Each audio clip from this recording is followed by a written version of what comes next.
If you write right now on Google who discovered Africa, you find out that it's one white man that he came and discovered Africa. And you can ask yourself that how can you discover a place that already exists? How can you discover a place that people already live in that place? It is impossible, but that's what the history tells us. That's what people believe about Africa, that it was discovered by a white man. This guy, he came, and then he went back, he gave a report, and then the next we know is colonialism, because those guys, they sat somewhere to divide Africa like a piece of cake, because they discovered it, they own it, it belonged to them. But that is us. We discovered, we're the first people to know. And today you have a lot of people around the world that they think that Africa was discovered by them.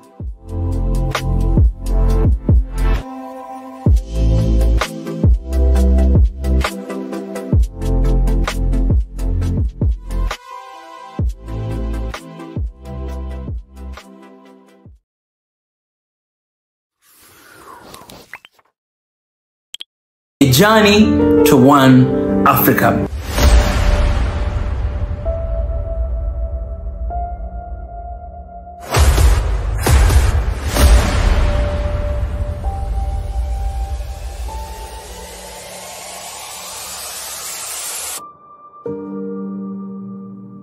Why do I love Africa? I love Africa because I'm African. There is no one else to love Africa except me. There's no one else to protect Africa, to defend Africa, except me, because I'm African. It's my pride, it's my heritage, it's my nature, it's in my blood. I have African blood in me. We might be speaking different languages, we might be like wearing different clothes. Today I look like Habesha here. We might be eating different food, but the fact that you're African and I'm African, I love you.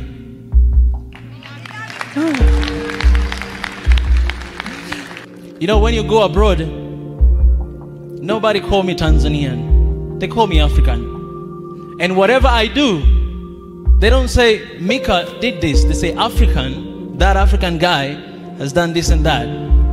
So I represent Africa. You represent Africa. We represent Africa. That's the reason why we're here today. That's the reason why we should love one another. That's the reason why we should protect one another. That's the reason why we should stand for one another. Because if you fail, I fail. If you don't have peace, I don't have peace. If you die, I die. And if you survive, I survive. And that's what we need. We need people who will love Africa with everything they got. Because out there, nobody loves Africa. And it's my responsibility. It's our responsibility to love Africa, to defend Africa with everything we got. Thank you so much. We love you, Mika.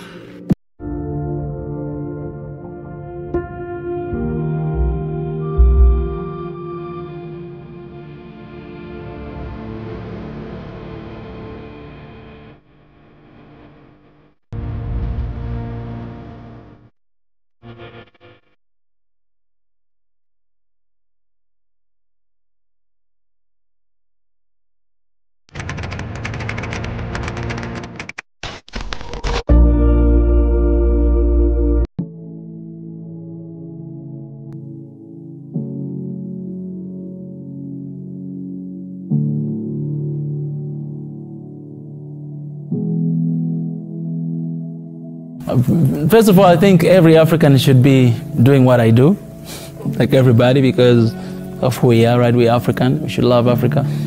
You know, when I went to South Korea, I realized that Africa is being perceived and viewed very different. I realized that, well, the media, what I see on TV, what people talk about Africa, even my friends, they don't really know about it. It's very negative. It's very negative. That was 2013, and I was like, I must change this. So I started actually there in South Korea. I started to go to schools, to like elementary school, like kindergarten, elementary, middle school, high school. I started to go there. That was like my part-time job. I went to, like in Korea, I went to every single city in Korea. I went everywhere in that country, and I was going to these schools. One day I went even close to North Korea. Like there's this one place called Paju. It's just next to North Korea. Like you see North Korea is there, South Korea is here. I went there and I went to kindergarten. These little kids, and these little kids, when they see you, some of them, they start to cry.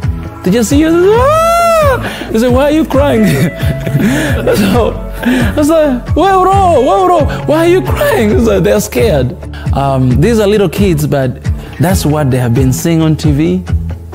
That's what, like, sometimes some of them, even their parents teach them like that.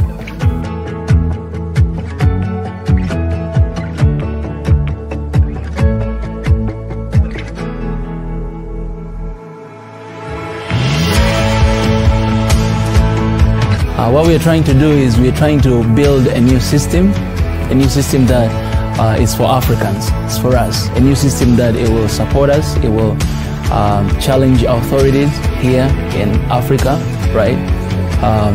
And it will challenge as well, it will defend and protect the image and heritage of Africa, right, from outsiders, Westerners, Easterners, and to build pretty much a new system, because before colonialism we had a different system, right? During colonialism we had a different system.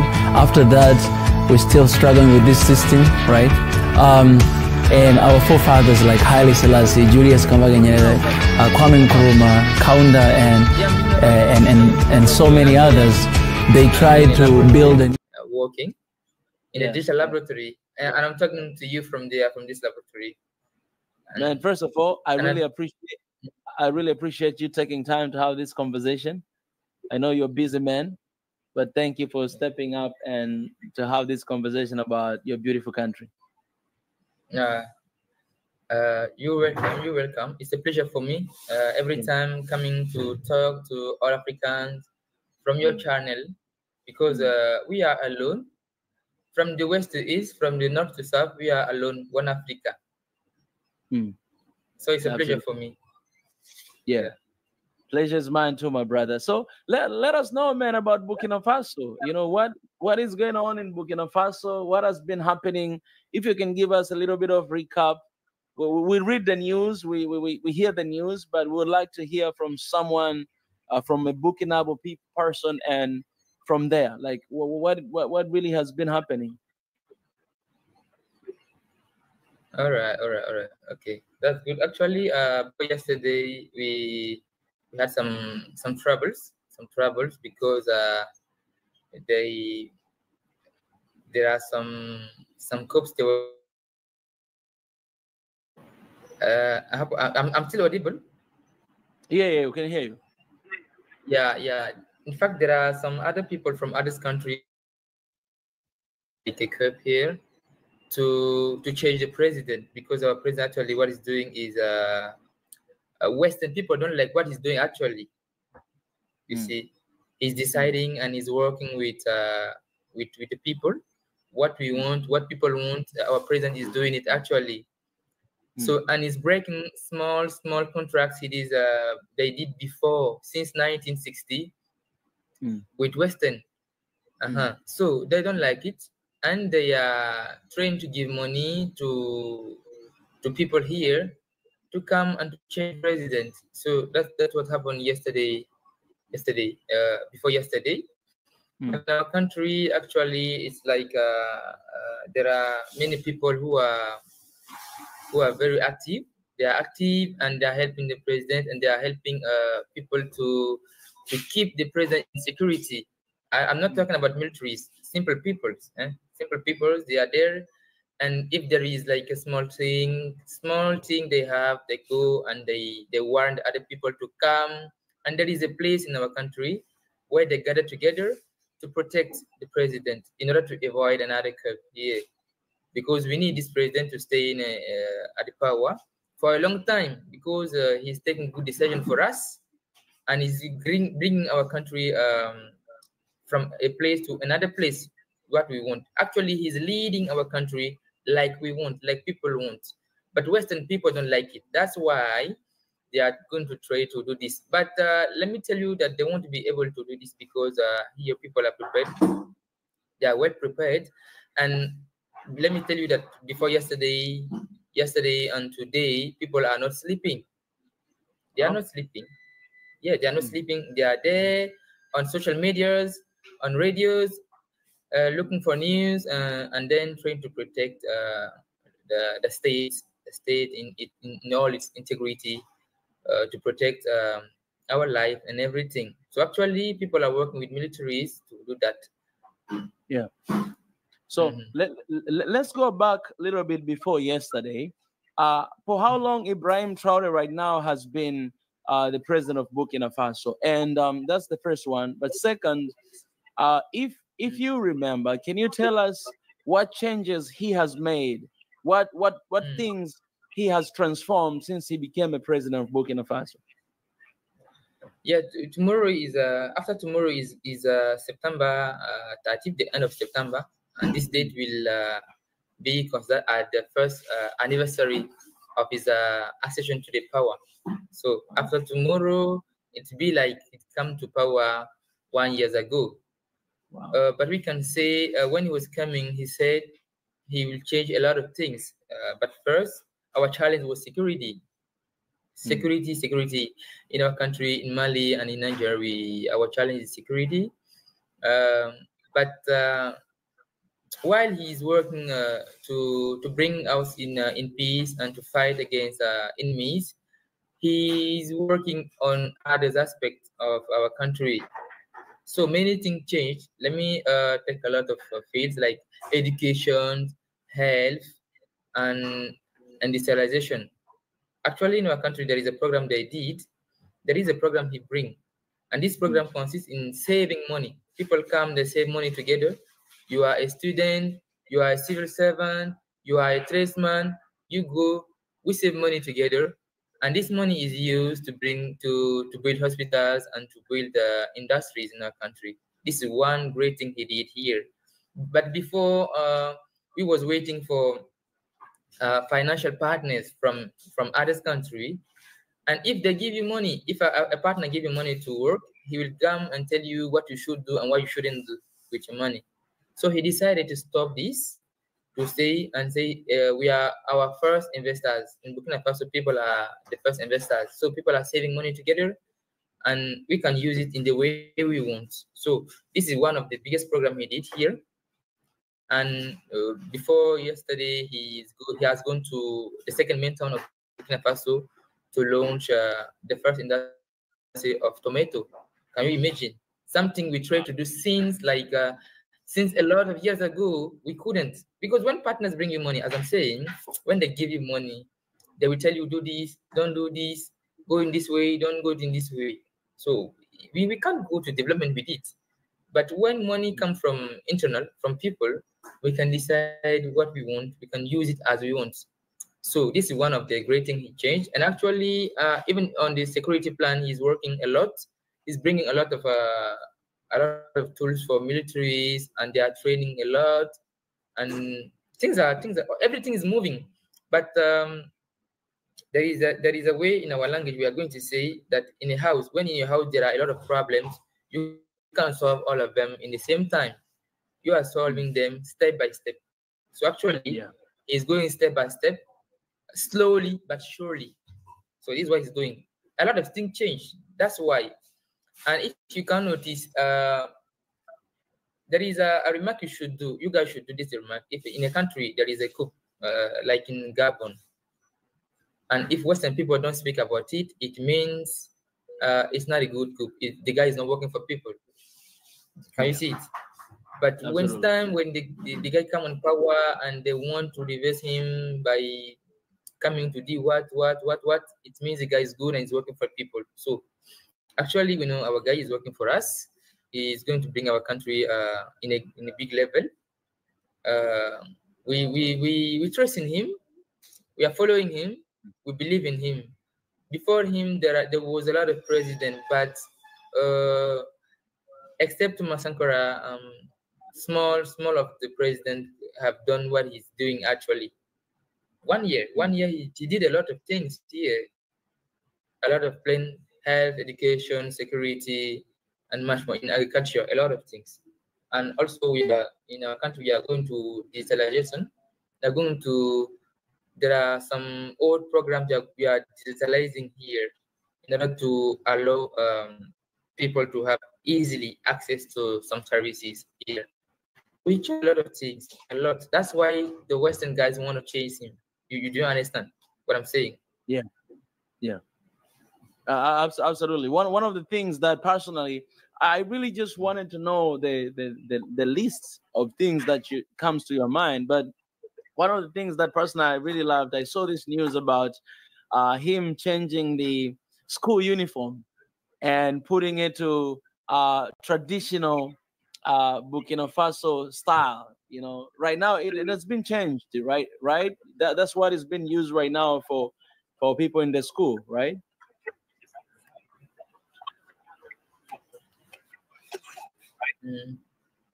Mohammed, can you hear me? Yes. This aspect I forgot, but I didn't add. Yeah, I can hear you. I hope the same for you. Can you hear me now? Yeah, I can hear you. I can hear you. I'm saying one of the things that I saw that Okay. Ibrahim.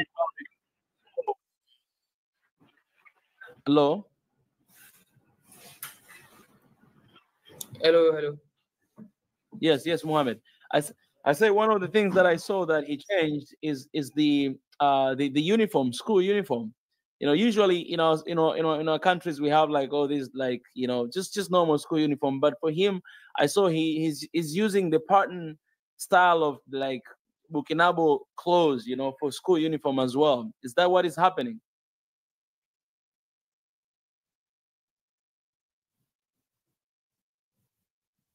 Hello?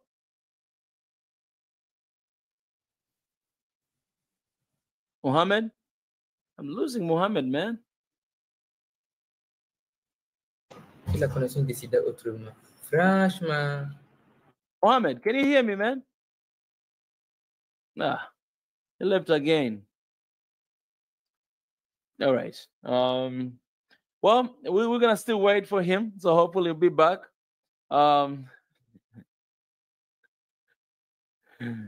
Yeah. Journalism is very interesting work. Thank God I'm not a journalist. Because if I was a journalist, I was not supposed even to say what I'm saying right now. Well, at least we get to hear, what's really is happening. Just to give you guys a little bit of reflection of the conversation that I'm having with Mohammed so far and what he has said, I can clearly see that the people are on the side of their president. And one thing that really surprised me is that the people they actually went to this place and they're protecting their own president, right? They don't want military to do it, but they want to protect their own people. And he said that we want this guy, we want to have him as long as we can have, because he's actually making change. He's actually bringing change. He's been in the regime for 1 year. Tomorrow is the anniversary for 1 year. It's not a coincidence we're having this conversation today. 1 year, but this guy, 1 year in the regime, and he has been shaking Burkina Faso. And Burkina Faso right now is changing. And now the first investors in Burkina Faso are Burkinabo people. Man, this guy, he's very young. He's like 30-something years of age. Man, this is what can happen when young leaders stand up and take leadership. I know old people sometimes they say, let's not talking about young leadership just for the sake of young. You might be young and dumb. You might be young and corrupted. Yes, I agree with that. But man, these kind of changes that are happening within a single year, it's incredible. Mr. Mohammed, welcome back. How are you, man? Mohammed, you're muted. Mohammed, you're muted. Can you unmute yourself?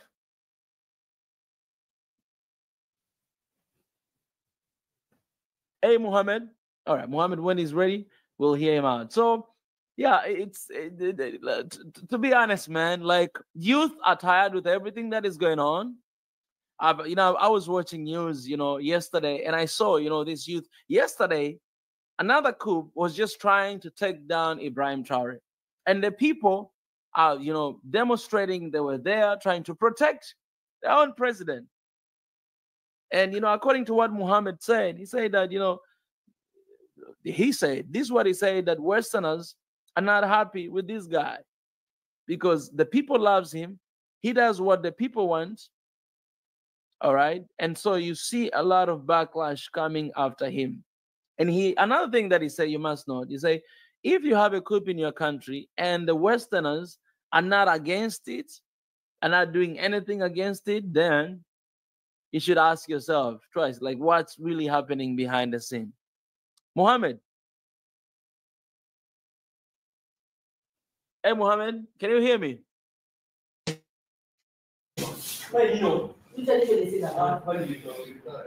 Mohammed, I can hear you. Mohammed, can you hear me?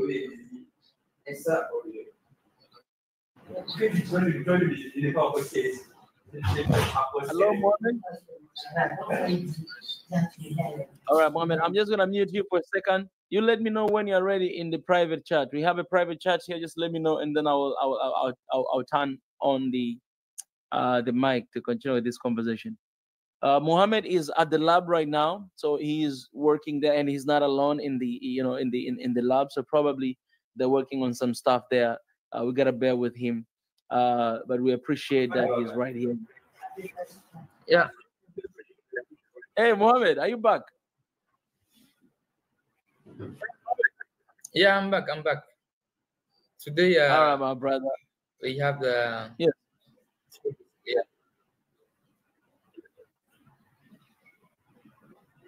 Yes.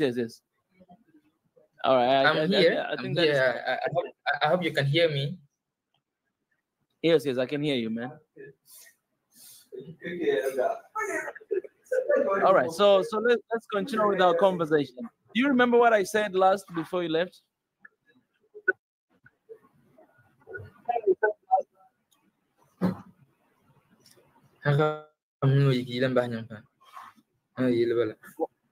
Muhammad, yeah, can you hear me? Man, I can hear you. I can hear you. Like I hear everything you say. Yeah, I'm there. Yeah. Are you in a good? Are you in a good? When we come talk right now? Okay. Yes. All right, so let's move on.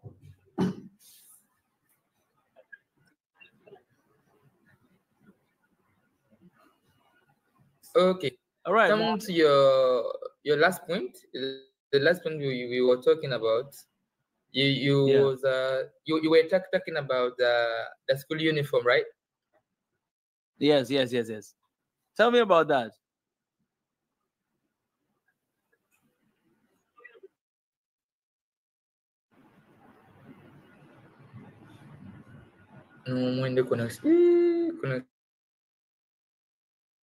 I can hear you. I can hear you, Mohammed. Franchement. So when coming to your last point, the last is a favor. There was in the past when they wanted to build, like an example, when they want to build like a road, it was mandatory to give it to the colonial enterprises here working in the same domain. Can you understand what I'm saying? Yeah. If for them they have to do a road, and there are a lot of enterprise, and among the enterprise there are 2 from France and 3 from Burkina Faso, the priority is given to those coming from France. Yeah, because it will like this. Yeah. But right now it's deleted. People are equal. And another thing they did, they did a big financial decision. Before, in the past, when enterprises from France, when it's come the time to make their payments, to pay their fees, they were paying it in France and not here. And the same law say that when an enterprise of Burkina Faso is in France, he shouldn't pay in France, but he should pay.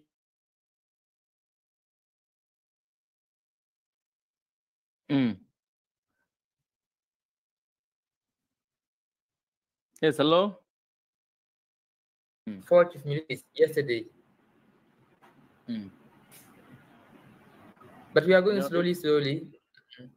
Yeah, it's really sad, Mohammed, that we don't learn from the past, because we all remember what happened to the one of the heroes of Africa, Thomas Sankara, being betrayed by his own best friend, and he was doing really nice, good work for the people of Burkina Faso.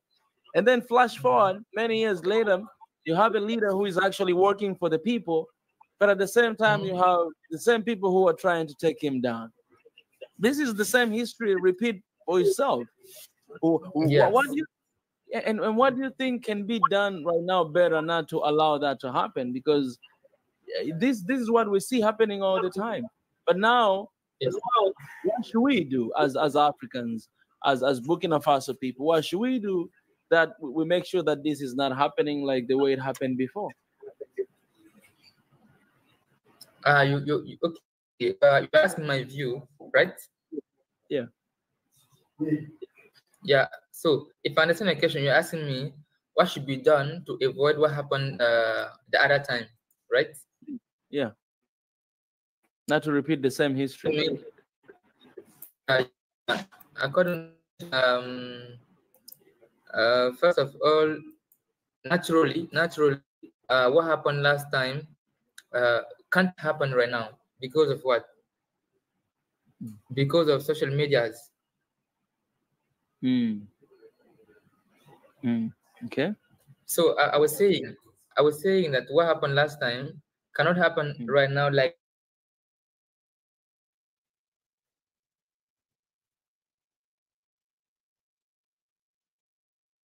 yeah. Hello. Mohammed is saying that because of social media, back in the days at that time we did not have it, but right now it cannot happen because of social media. Everything is out there. We are talking about it. Something is happening. We already know what is happening then. It cannot happen what has happened last time. If I'm not mistaken, that what he was saying, he last point. I want you guys as well in the comment section, let me know if you think that is the case. You know, give us a little bit of the meat of that. I believe Mohammed will come here to give us the meat as well of that, of social media and everything. But you know, for me, I see the repetitive of this history, right? It's clear, it's very clear. You see that, you know, are you there, Mika? Can you hear me? All right, I can hear you now. You're back. Yes. Yeah, for me, what happened last time cannot happen right now because of a lot of aspects, a lot of factors, like social medias. With social medias, news are going fast, and when enemies want to do something, people are informed, and then people come out to fight against it. So because of social media, in the past, there were no social media, and news couldn't travel as fast as right now. So our last president and our old president could do what they want in the shadow. Can you understand it? But today, everything is clearly at that point that people are following things step by step, every day, step by step, every time. So it will be difficult to have a such thing again. And also, second thing is what people say this verdict. They said even if you bring this president down, be sure he will not be on his seat. So people are determined to keep their president, and because he's working in the way they want. So we are protecting him and doing everything, and we are following information, news everywhere we are informed. If there is, for example, if we hear that they are preparing a coup, you're going to see people in 1 minute. 1 minute is enough for people to come out and with their flags and to protect you see, and to block all the roads. It will be difficult right now. And also, if they are going to try to do this, they won't have access to the radio, to the national radio. So people have some strategic points. When they say there is a coup in preparation, people comes out. No matter the time, they comes out to stay and to wait until things become quiet. Then they get back to their house. So it won't be easy. And even if they come to do their job, they won't be able to stay to be leading the country as they want. They won't allow them to go. So For them, it's no use to do this. It's no use for those who want to do. It's no use. But the problem is they are giving them a lot of money from Western. Can you understand? You are a civil servant, or you are another minister. They come, they call you, they say, hey, you guys, if you help us preparing a cup, we are going to give you a lot of money. You're going to pay your what. So face to money is difficult to stay honest. Can you understand it? So actually, the situation is what? Since they missed their cup yesterday, they arrested four chief militaries, and about 10 have gone. They escaped away to others' country. They run because they would be arrested. Yeah. They run. So this is what happening. So today, if you go, you try something, and people hear this, they go directly to take your family in your house. So people are afraid of this. So I think what happened in the past will difficultly happen right now, because people are now, their eyes are open and their minds are open. They know what they want, they know their way they want, and they have their target and have their leader they want. So they are protecting him. This is what we have actually, and we are praying every time. We are praying God to bring peace to our three countries, Burkina Faso, Somalia, and Niger, like in the past. But actually, things are getting better and better. Every day, things are getting better and better. Every day. Yeah. You know what I love about what you said? I think it's so true. Those two things. The second point that you say, people, they are the one that are protecting their leaders. I think that's one of the things that we lacked back in the past. Like, we did not really have people stepping up and standing for their leaders, right? They were just there for themselves.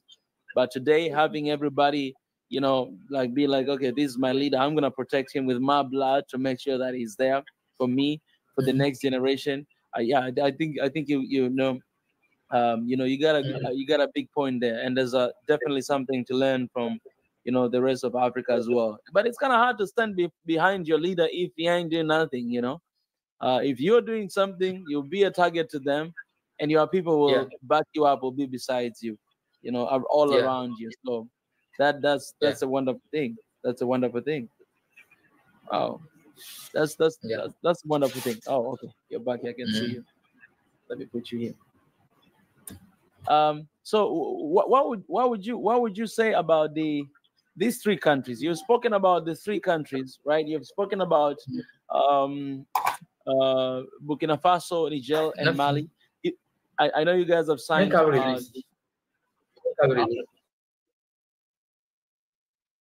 Mohammed?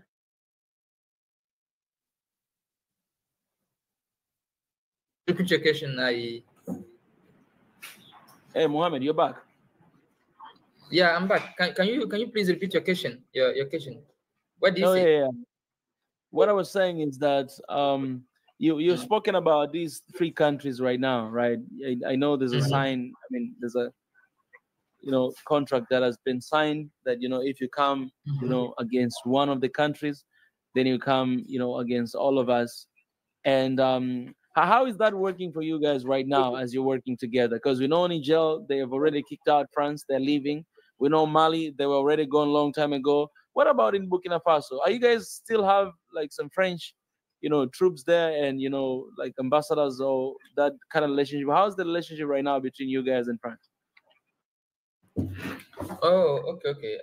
Regarding this alliance they did, the alliance is good among these three countries. We like it, we appreciate it, because we know if single we can do many things.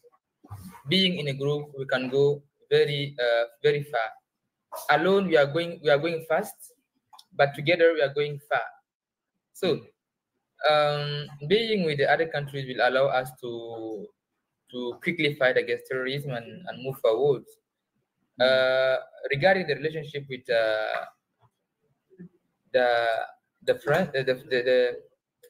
with France, actually, their militaries have gone from Burkina Faso. They've gone from Mali.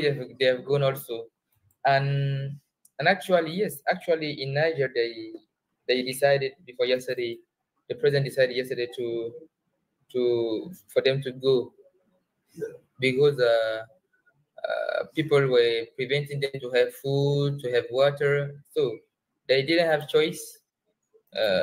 They didn't have choice, so they decided to go. They decided to go. They will go definitively from the three countries, and actually they are planning to go to another country. They are planning to go to Chad because actually, even those people who didn't go to school, even people in farm, even farmers, those who didn't go to school, they understand actually the Western politics in Africa. They understand it and they know it. So people know, people are now they know everything. They understand that the politics Western is doing is very bad for them. It prevents them to go very far. So everybody know. So they don't have choice. They are going to go in other places, and it will be progressively from all Africa, and they are going to be definitely independent. So this alliance is very good for us because it will allow us to fight against terrorism. In the past, we couldn't have this alliance because President of Niger didn't accept it. So it was difficult. We are neighbors. We are neighbors, and we have the same problem. Why not joining us to fight it? So now they join, and then they are going to fight it very well. So the alliance is good. Now it makes sense. The president, that means that this guy that was kidnapped from Niger, he's the one that he was opposing, that alliance, to have that alliance. Yeah. Because the former president. Yeah. He had his own interests, and thank God that is not there anymore. And one thing that I can say, Mohammed, is that we know that ECOWAS and AU are not behind you guys. Are not behind these governments that are leading, Mali, Niger, and Burkina Faso. What would it mean to your countries, for instance, Burkina Faso, with everything that is happening here, if you guys, and this goes to everybody, if these countries, they had a support from ECOWAS and African Union with what is happening right now, I think we wouldn't see a lot of casualties happening there. We wouldn't see a lot of people dying, because I know there was an attack of it was terrorist attack that happened in Burkina Faso a couple weeks ago. What was all about with that attack? Yeah. I think it was somewhere near the border. Yeah. Am I still? Oh yeah, I can hear you. Yeah. ECOWAS and AU are not behind us because in our country they have a agenda. They are working. They're saying they are working for Africa, but really they are working for other people, for Western. Because if you all the AU and ECOWAS are financed by Western partners, so they are working in the way they want. So that's why they can't be behind us. And also, if there was the attacks happening here in a couple of weeks ago, the attack got a mean. The mean is like what? Because Mali, they asked UN to go. The UN soldiers, they asked them to go because for them they are not doing something for the security, so they asked them to go definitely. So going like this, the areas quietly like this will give them will make them like will give them a reason. So they decided to prepare it those attacks. Not say that without UN, without AU, without Western guys, we are not safe, and we need their security.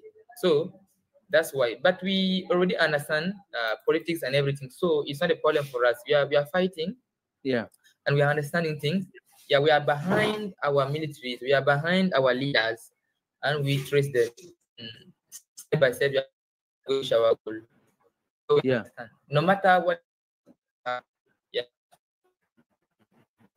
So one thing that I've realized with these three countries, all right, like Western African countries, Mali, Burkina Faso, and and Niger. These countries has been for so long struggling and fighting against France, but also at the same time in this region, there's a huge, terrorism attack basically all the time. So at the same time as you guys are fighting to push France away, you're also fighting terrorism attack, because kind of like if you move your focus to fight against France, then terrorism, they attack the country. So you need to move the focus again to fight against terrorism, and at the same time you need to fight against this, and then at the same time you have a pressure of ECOWAS, and you have pressure from everywhere. So my question is this: that do you think these countries have been dismantled for so long? Because for so long time, France has been taking, kind of like, little like leading this region, and the security of the countries for so long has been given to them. For instance, in just Niger,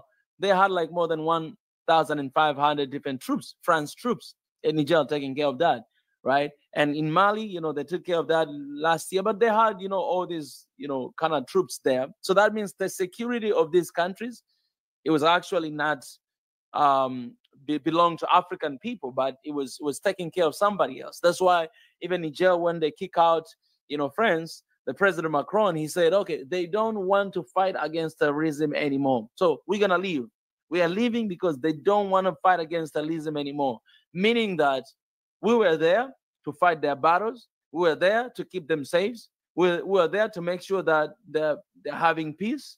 But now they're kicking us out because they don't want to fight against terrorism anymore. That's what, Macron was saying. I mean, why they left Niger. So basically, through that statement, you can see clearly that these guys, they were taking care of the security in these regions, which they did not take good care of that, because chaos was just still happening. People were still dying.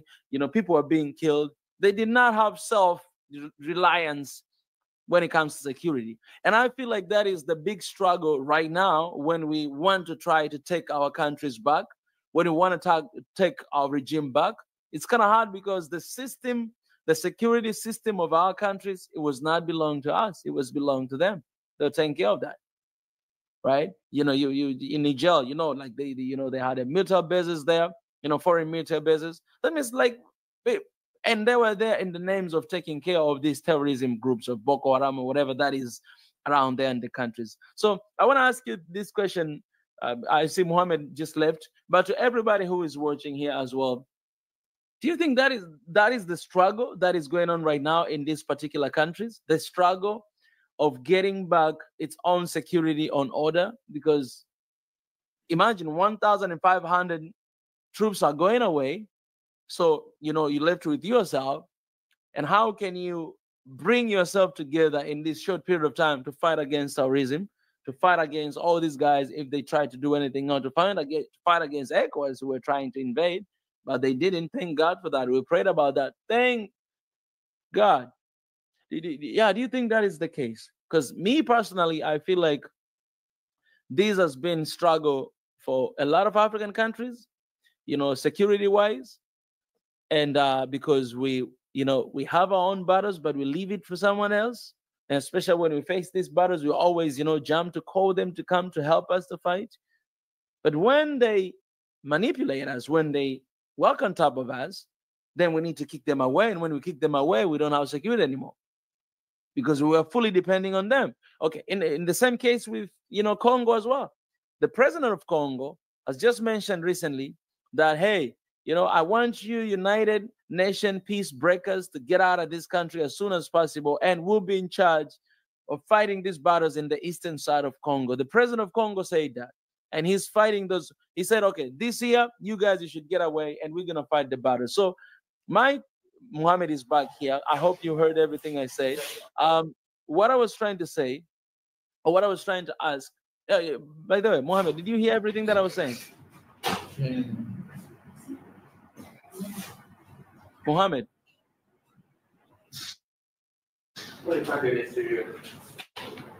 Mohammed? Anyways, I'll move forward, guys. So I was giving an example.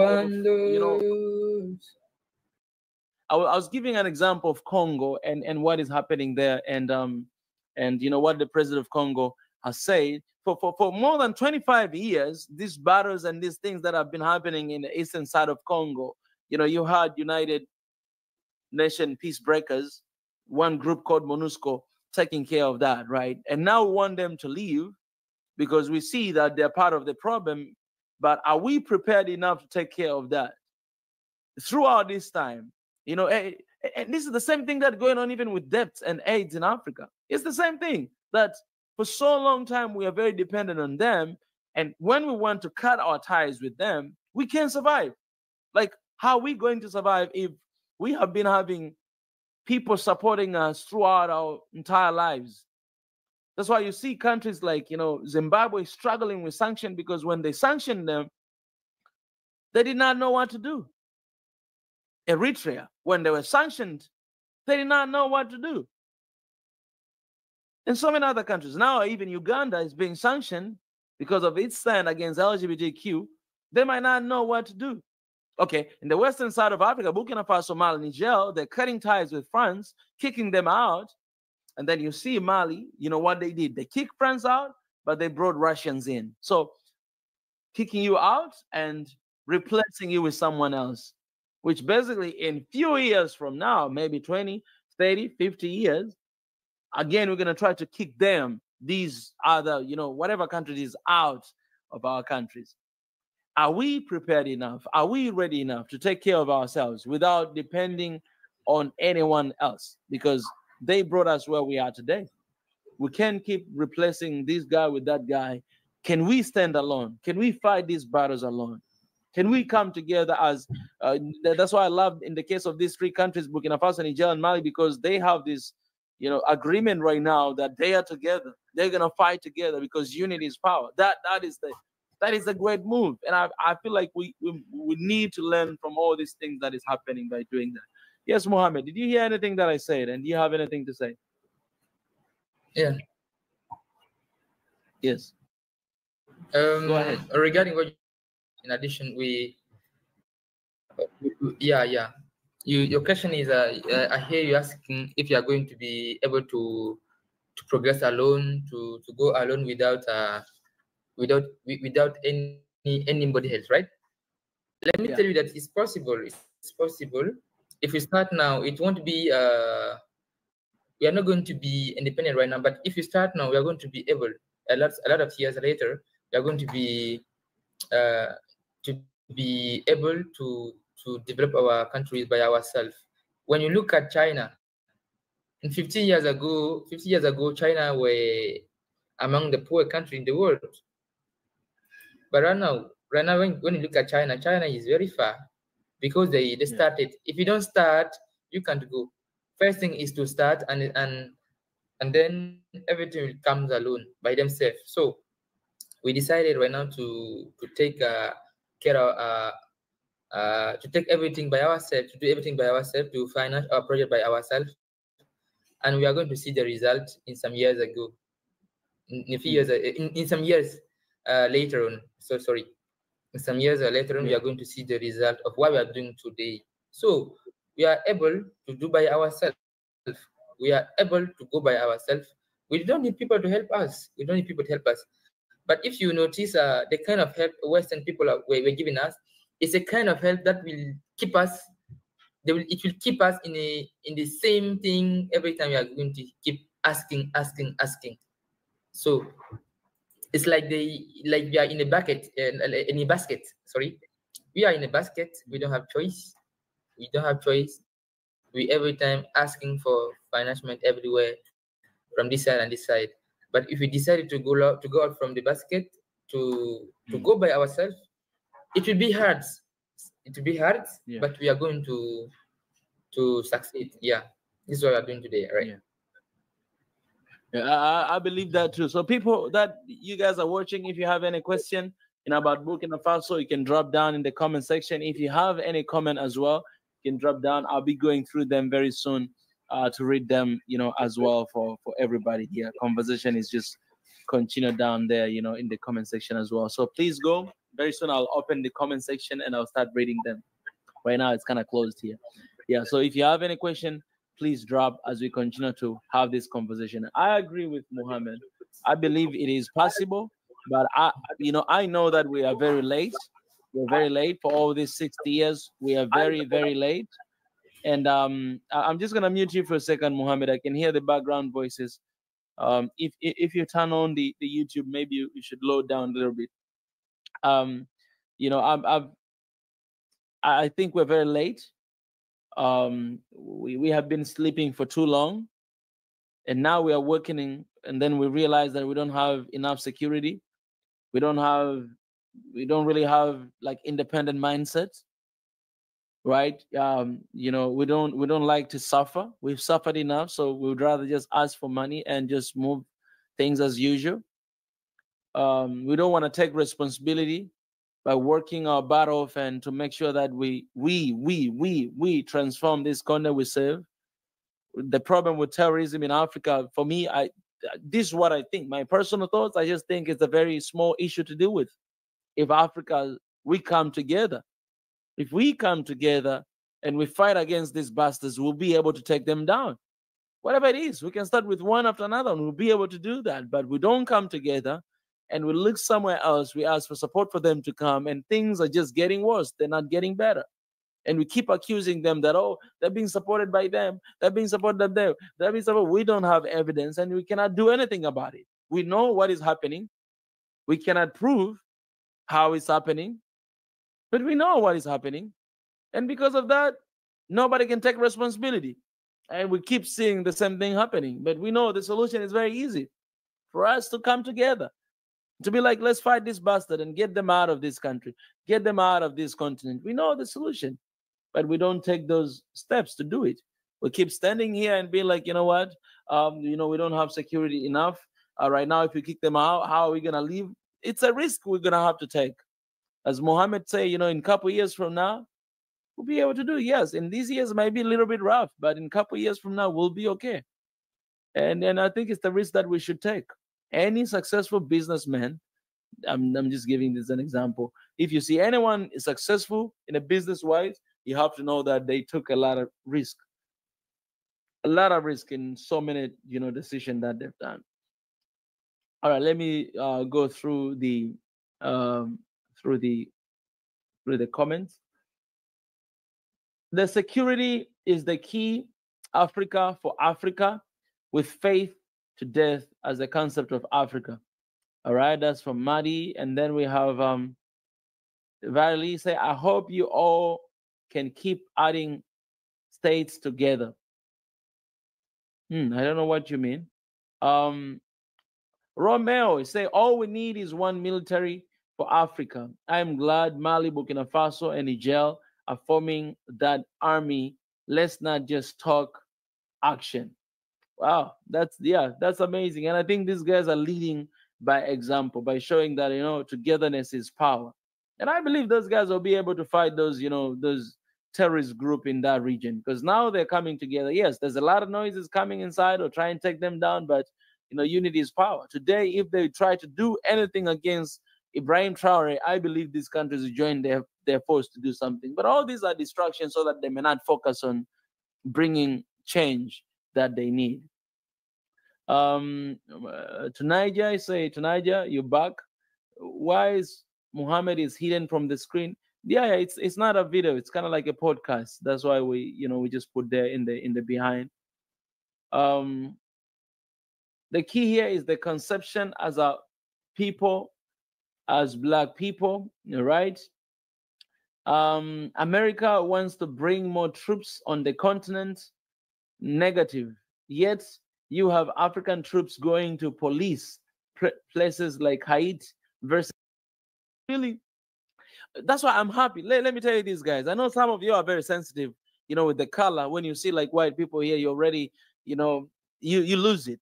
You lose it. But let me tell you this. My call, I even want those guys to start talking against what they're doing against Africa, because they know what they've been doing. They know what they've been receiving and benefiting from Africa because of their, the policies from their countries and their leaders. You guys from your country should hold your leaders accountable as well. It's the time to leave the continent alone of Africa. But if you do not take responsibility, don't be surprised if one day Africans will stand up against you. And this will be way beyond what we are talking about right now here. Because when you go deep inside, what everything that is happening, humiliation is happening to Africa, is basically because of this race, because of this color. It goes down to that. We see our people being treated like that everywhere they go. When they come to your country, see them being treated worse than animals. Animals are treated better in your countries than our people. So when you go deep, deep down, it's about color. It's about this race, that you are there to be our slave, and you're going to continue to be like that. That's why I'm telling you, my brothers and sisters in Africa, stop going to United Arab Emirates to work there. We have a lot of Africans there are working as slaves, and they're going through hell. We have a lot of Africans wanting to leave the continent, just go to do anything. If I tell you the number of people that ask me if I can connect them to go to Korea, to go to this country, say, I'm ready to even just go even to clean the toilet. I'm ready to do that. And these are people that really, they ruin the image of blackness when you go outside of the continent, because they're ready to do anything, literally anything. And we have our people doing that. Let me tell you this. When I was there, one time I tried. I have videos, I have pictures I shared with you guys. I tried. I went to work, not to volunteer. I went to work. Man, there's this place in the factories that Africans are working 24/7. I went to this factory, man. I did not make it. I went in the evening from 6 p.m. and I was supposed to leave in the 6 a.m. in the morning. Man, I went there. I'm not saying we should not work. Let me tell you my experience. I went there to work the whole night, but man, it was hell. I saw a lot of black people. They're working in the factory.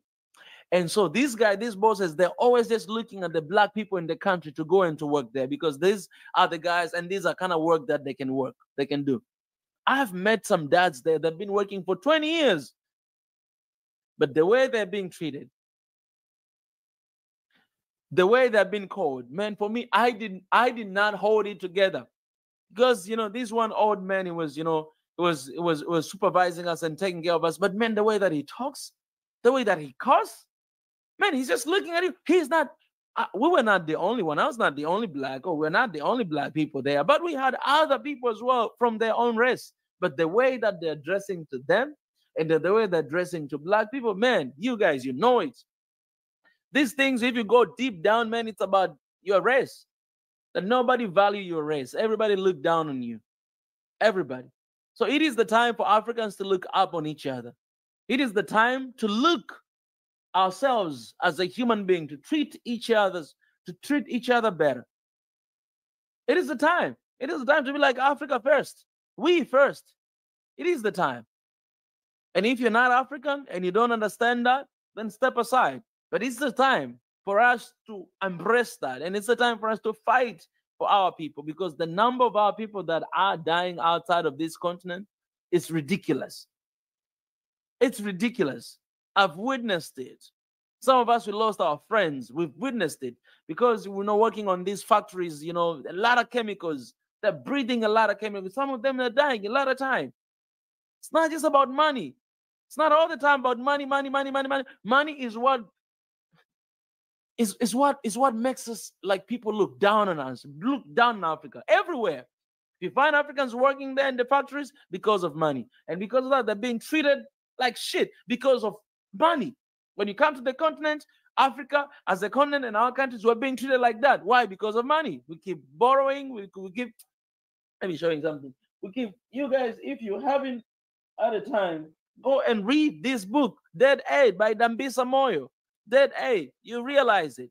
Because of money, Africans, we've been looking down on. So when you go outside, the same thing. When you come to the continent, the same thing. Because our leaders are begging. The same mentality from the people, from the leaders. But we know the solution, what to do. We know what to do.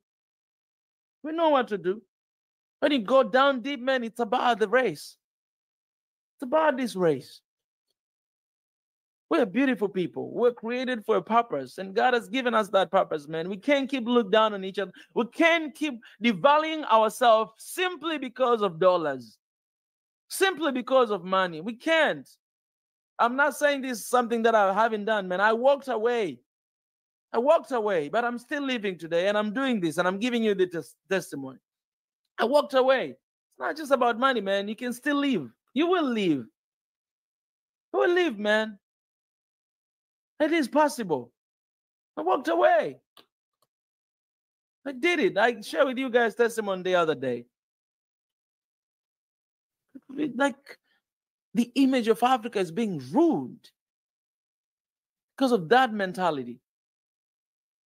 Now we became like Westerners. Everything is about money, money, money, money, money, money, money, money, money, money. We gotta make some money, money, money. Yes, we must make money, but man, not by selling your soul, not by devaluing yourself. Like, you allow people to walk on top of you. You allow people to say whatever they want to say to you because you just want to receive a paycheck. No, man, it's the time to say enough is enough. Why don't you paycheck for yourself? Why don't we create jobs? Why don't we come with our own initiative and make some money for our people? Why you must stay there and just work for the bosses, and they work on top of you? They just say whatever they want to say. They curse you. They do whatever, and you just need okay, I need to obey because making money is not that easy. It's not that easy. You decided to be like that. You can walk away, and you have great ideas. If you can, man, you have a gift and you have a potential in you. Why don't you start something? You have been having these dreams. You've been having these ideas. Why don't you start something for you and help other Africans and help your people? Why don't you come with initiative and do something? You limit yourself in these offices. You limit yourself because of this contract. You limit yourself because in a month, how much do you receive? How much? 5,000? 10,000? Well, if you start working for yourself, you might be able to make even 100,000 one day because you have experience. You have hunger for success. You went through hell. We can't keep allowing these guys to work on top of us. We can't keep allowing them. Not outside of the continent, not inside of the continent. We can't keep allowing it. If our leaders are going to do that, let them do, but not me. I ain't going to allow that. Not going to allow that. Not going to allow that. Man, I received a lot of job offer here, where I am right now. I received it. Just yesterday, one of my friends was reminding me, I received job offer from them, but I never want to be below somebody, never. I did that once and it did not go well, and I'm not going to do that ever again. I was created not to work for someone. I was created to work for God and for my people. That's the reason why I was created. You can't waste time to be below somebody out there. I've learned enough to know that I need to do something for my people. I need to contribute something and not to do something for someone. No, I need to do something with my people, for my people. Let's change this paradigm shift. Let's shift this thing. I believe they can if they come together as one and fight. That was good news for Africa, and you're standing up for Africa, and I supported you. And God is good all the time, and all the time God is good from South Africa. We as Black people are more than qualified to secure ourselves in Burkina Faso, Mali, and Niger.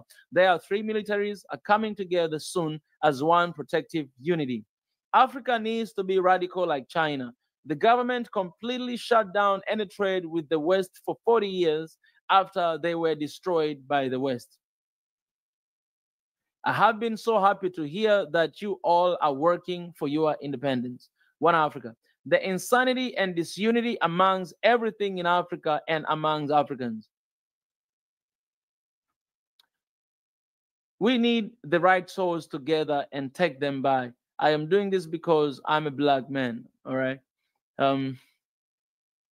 They're good at their games. I pray that you stay together.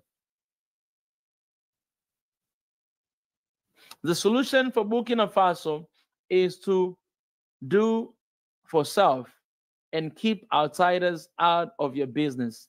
Niger and Mali must learn the same thing. Africa, we don't manufacture weapons. Someone supplies them to rebels. Africa need to spring clean their house by getting rid of NGOs, military bases, IMF, World Bank, and all other entities that conspire to keep Africa in constant state of poverty. Amen to that. Amen to that. You know what, guys? Let me do this. I'm gonna be back for a little break. Hey guys, 93% of people who are watching our channel, Swahili Nation, have not yet subscribed. Only 7% of the viewers in this channel have subscribed.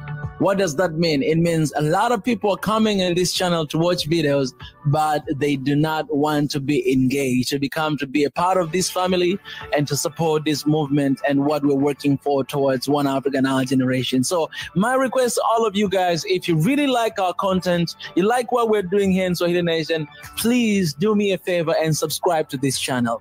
Don't do just that. Turn on the notification button. Don't stop there. Like the videos we share. Share with your friends. Leave your comments, your opinions, so that we may actually interact in the comment section, know what is happening. If you would like to support us even more financially, you can join the Patreon. The link is below. And also you can join us and become a member of this family. So please, guys, do us a favor. When you subscribe, when you like, when you share, you help us to reach to as many people as we can. We want this world to be filled with the positive message about Africa and One Africa, and we want the message to go all across the world. So help us by become part of this family. I love you.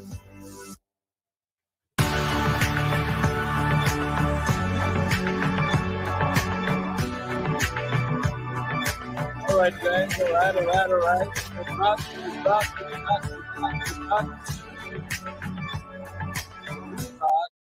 I'm back here as well. Let's move forward. I'm continuing to read these comments. You guys have heard. If you're joining right now, don't forget to like this stream. Don't forget to share. Don't forget to subscribe. In the comment section, you see the link of sign the petition. It's the petition that says One Africa right now. You can see here on the banner as well. So sign that petition as well and share with your friend, share with your neighbor, because that's what we need. What Niger, Burkina Faso, and Mali are doing, that's what we need for the entire continent of Africa, to join our hands together and to fight against all the bastards and all the enemies of Africa, within and from the outside. We need that. Because let me tell you this, if we don't do, we're going to die anyways. We need to do it. Our people are dying anyways. We need to do it. We need to do it. We need to stick together. We need to be prepared. The earlier we do that, the sooner we do that, the better. We should be training right now, because you don't know what is about to come, to defend this continent. When you see things are happening in Burkina Faso, Mali, Niger, you just know that it's happening there, but tomorrow it might be you. So I hope ECOWAS, I hope African Union, open your eyes wide open and stop begging for money. Stop asking for those stuff. That's why I signed this petition, guys. We're saying in this petition, we say that we want an independent body of these Africans, this African Union, not to receive any money from anywhere, but from our people, from us. And we're ready to do that if they can work for us. This is the time to do that.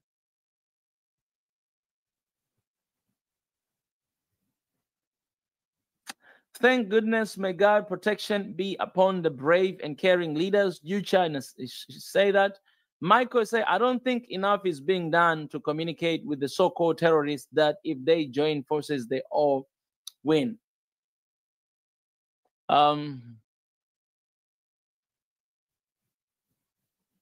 You know, let me say this, man.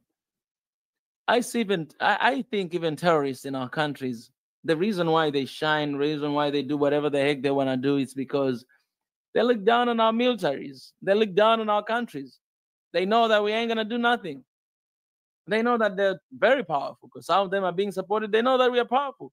So what are we going to do? We're going to do whatever the heck we want to do to keep those guys down. They know that. But if we come together, if we have strong military as one army in Africa, ain't nobody's going to play with us, man. Ain't nobody's going to play with us, because our army have been fighting the battles for past 60 years, every single time. The conflicts that are in Africa, these guys have been trained well enough to face any adversaries that are out there, you know. Madi says,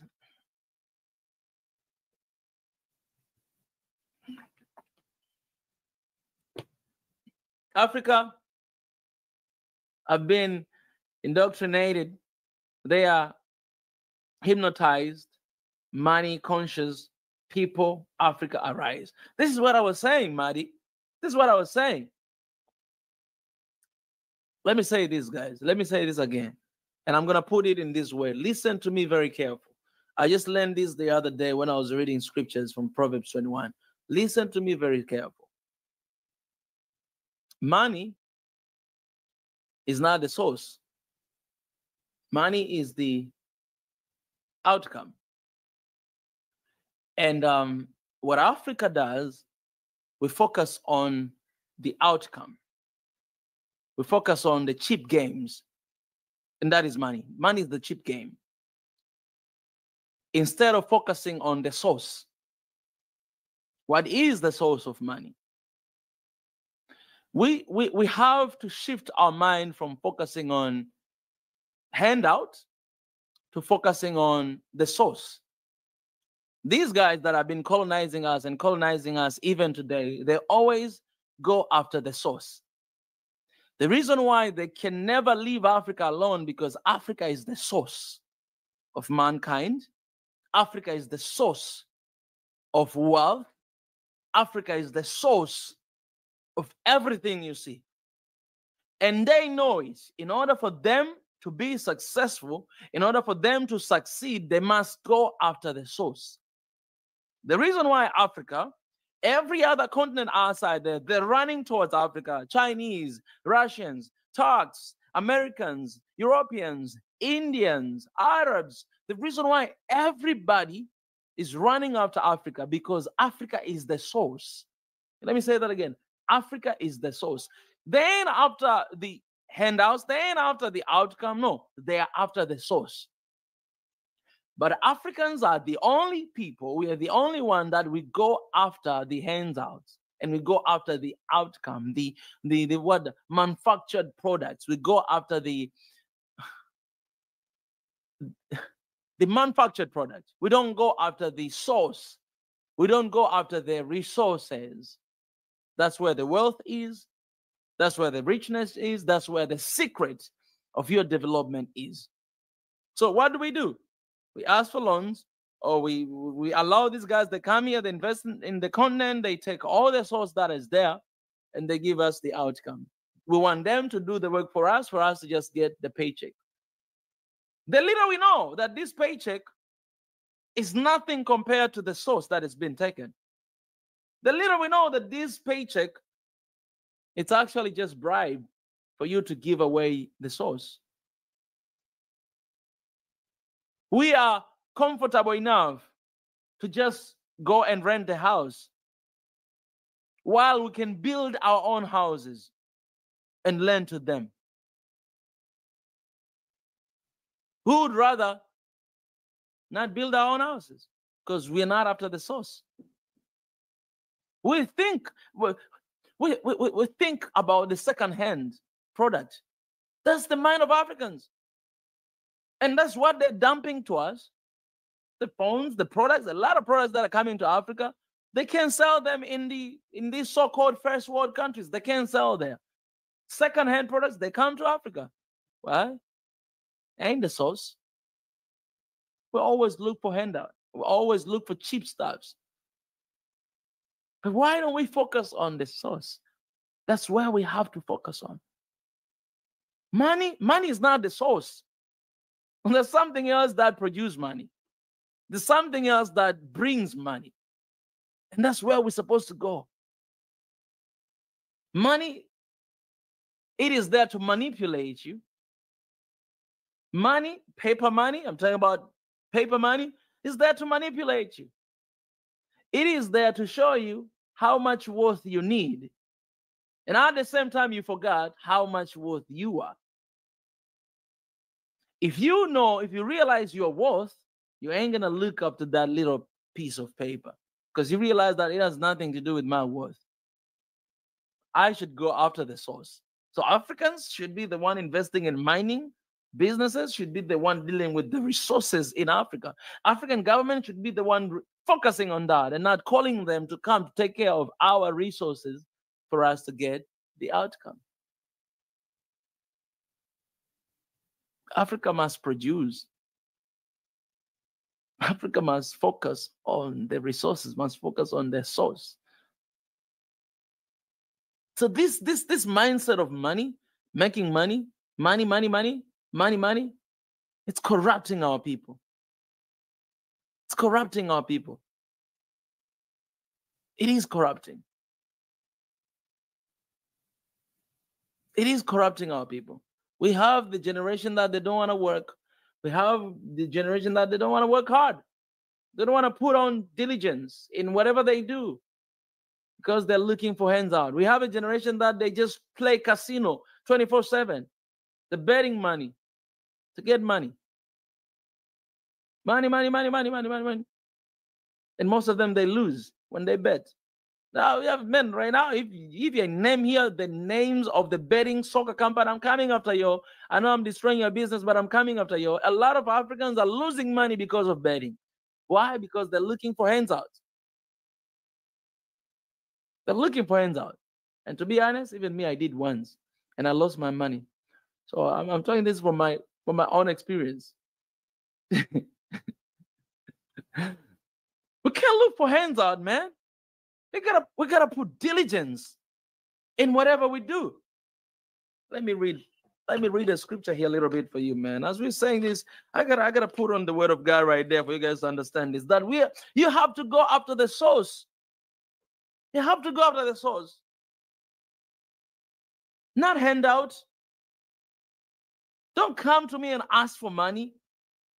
Come to me and tell me what you're gonna do. Tell me your idea.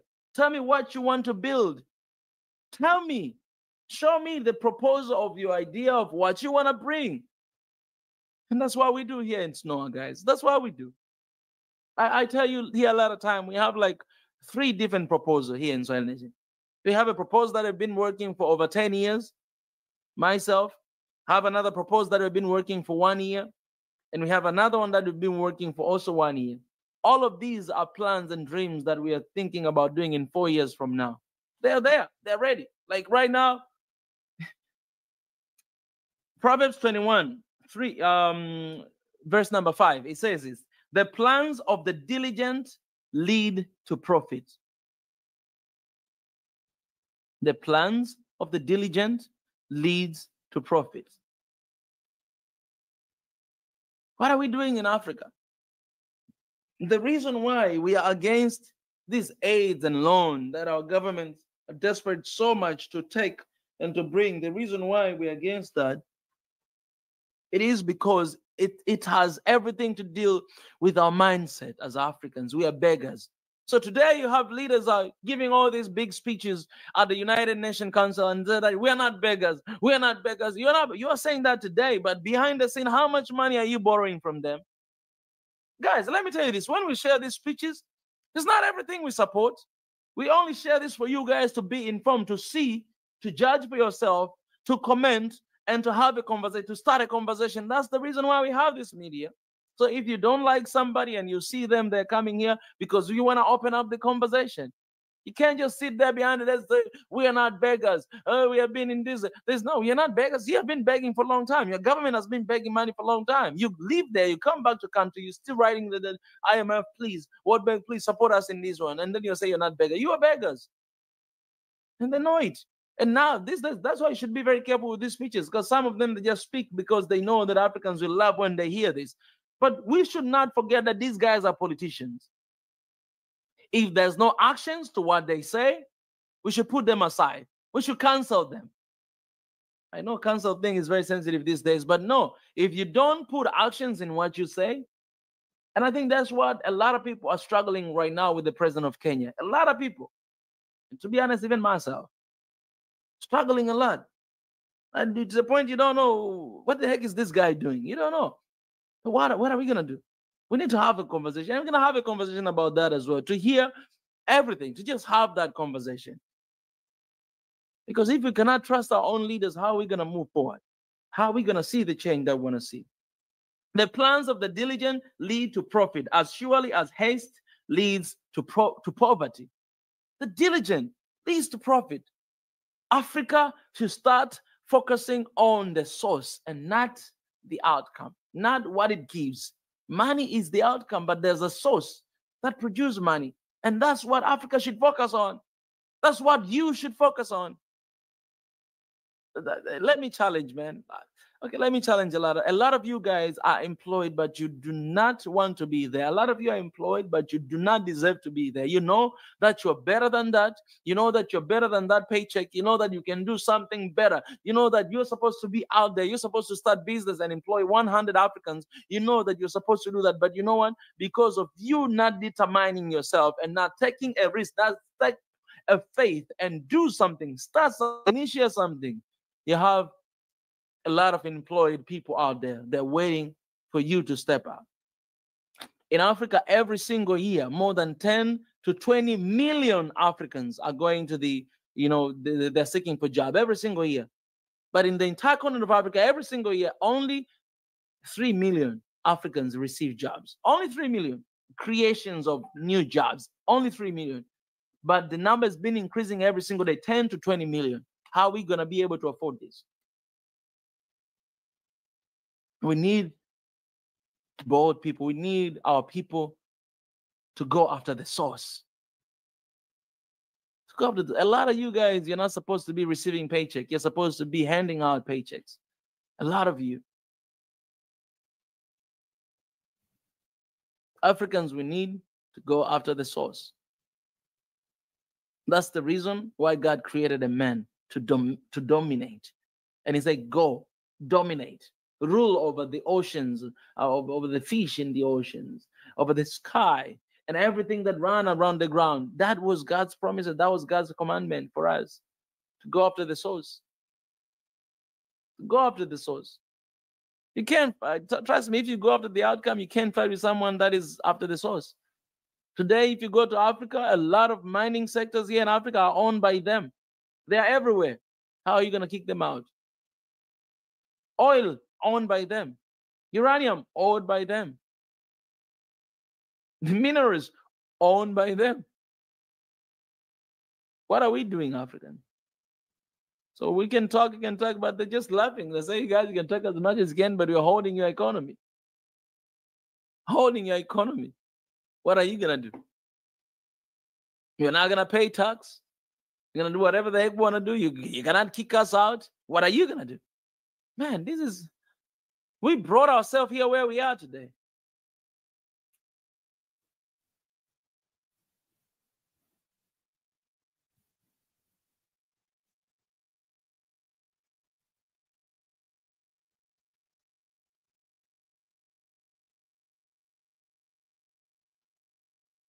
The real time, you say that it is a good move how new African leaders are about to stand together and free African from the mental slavery by the West. African build Europe and America, but still they hide African histories from Gambia. I didn't hate, but right now I hate France 100%. Imperialists have to go, and their puppets dealt with in a proper manner. Everything you do, you are wrong just because you're black man. For the most part, the whites will never speak up against their government when it comes to stealing resources because they know they enjoy the privilege of easy access. That is true. We have few brave ones doing that, and some of them we have it here, but not everyone. I hope, bro, Ali says that President Ibrahim Traore invest in laying excellent road across Burkina Faso so they can transport their products and goods smooth. The economy trade is essential. Oh, yes. Don't spread DAGM. So don't spread a dependent mindset. We are at the juncture where our eyes have opened to see through the West. This awakening is centuries in the making. Time to stand fearlessly. If not now, when? Tonight, just say a Nigerian report YouTube yesterday that Ethiopia was treating Nigerians terribly and some are dying in Ethiopia, Khalid prison. Some Africans should also treating each other like animals. You know, to Niger,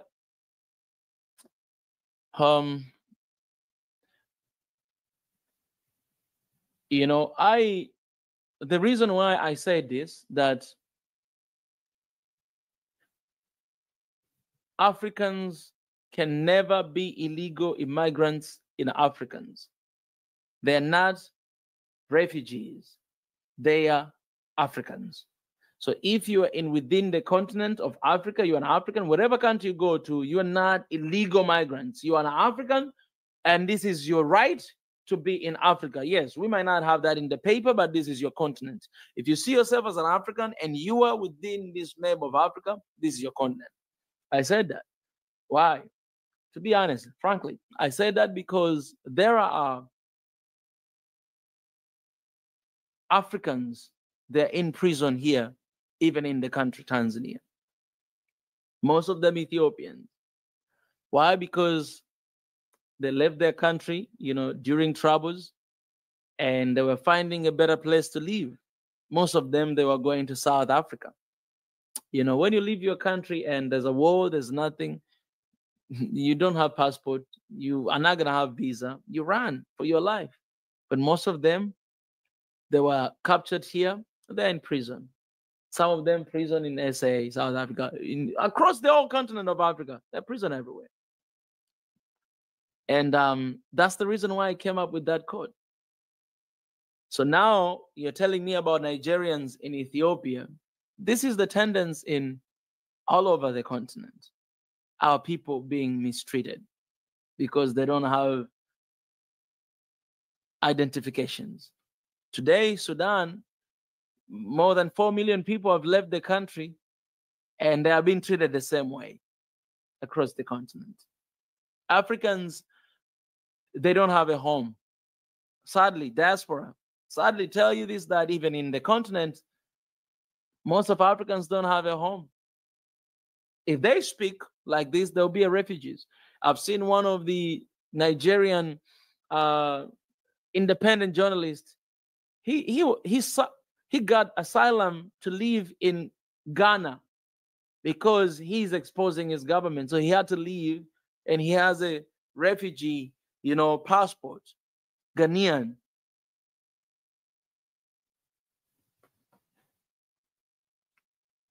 It's just like the day of colonialism. You can't talk, you can't criticize, you can't point fingers. You need to shut up.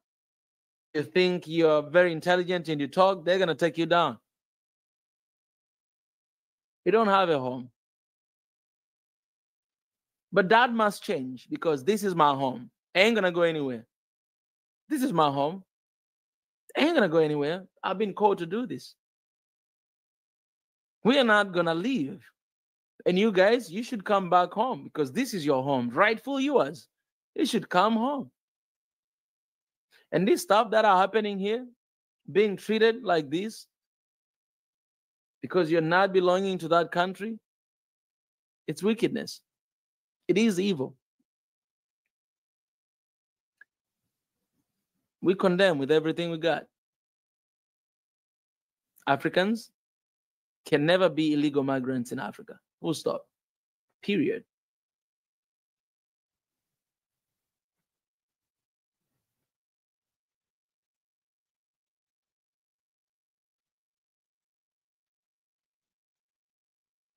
Hi all.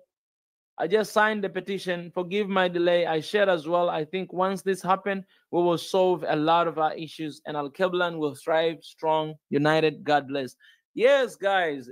Damo Damir, thank you for signing the petition. Please, guys, sign the petition that says One Africa right now. This is the petition that we write to our leaders, to African Union, to demand for One Africa right now. Please sign. We are not even 3,000 signatures, and we need more than 100 million signatures. Imagine. So please sign. The link is in the comment section. Go and sign. We need those signatures for One Africa right now for our people. If you're joining right now, like, subscribe, share. Some Africans are also treating fellow Africans so bad as non-Africans. Morocco, Tunisia, Ethiopia, Ghana, and South Africa comes to mind as nations that targeted fellow Africans. from To Niger, that comment from To Niger.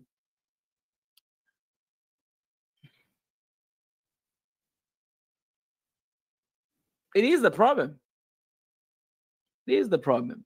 And in so many other countries that you did not mention there, it is the problem. It is the problem.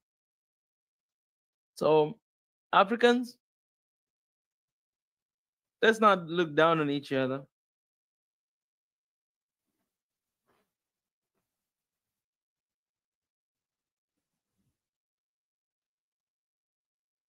Proverbs 20:27, it says that the human spirit is the lamp of the Lord. If the human spirit is the lamp of the Lord, you must know how valuable that spirit is of your fellow African, that you step on and you do whatever the heck you want to do.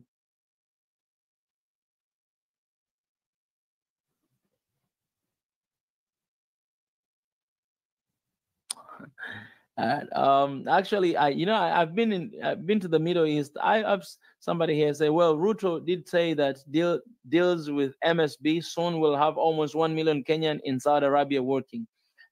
To be honest, I don't like the idea. I don't like the idea. I don't like the idea that Africans are going out to work because they're never treated well. I've been to to Dubai. I've been to United. I've been there. And to be honest, I've met a lot of Kenyans out there, a lot of them. You guys, last year we released the news of this lady who came from there. I know it's not the case to everybody. I'm not here to paint that, okay, everybody's going through that. There people are having an amazing time, good time. So I'm not going to paint that. But the idea of sending our people back there, no. It's like we have failed to provide for our people in the continent.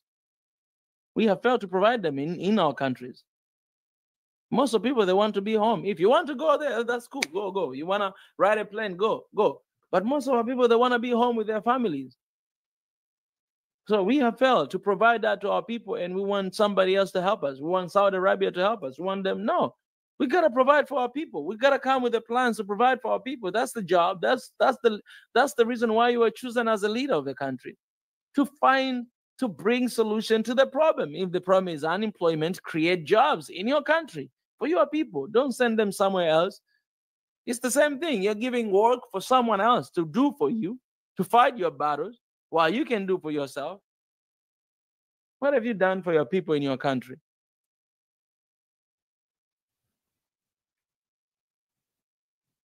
Yes, speak to the elephant in the room, Mika. It's always been about the race from the time Arabs, Caucasians invaded Africa. Oh, yeah. Oh, this was a long time ago. Wow. Okay, I was too far. Let me keep up with you guys.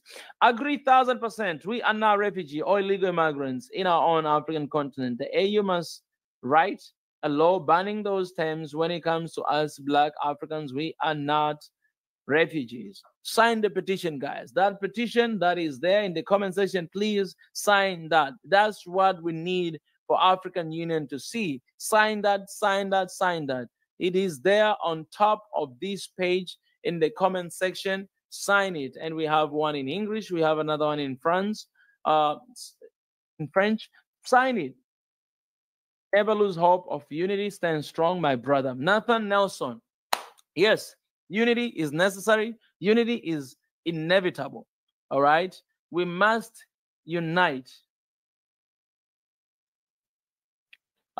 Sherry, Marie Anthony said, I remember the trip to Dubai was not so enjoyable and was shortened. I am not surprised. Warmth in Seattle and friendless are not their strong points.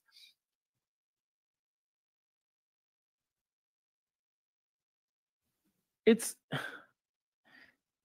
the time for our people to find. Let's work on this continent, man. Let's not allow anyone else to work for us. Gotta be responsible. Oh, guys, I'm super hungry. I didn't even have lunch. So let me put this a little to remind you guys a little bit here as I'm putting my food there on the table to eat.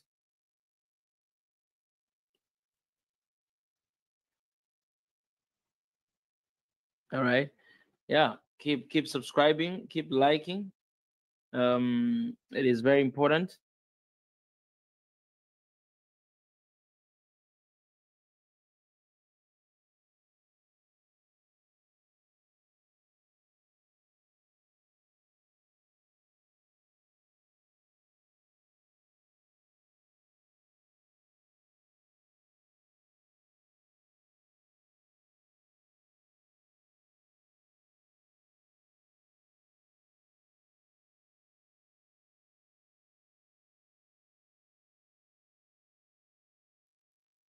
On why this issue is very important, not only for Niger, not only for Africans or outside, or not only for people who have some historical background with Niger, or people who are living close to Niger, but why this Niger issue is very important to all of us, to the entire continent of Africa. And I'm gonna start sharing with you guys some news that I have. All right, these are news. I don't know if you guys have seen it, but I'm gonna share with you. These are some of the news that you guys can find out on official Swahili Nation Instagram page, Swahili Nation Twitter page, and Swahili Nation Facebook page as well. I'll show you guys here on the screen to see this news.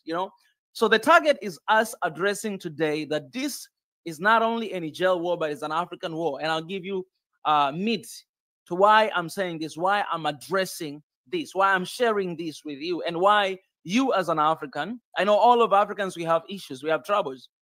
You guys in your country, you have issues, all right? I have issues in my country. Some of you're telling me that you should not speak about our country, speak about your country, you have your own issues. Yes, I understand. We have issues too. But when it comes to Africa, we always have to pick. We have to focus on priorities. And what I mean is this.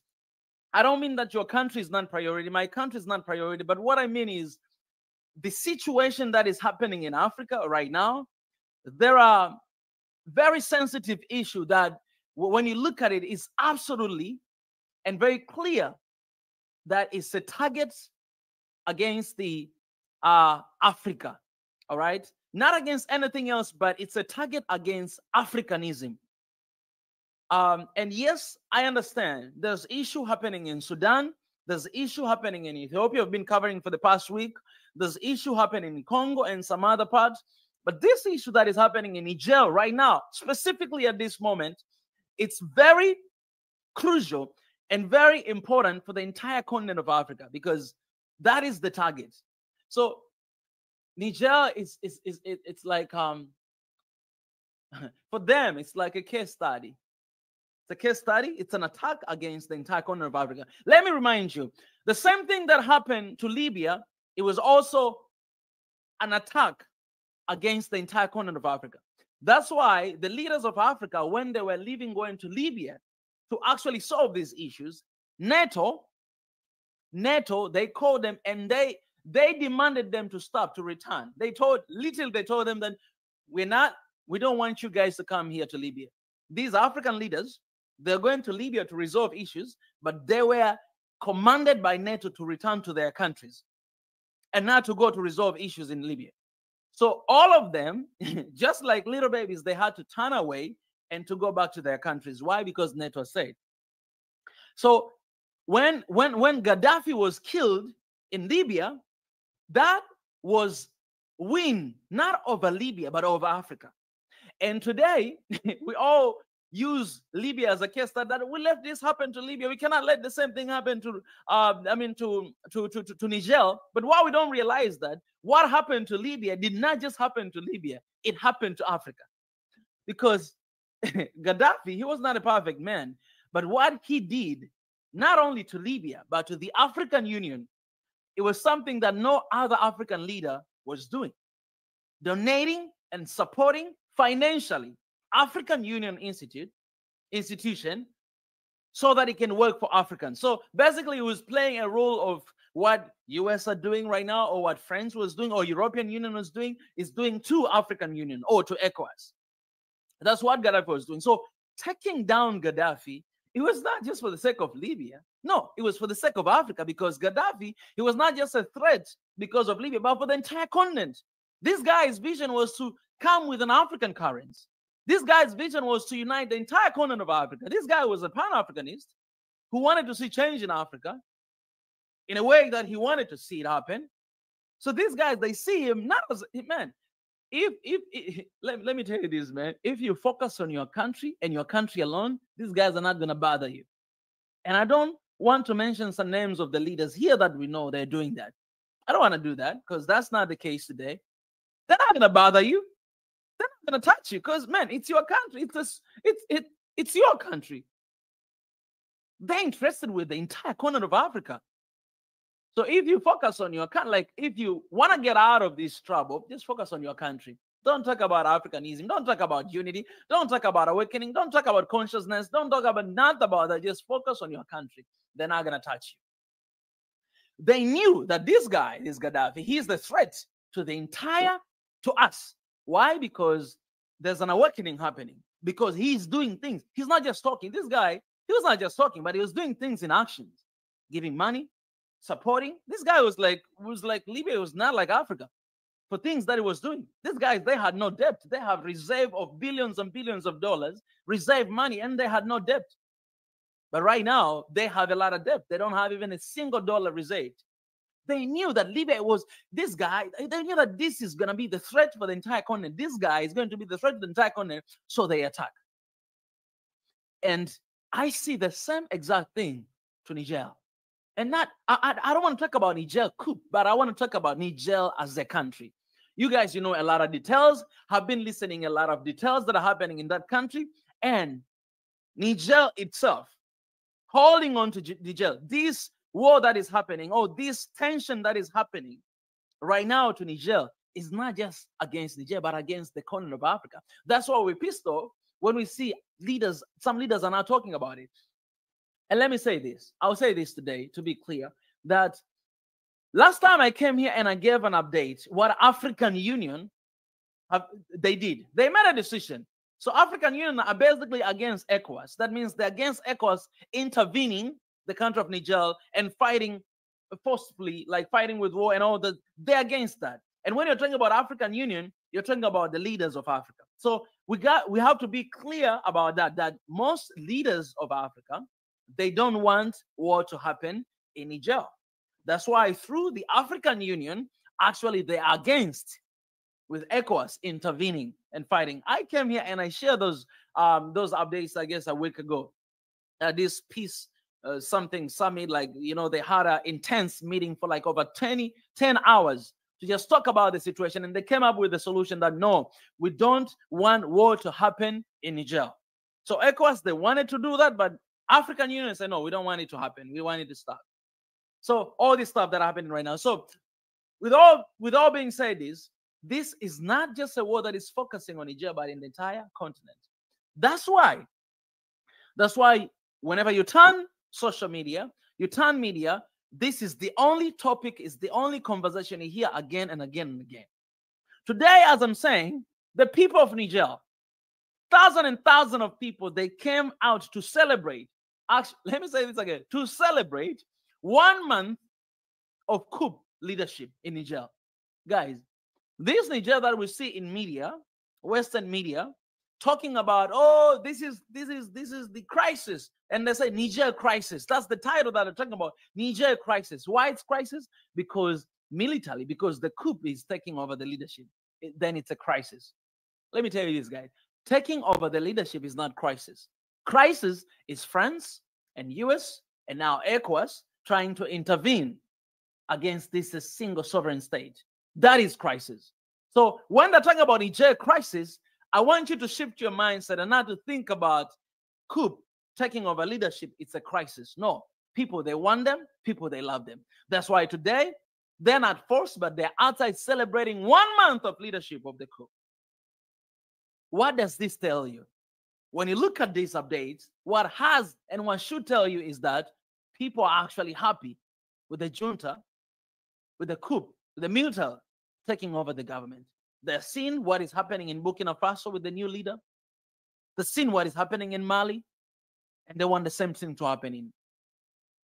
But I was talking about Libya and Gaddafi. Let me give you this update. I don't know if you guys have seen this. We share this news. Guys, let me say this, man. This is the time. And let me just pray a little quick because I didn't pray when I started this. God, I thank you for today. And as we're having this conversation, I just pray that the wisdom, the peace, and the understanding, God, as we talk about this beautiful country and beautiful continent, what we want is not just to talk, but we want really to have that knowledge so that we may take actions and to bring about solution to our people.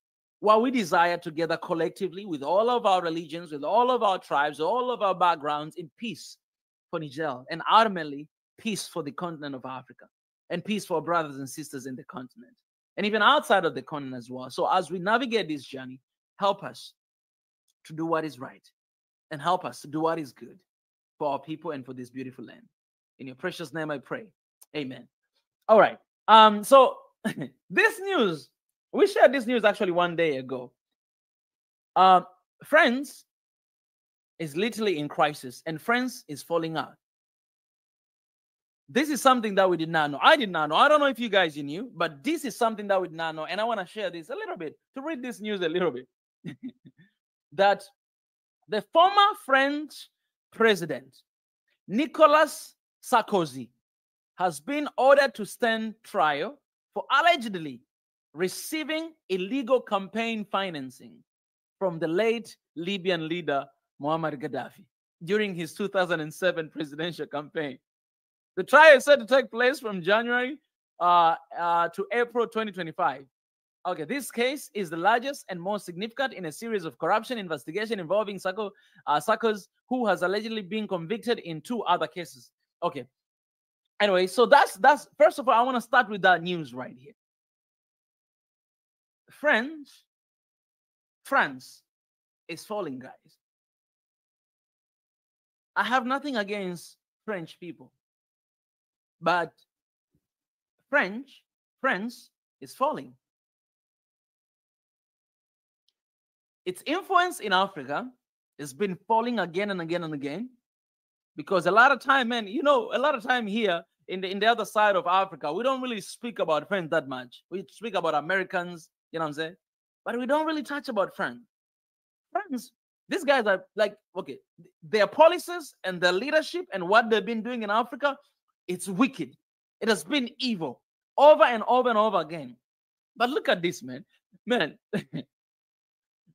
I don't know. I'm looking at this, and some part of me is really happy looking at this news. And I'll tell you why. Look at this, man. Muammar Gaddafi was actually supporting the former France president financially for his campaign in 2007. He was actually giving money to this president of France, supporting him in his campaign. And yet, he was killed by them.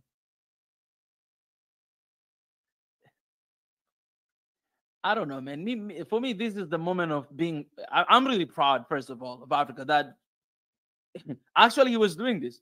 So anyway, the case is going on. We're going to see the outcome, what will happen. But just take a break and just think about it. Now, this guy has been accused by receiving this campaign money. And I believe they say illegally, because behind the scene, I mean, because if Muammar Gaddafi, he said yes to them and just give them all the deals they wanted, they wouldn't say it's illegal. They wouldn't say it. But because he stood for his people and he was against any humiliation against his own country and his own people, that's why they say this today. But I want to release that news, to just leave it out there for you guys to see and to just take it in. That this guy, probably he will be prosecuted because of the money that he was receiving from Africa. So do you think Africa is poor? No, Africa is not poor. And Muammar Gaddafi was showing that to us. Let me tell you this, man. Africa is not poor. If Africa were... if our people and our leaders, they truly work for our people and for our continent, we will not need even a single dollar from outside as a loan or aid. We will not need it. We will not need it, because this continent is the richest continent you have ever seen. And we know it. And these are just some of the news. I share this news that what France are doing in Niger, they're actually taking all the uranium, they process in their country, they sell it across the world. And what they do, the money that they earn from the uranium that they've taken from Niger, they send it back to Niger and to other African countries as a loan and aid. So they give back your own money. and they want you guys to pay them back.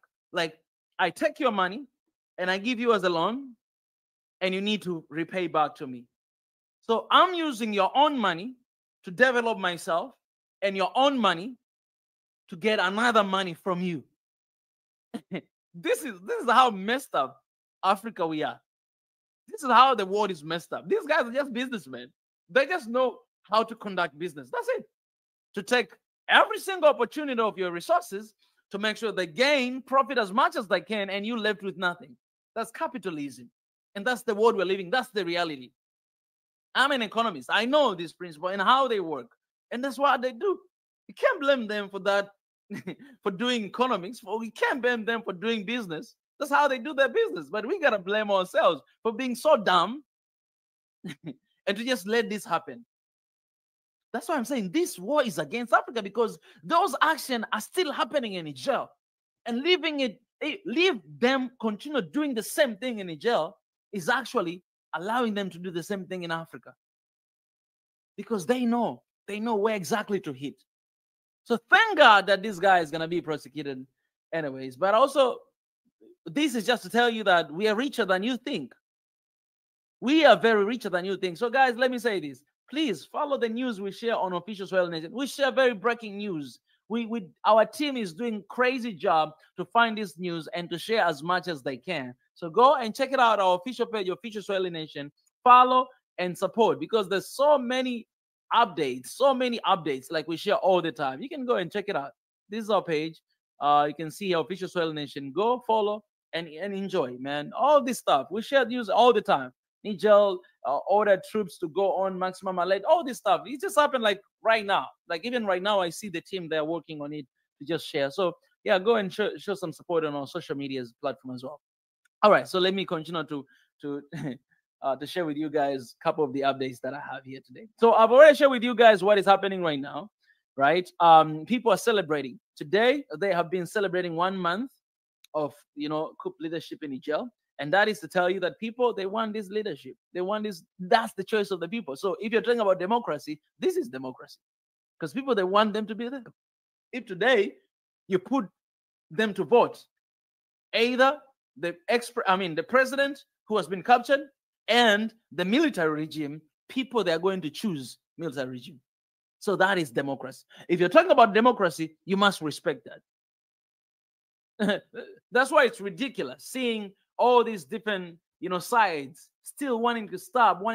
And that's why our call has been to ECOWAS that you guys know, no, you gotta be able to read. This is not the time for that. This is the time to stand with Niger. This is the time to support them, actually, because they're breaking out. Okay, another breaking news that you guys is that these guys 1 day ago they gave they told France ambassador, I keep mistaking French and France. All right, France ambassador to leave the country within 48 hours. They say, we don't want you here. We want you to leave as soon as possible within 48 hours. Get out of our country. We don't want you here. So they're doing the same exact thing that Mali was doing, right? And all this Western Africa, is something that we salute them for doing that. But let me tell you what France has replied. I think you guys have seen this as well. So France says Niger junta has no authority to ask ambassador to leave. So military is asking the ambassador to leave. Say, hey, get out of our country. We don't want you here. We're in charge right now. Get out of here. We don't want France. We don't want anything near us. Get out of here. And the French government is saying, no, you don't have authority to kick us out. You are there illegally. Let me tell you this, guys. If you do not understand, hearing this and looking at this, it will make you realize that this is more than just uranium. It is more than just uranium. And France are not alone. NATO, they're together with them. So NATO, that means all the countries in this NATO organization, they're behind this. That means the entire continent of Africa need to be behind Niger. Because if this is going to be a war, which we're not praying for that, that's why we pray every single Friday against this, then this is the biggest war you've ever seen. It's the biggest war you have ever seen. If we tell you, get out of our country, we don't need you here, and then you say you have no authority to kick me out, what does that make you feel? Oh, what does that tell you? It tells you that they believe, France believe that they have authority to stay there. Wait, I tell you, get out of here. Get out of my house. I don't need you here. And then I say, you don't have authority to kick me out of your house. Think about it. Why would I have that confidence to say that? Either I helped you build your house, and so I'm entitled to what you have. I'm attached. I think I have share in your house. And this is one of the biggest mistakes Africa we've done. The biggest mistake that will cost generation after generation. Yes, we tell this guy, get out of Africa. But when you look at the system, when you look at everything that is in our country, these guys, they built it. Sankara said, whoever feeds you controls you. If I feed you, I have authority over you. If the forefathers, they made a mistake to sell our countries, they made any kind of agreement in our countries, then we're not going to have a say even after 100 years. Because these guys are entitled to our countries. They're entitled to our countries. We see the problem that has been happening in South Africa for years. The division that is in Africa between this group of people, white people, and also black people. I'm not against the colors and all those stuff. I'm not against that. But I am against humiliation, exploitation, and unfairness and unjust system that is in our country. And we must admit that most of the problems that are happening today, we are innocent. It's because of what happened in the past. It's because of the leaders that were in the past. It's because of the decisions that were made in the past that we are in the situation we are today. And our children, they're going to be in the worst situation if we don't make a choice to do something today. Then we are to blame what is going to happen in the next generation. You understand that? That's why we work day and night to bring this awareness and try to do something. Because what is going to happen next, we are to blame. But let me tell you this, what is happening today, we're not to blame. We are innocent.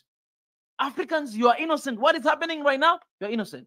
But there are people who made mistakes in the past, and we're reaping the consequences today. Because whatever you sow, you shall harvest. Whatever you plant, that's what you shall get. You cannot plant mango and expect to harvest, watermelon. It ain't happen like that. Whatever was planted before, we're reaping the consequences today. And that's what we say. What we are saying and what we're working on today and the solution of finding today is not for us. We're too late. We're too late. No, it is for the next generation. It's for my babies, for your babies, for your next generation. It's for your kids. And we don't have time. We've got no time for that. Because otherwise, they're going to be dealing with the same issues. I'm telling you, get out of my house, and you tell me you don't have authority to kick me out. In what basis? It's because I'm entitled to your country. I have ownership to your country. You know why Africa and our countries are never developing? Because every single leader, when they come into regime, they have first to get rid of the old agreements that previous leaders made in our countries. And so we find ourselves, after every 5 years, we do the same thing. Mark time. We do the same thing. We don't really move forward, but we go like this. We try to move forward. We try to move forward because we don't have a collective vision for Africa. We have individualism in our countries. And all of us, we want to build our own legacy. And we're not thinking Africa after 50, 60, 100, 1,000 years later. We don't think about it. We don't think about Africa in the next generation. We don't think about it. So what happened is, if I become a president tomorrow, I'm going to start cleaning the mess that previous president made and start establishing my own vision. Well, I'll be there for 5 years or 10 years and I'll be gone. Somebody else will come and establish their own vision. We don't have collective vision for Africa. African Union Vision 2063, that's why we're saying that we don't need 2063. We need it today. We need it today. Because 2063 is next generation. And they're going to be fighting the same fight we're doing it today. It's ridiculous that you will have another Mika 40 years from now saying the same thing today. And they'll be sharing this video that, oh, we have some guy here was talking about the same thing in 2012 2023. And that will be 2063. 40 years from now, they'll be saying the same thing. We don't have collective vision for this continent. That's why I say Africa's unity is the first thing. And how can we come together, especially in the time of crisis like this, realizing that this war is not against Niger, but it's against Africa. It happened in Libya, and we're still not learning our lessons. This is the time not only for African Union to stand and say something. No, it's the time for every single country to say something. Every single leader to say something that, hey, whatever you want to do in Niger, it's against Africa. And we are going to let you do anything. It's against my country too. Man, how beautiful that will be. Imagine if every single leader just stand up, speak, and say, hey, if you guys want to invade Niger, you must know this, that you're declaring a war not only against Niger, but against our countries too. And you're going to take actions. Man, imagine how beautiful is that. France is doing that to Niger. It's doing that to the continent of 55 countries. And it's not even afraid. Even some European countries are criticizing Macron for damages that he has been doing in Africa. You've seen this prime minister of which country, this country, I forgot the name, trashing Macron for what he's doing in Africa. This guy, man, this country has authority in Africa. You have a decency to say that you have no authority to kick us out for real? You have no authority to say anything for real? This is how bad it is right now in Africa. And let me say this, man. It's not a time to hide behind the closest door. It's not a time for that. For leaders, yes, African Union released something, but it's not a time to rely on that. It's not a time for that. It's time for everybody to show unity collectively. You're afraid that we're not going to receive aids and loan from our own money? Why can't we take this risk and stand with our people? And it's a worthy risk because you're saving our people's lives. That's what we do. The whole people, all Africans are standing with Niger today. What is it left for you guys? Then you must understand that some of these guys are not really there for us because people are speaking, people are talking, but they're quiet because of diplomacy. Man, you're not the only one that went to school for diplomacy. In fact, a lot of great leaders are not in the government today. A lot of them, they do what I do. A lot of them are watching here today. Shout out to everybody joining here, by the way. Okay, guys. So I wanted to lay down that foundation. And now I want to welcome you guys to join me in. We're live on TikTok. We're live on YouTube. I want to share the link here on YouTube to welcome you guys. I will have one guest after another. And I want you to just come to share your thoughts, to share your solutions. Because that is what we are finding here. I lay down the foundation that this is a war against Africa. It's not a war against Niger. It's not a war against West Africa. It's not a war against whatever. It's a war against Africa. The earlier we realize that, the sooner we realize that, the sooner we're going to win this. We lost to Libya. We're going to lose this if you don't realize that. I'm telling you guys, it's the same thing. France, they were there, they're here. Americans, they were there, they're here. NATO were there, they're here. The same pattern. And they're turning our leaders against each other. That's why ECOWAS went against AU.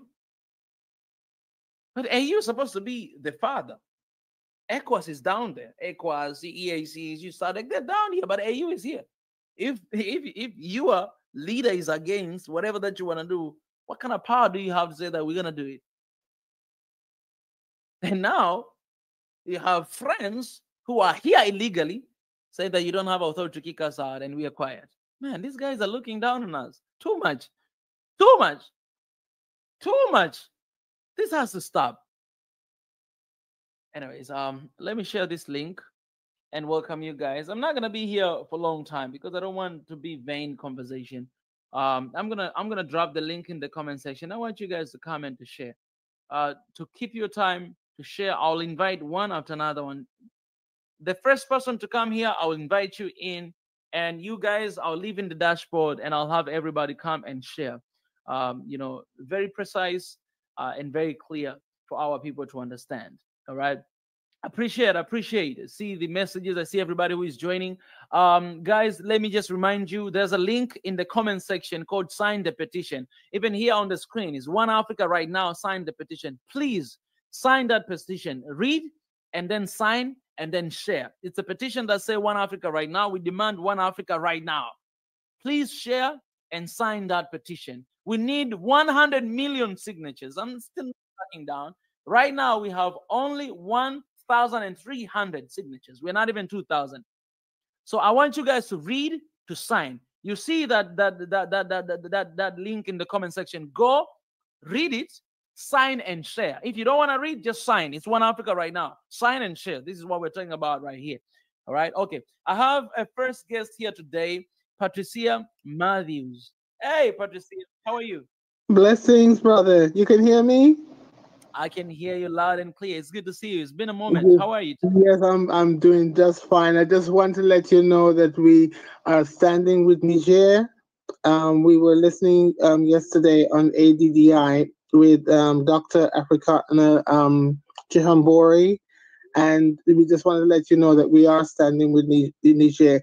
Many of them on there are planning to go to stand in front of many of the embassies, even in Washington, D.C. And we are going to let the people of France know we are standing with our brothers and sisters in Niger. And if ECOWAS is not careful too, we're coming for them too. Let them know that we love our brothers and sisters on the continent and we're not playing. And this is one person who is calling from the U.S. here. And many of us from the Caribbean, we stand with Niger also. So let ECOWAS know that if they go after our brothers and sisters in Niger, it will be a war against all of us, not just only the people on the continent, but even us in the Caribbean as well, you know? Yeah. And they have to remember, Nigeria must also remember that they have a dark history of selling our people overseas. That's how many of us end up in the diaspora in the first place. And this is why many of us are so angry at their leader right now. So we're saying to the people of Nigeria, remember that we still haven't forgotten what happened 400 years ago. So please lay your hands off of Niger. If they want to be a free country, let them be a free country. That by them being free, it will liberate the rest of the continent and the rest of us that are in the diaspora as well. Thank you so much. Yeah. You're welcome. Big up and keep up the good work. I appreciate it. Thank you so much. I appreciate it. Thank you very much. Thank you. You very are much. so welcome. Thank you, Patricia. Guys, this is an opportunity as well for local Africans who are in the continent and diaspora to reconnect. And I think I've never seen something like this. I think through what is happening in Niger, it's really bringing Africans together. You have seen, man, I'm always surprised. Just my sister here from the Caribbean and all Africans across the world, all the attention is here in the continent, and some of them are already coming back to fight, to be there with the people in Niger. They say, you know what, I cannot enjoy the luxury where I am right now. I'm going back to the motherland and I'm going to stand with Niger. This is the moment. So through what is happening, there are positive side and there's negative side as well. Negative side, we're going to lose our people's life. In fact, we already decided to lose. Last time I came here and shared with you guys, 17 soldiers were killed because of an ambush that they said it was by terrorists. The question is to us is who are the terrorists? Because terrorists are not just coming from Africa or from the Middle East. No, they're coming from Western as well. But they are terrorists. The action that they do, that they invade our countries, you can't just say, yeah. So the question is to us, who killed those soldiers. Oh, terrorists. Okay, what kind of terrorists were there? Where did they get the weapon to do that? So that's the damage that will happen. But the positive side is this, that Africa is awakening. In Africa, we are realizing that, man, this target, the targets on Africa, man, if you're born an African, you have a price tag on your head wherever you go. Outside of the continent, even inside of the continent. This is crazy. It's just being an African, you are a target already. Target. That's why I hope my brother and sisters who are non-African, I hope you understand this. Because if I invite all diaspora or all people who left Africa for once and explain to you the experiences they're going through, whatever, outside of this continent, you're not going to believe. You actually might hate your own people and be like, I did not realize we were mean this much. Because if you're born an African, you already have a price tag. This reminds me the story of Jesus, that when he was born, the price tag was in his head. This guy, Herod, was finding this guy to kill him, whatever he was, to kill him. Because he did not succeed to kill only him. So he commanded all the kids that were born around that age, around his age, to be killed in the entire country. Do you understand how wickedness is that? Somebody, because they're finding one guy, he wants to kill all the children. Because he said, you know, all the children, just kill them. That's why he had to run to Egypt. He had to run to Africa to be safe. This is Jesus talking about. He had to come to Africa. This is the same thing, reminds me of us. If you're an African, you have a price tag on your head. Wherever you go. You're not safe outside of Africa. You're not safe inside the continent. That's why it is important to address this to our brothers and sisters outside the continent, that it's better to die fighting here with your people in the continent than to die somewhere else. This is your home. It's better to come here, to fight here in the land, because we need you. Trust me, we need you so much. We need you. You guys have been fighting this war for a long time. Same to some of our countries here in Africa.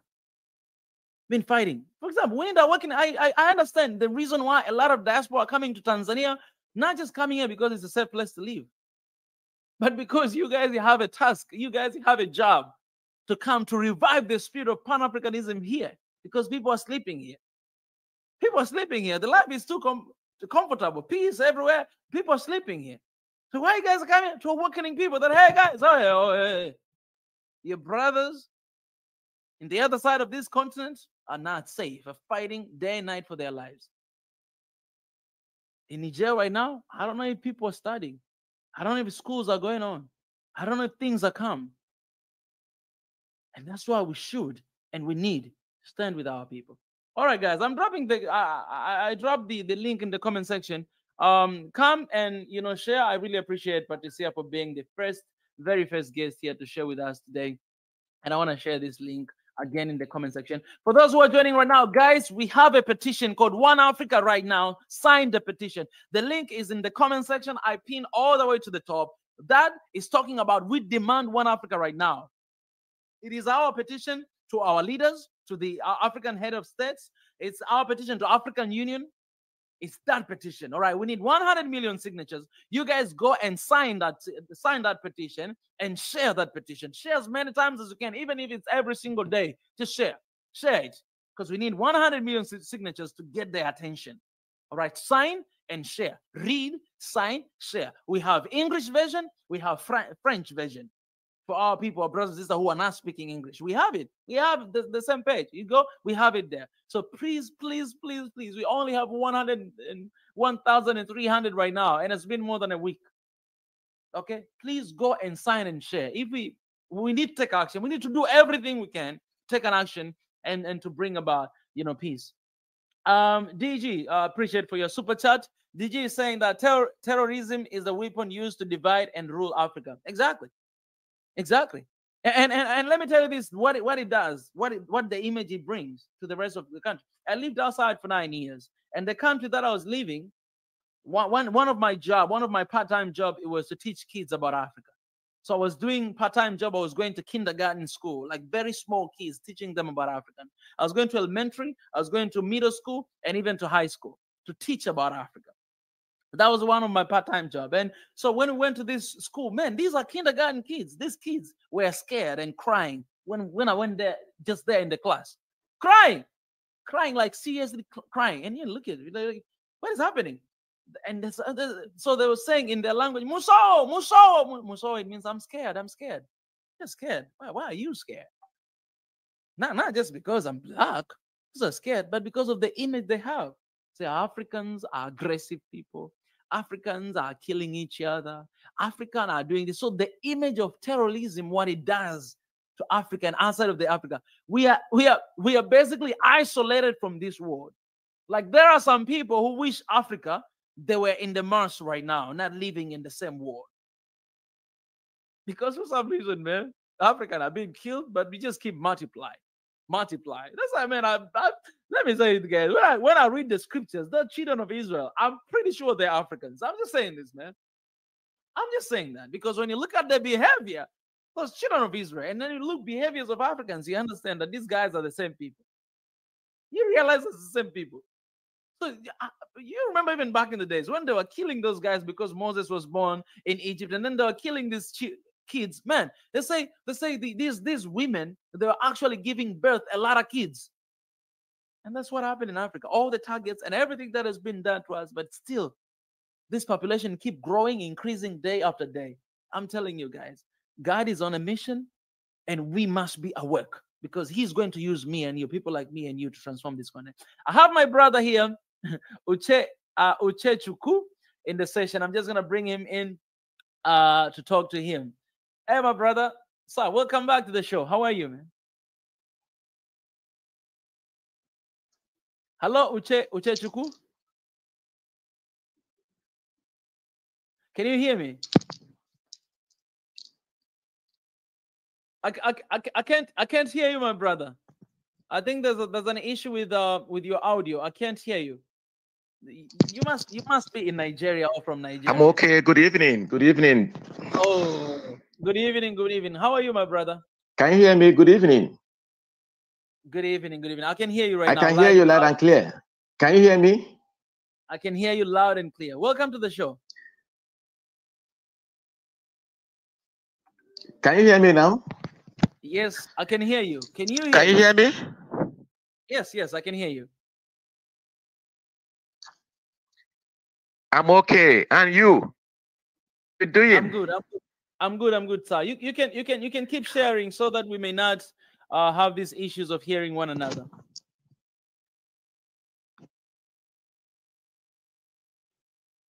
All right. I think my brother Uche Chukwu is having some issues. I'll bring you back, my brother. I also have Kaisorian Empire. I remember you, my brother. Here in the session, I'll bring him in the show.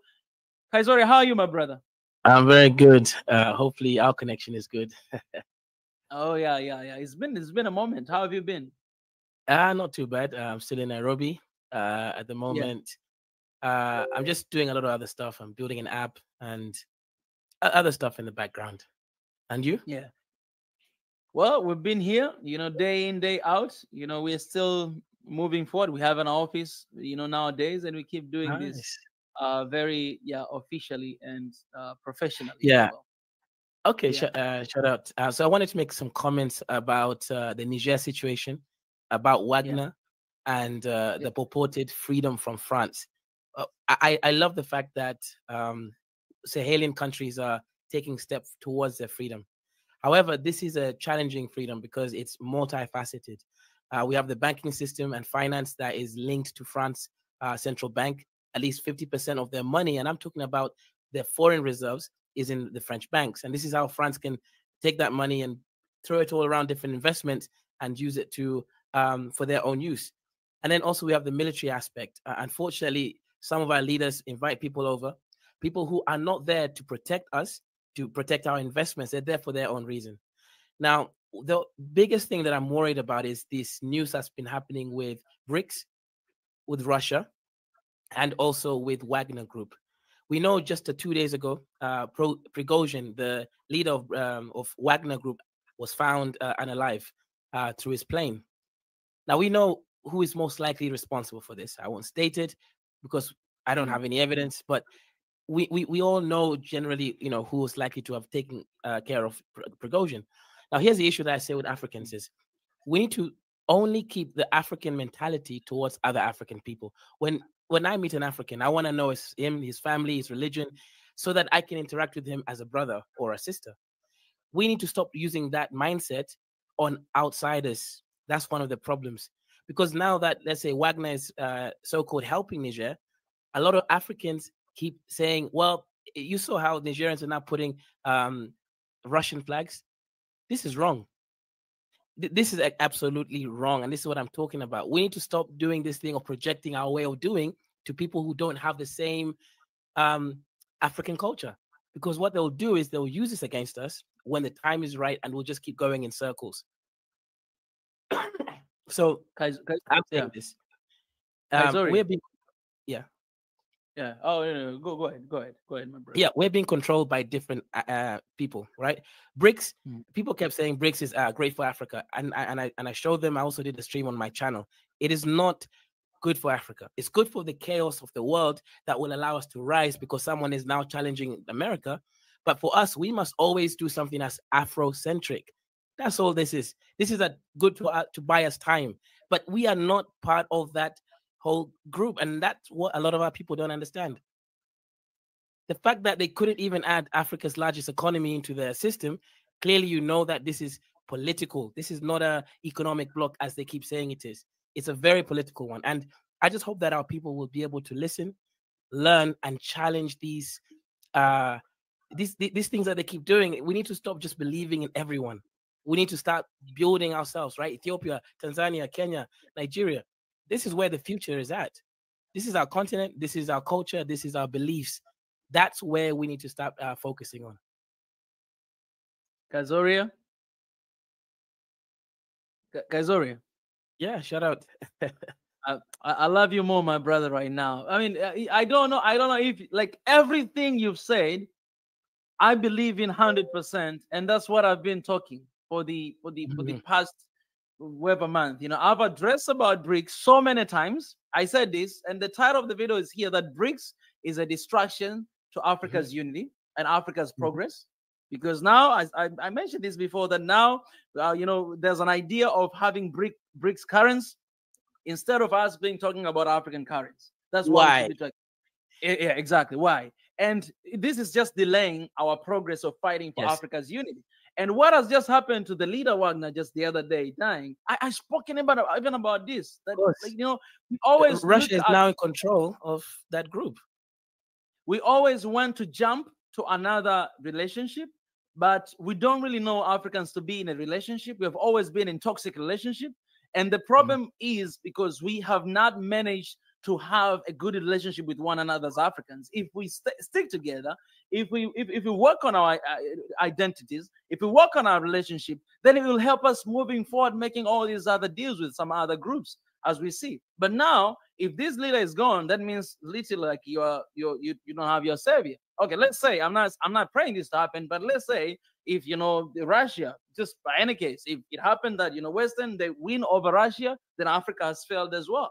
Because it seems like we're putting our trust on somebody else out to defend us instead of strengthening ourselves to stand against the rest of the world. Because we've never had friends. We don't have friends. We'll never have friends. We are on our own. That's how it has always been. That's how it will always be. And until the moment that we wake up and realize that and start working on ourselves, then we're not going to see the change. I agree with you 1,000%. This is true. And there's one more sad thing which I noticed, right? During the Second World War, most of us were we were within colonization, and that meant we had to participate in the war effort with the British, the French, etc. Whichever country colonized us, we were part of their military union, and that forced us into the European tribal warfare too, right? It's not a world war; it's European tribal warfare too, right? the issue I have now is this: why are we purposely choosing to put ourselves between two giants, military giants, Russia and America? What we're doing now is inviting that chaos into our continent by choosing sides on something that doesn't actually affect us positively across time. This is the warning that I'm heeding here is like, we have to be extremely careful how we tread this rope, because it's a tight rope and we could fall on each side, because if things escalate in this world, we are choosing a side on people who we know will not go and help us in our time of stress. It's never been that way. The only people who can help us is ourselves.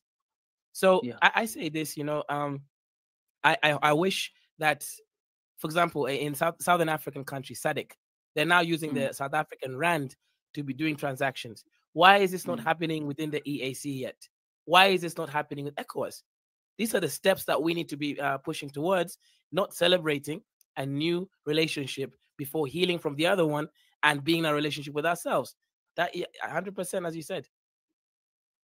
My brother, like I couldn't agree with you more. Like I literally have nothing to add there, because everything is. I think this is one of the times that we agree on. 1000%. Because I know a lot of time there are things we don't agree on, but this one, man, my brother, I salute you. I feel like I needed that. I mean, our solutions has to be from ourselves.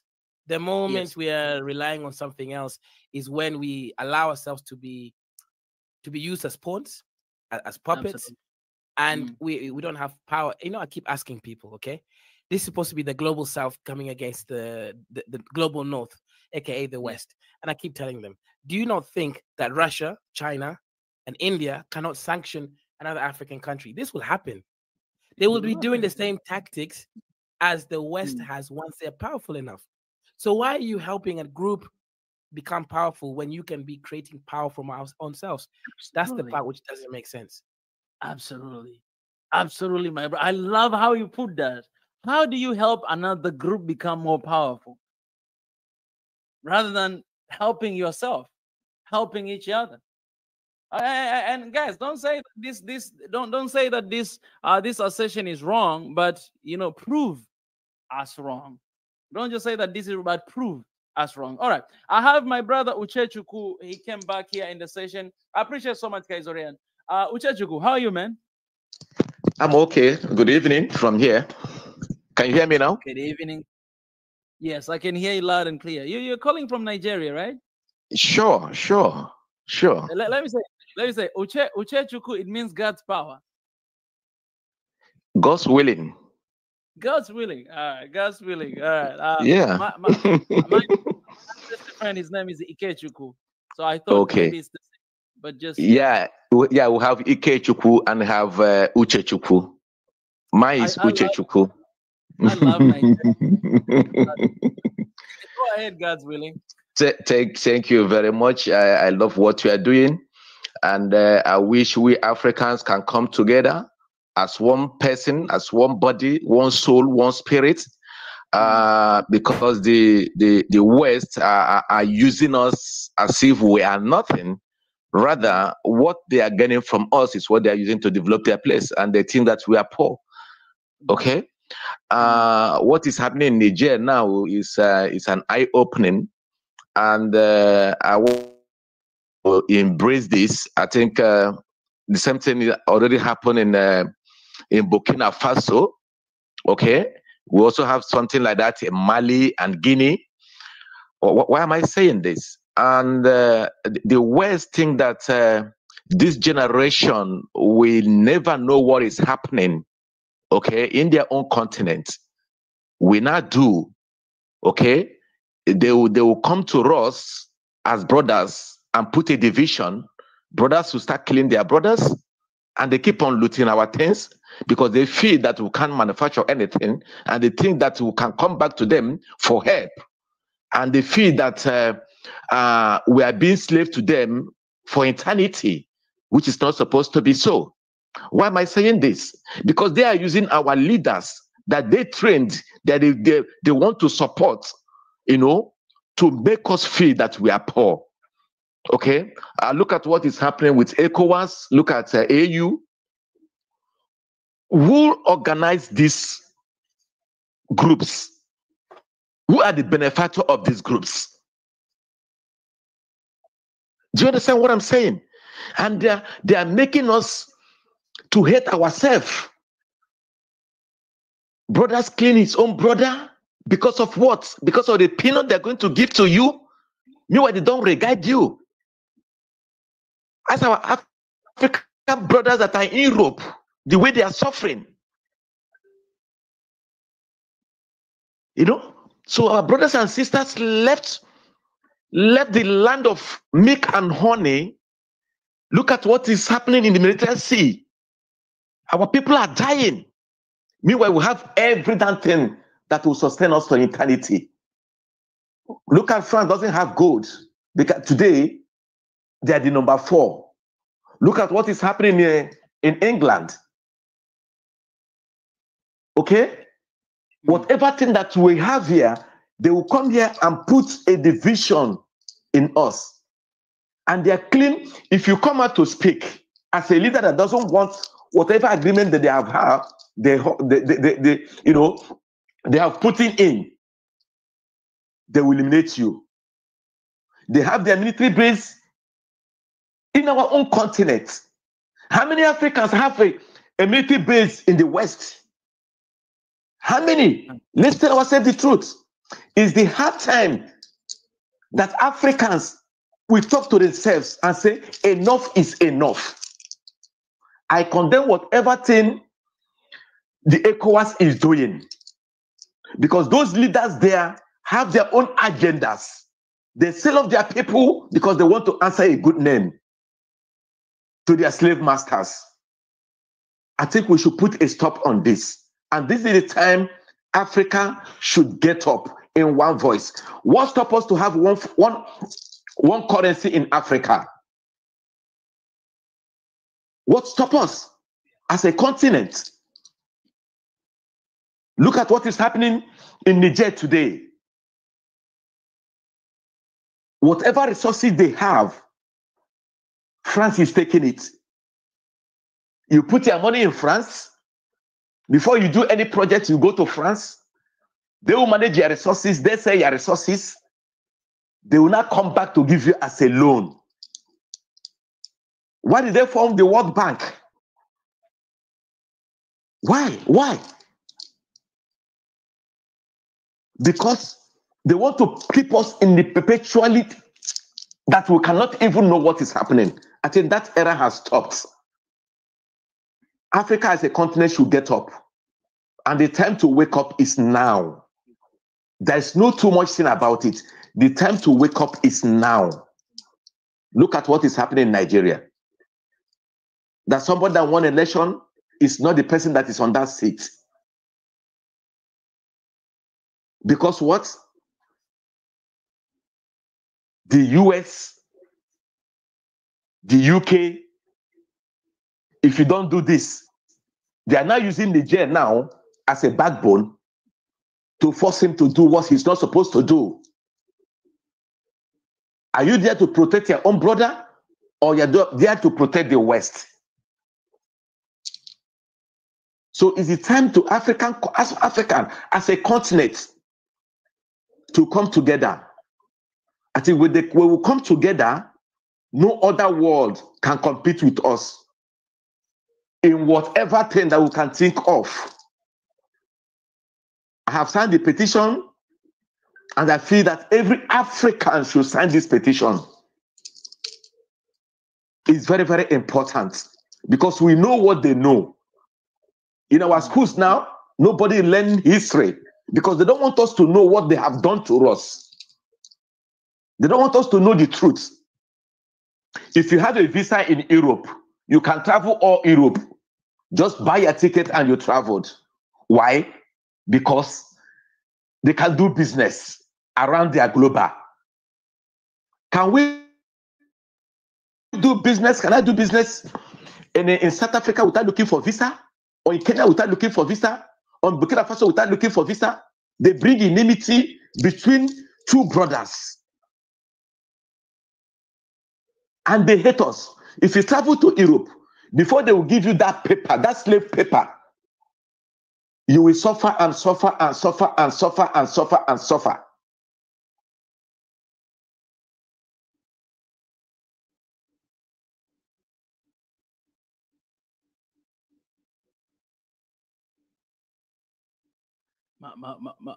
My brother, he's having difficulty with internet, but he will definitely be back, and I'll give him a chance. And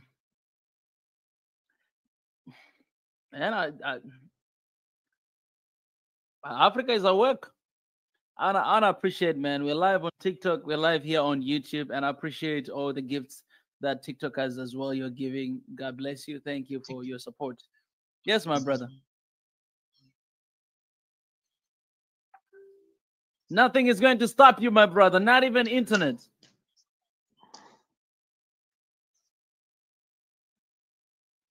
Yeah, as I was saying, that's the same thing we are talking about. The network have to cut off. You understand? Yeah, so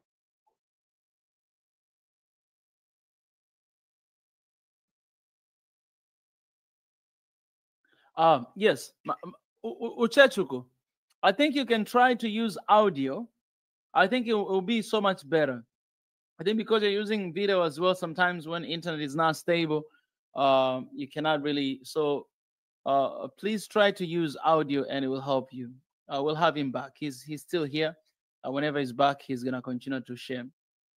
Niger, you were here, but you left. I was gonna give you a chance after my brother here.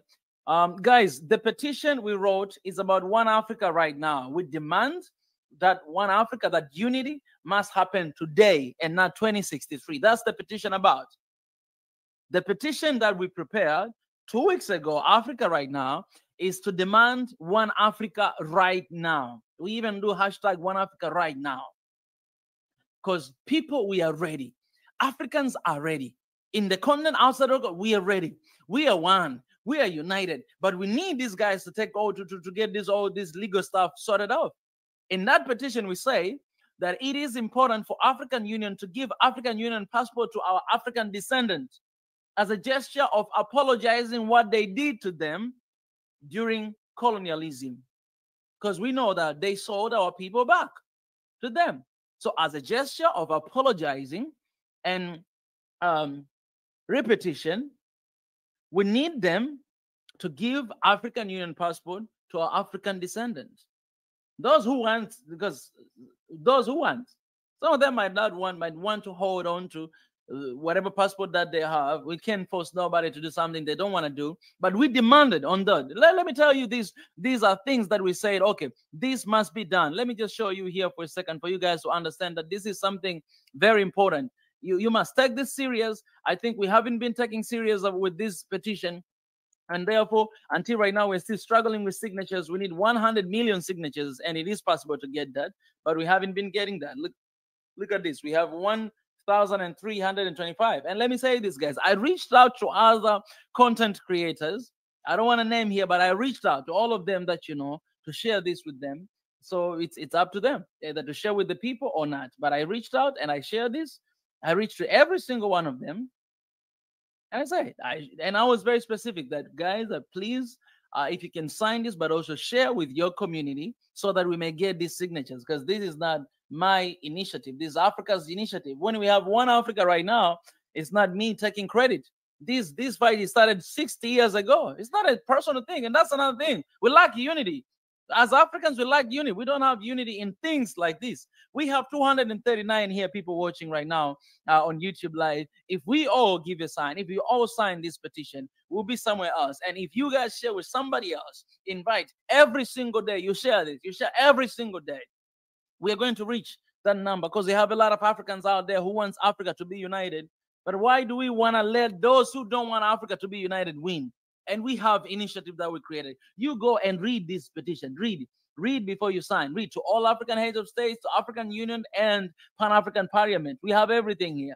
Scope, problems and recommendation. What we have, look at this. Removal of visa restriction for all Africans in the continent to immediately facilitate the free movement of Africans within the continent in respect of the protocol to the Abuja Treaty 1991. I shared this petition even with PLO Lumumba, professor.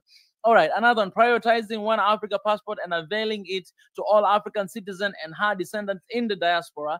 The latter of whom were forcibly enslaved by colonizers during the 16th to 19th century, triangular trade as a gesture of apologizing for what was done to them, welcoming them back to the motherland and benefiting from their professional expertise and advanced skills. Look at champion the open border policy through opening markets and accelerate intra-regional trade opportunities to curb the high unemployment rate amongst the youth in Africa and their unwarranted risk journeys and unhuman death through the Mediterranean Sea. We know how many Africans are dying because of this. We can save this. By this petition, we can save our people. Africans can never be illegal migrants in their own continent. They're not immigrants. They are African. They're not refugees. They're Africans. They're not illegal refugees, because that's what we call them, and then we lock them down in prison. I say this a lot of time. Expose foreign exploitation of Africa's mineral resources while encouraging skilled Africans in the diaspora to participate in finance mobilizing using Africa's minerals and natural resources available within and from the continent. Okay, look at the African Union, AU, to withdraw from receiving partners' funds to sustain its budget and instead exercise its independence by focusing on streamlining revenue collection from member states and African citizens within the continent and diaspora. We can donate to African Union. If all of us, we decide to give $1 every single month, African Union will be able to operate the entire year and work for us and stop receiving money from EU and America and other and other countries out there. Immediate implementation of one African currency, a step toward one Africa solution to African problem with African money. That's what I'm saying, man. That BRICS, yeah, it might be a good idea, but it's not what Africa needs right now. It is not. We need African unity. We need African currency. And then as an African, we can join BRICS. That's what's supposed to happen. You have Chinese there, more than 1 billion point something people. You have Indians. These are countries that are far away from us. If you join us individuals, we ain't gonna bring any change to Africa. I'm telling you guys, we need to join as a continent. Then that's when we can be here. We can have a relationship with anyone, but if we're not united, they will take advantage of us. It sounds good, man. I went through that. I went through that summit every single day. I listened to all the speech of all the presidents of Africa, and I shared all of them on YouTube. Go on YouTube here. We shared all countries. We shared all the speeches that our president shared. All of them. And let me share with you. Let me show you here. You go and watch and listen to this because it's very important. Why did we share that? Because it's very important to listen. It's very important to hear them out. Let me share with you guys here. Let me share with you. Let me show you here because you must see this and you must go and watch this. We don't just talk, man. Go and watch this. Here. If you go on our YouTube channel, you go here, go to our channel, see all the videos. We uploaded for 3 days straight, all of these. These are African leaders from BRICS. Do you know how difficult it is? We had to cut, and we're only 2 people who are doing this. 2 people. We had to cut them from the live streams and to edit them and to share them. All of these, except this one, it was another video of PLO Lumumba. But all of these, look at this, all of these leaders, starting from here, all of this, go and listen to them. Listen to this video. They are on Swahili Nation, all of them. Go and listen to them. Listen to what they're saying. Okay, somebody here, Namibia president, he said, we hope BRICS will not divide like United Nations. That's what the leader of the country says. We hope they do not do this. Like, we hope, man, this is us. And when, okay, let me show you. Look at this. With BRICS, better life is achievable. All right, that's another leader saying from Lesotho. BRICS is a new global era for Africans. All right. We must rebuild our socio-economic and all this. You see, we're not satisfied with post-colonial. Okay, our aim is to prosper our economy. You can't prosper your economy with somebody else. Trust me. I don't know, man. Like, the reason why we share, because we want you guys to see it, to listen. You can either go and watch like 5 hours long or 8 hours long live stream, or you can watch these short clips of 5 minutes, of 7 minutes, and to understand what these guys are talking about, what our leaders are talking about. Then you'll understand our mindset. I'm not dashing it off anyone. But Africa, we must believe in our ability. We must believe in the resources that God has blessed us with. We must focus in the continent, uniting ourselves and using resources for ourselves. We must have BRICS in Africa.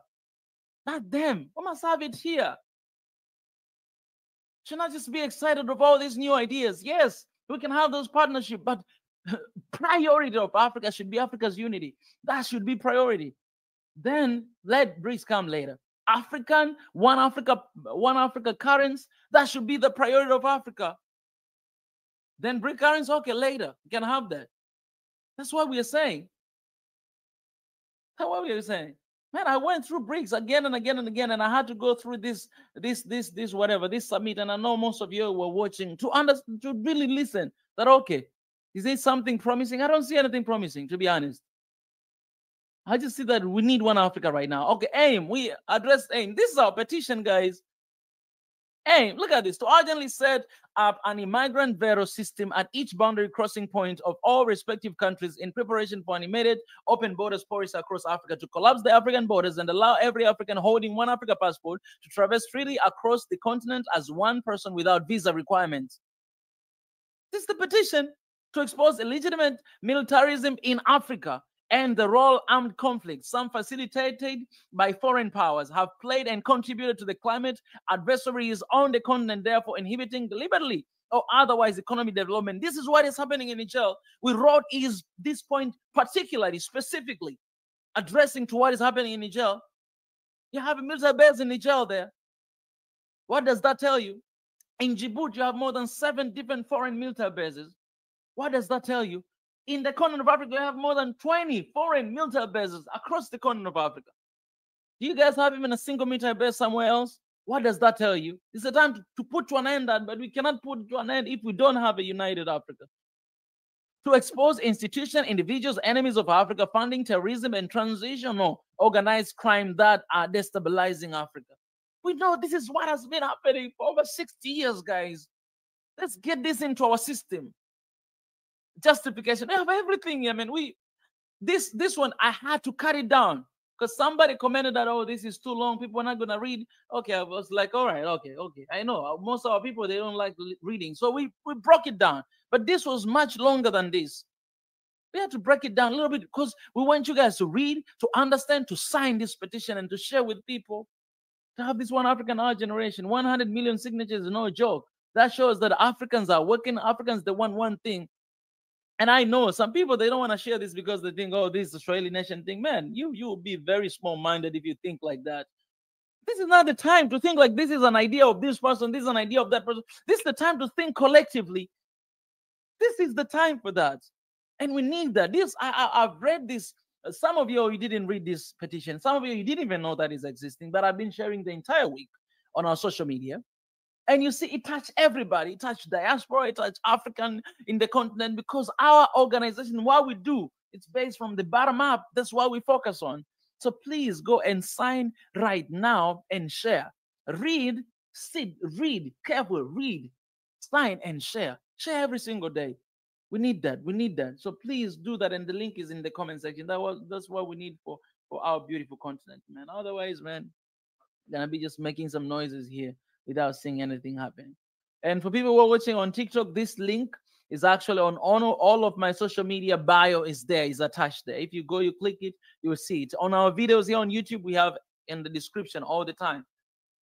And we share it. Africa needs its own partnership. Exactly. Exactly. You can't keep jumping into one relationship to another relationship. Actually, I'll tell you this. You know, BRICS is very dangerous. Let me just say that. We don't see it right now, but we'll see it later. Because the countries that we're operating with, look at China, how many military bases they have in Africa right now. Look at the influence of China in the country. And they know it. China, Russia, they know it. If they want to go against US, they need to increase their influence in the continent. They don't, let me tell you this, man. You can say that they don't interfere our, politics. You can say whatever that you want to say, but I'm telling you, I don't trust nobody. When it comes to Africa, I don't even trust Africans because they're selling each other, killing each other. Should I trust somebody else? But I know it is necessary for me to put aside my personal feelings and to work towards a unit of Africa in our continent. And that's what Africa should do before anything else. That is the priority. That is That should be the main topic. Not BRICS as the main topic. No, we're just promoting other things. Africa's unity should be the main topic.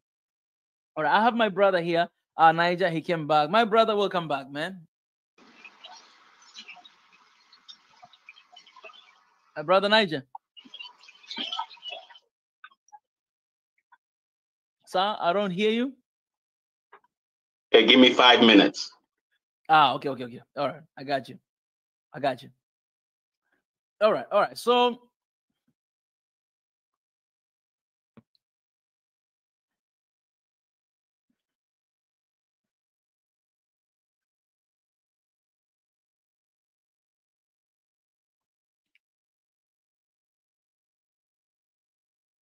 yeah, somebody, Jacqueline says, always looking for a savior when we have the power to save ourselves.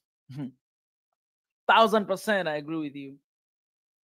We have all the power, we have all the ability, we have everything it takes. Let me say this. I say this all the time. The difference between where we are and where we should be is decision. Our organizations, our leader haven't been making decision to pursue Africa's unity. It's something to make decision and to be done like that. We deal with other things later. What is important right now? It's unity of Africa. That's what is important. To have one say. To have one say. I'm telling you this. If we have a unity of Africa, let's say, maybe they will say, okay, we're not going to allow a military regime taking over the government, in our continent. If that is the statement, then what should be done in order to prevent that from happening?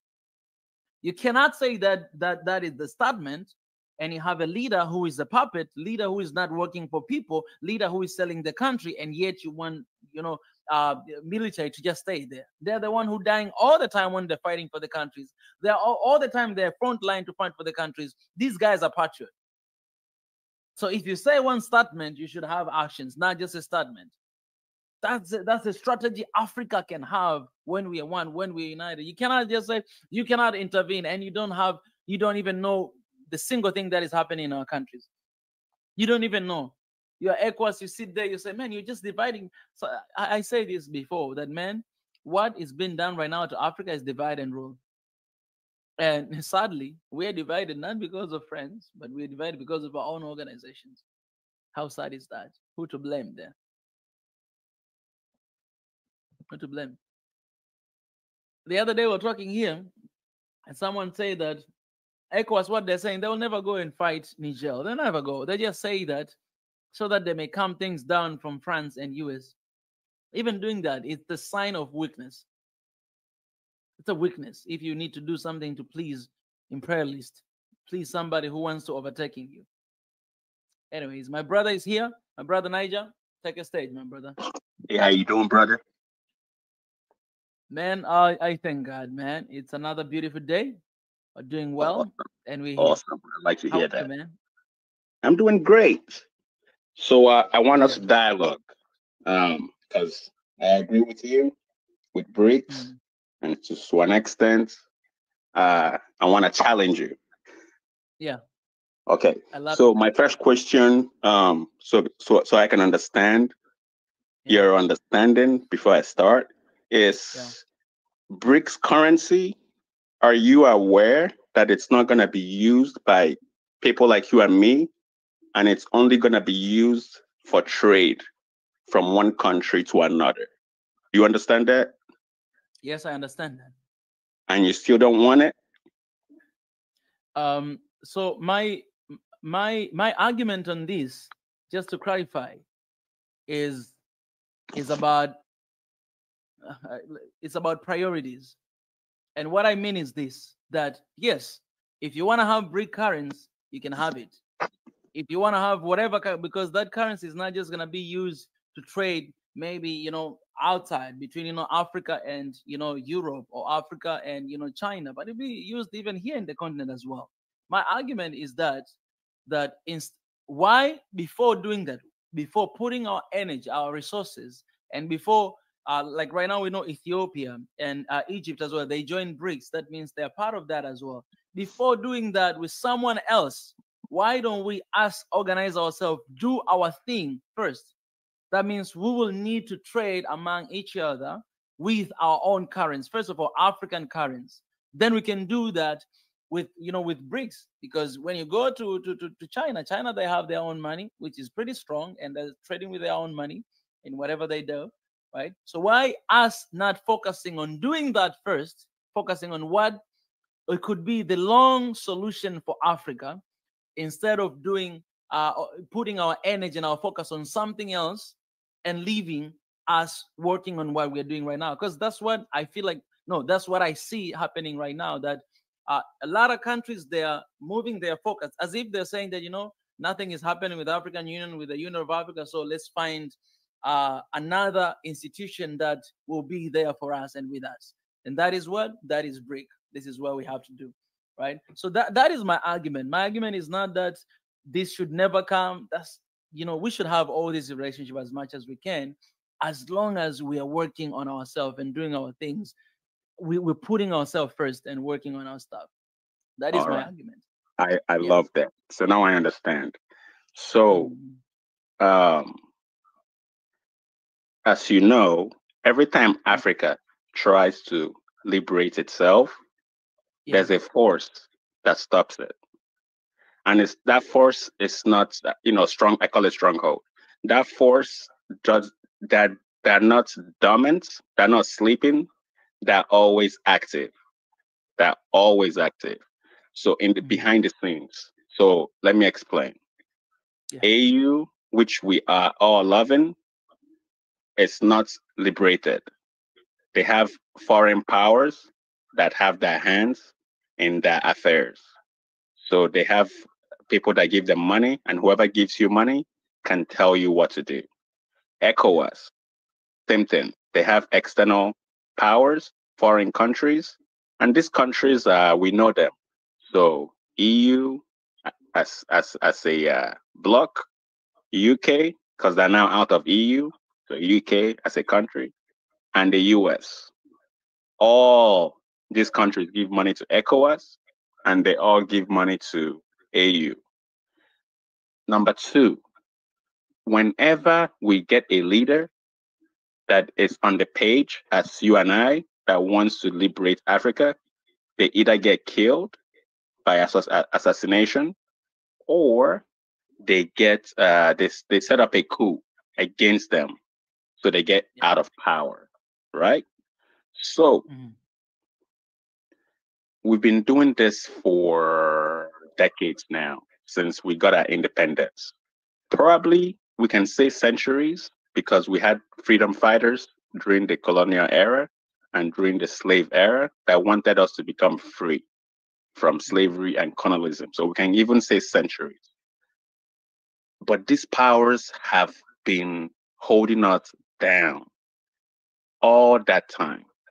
And the only difference is that every 2 decades or so, they come up with a new strategy, a new name.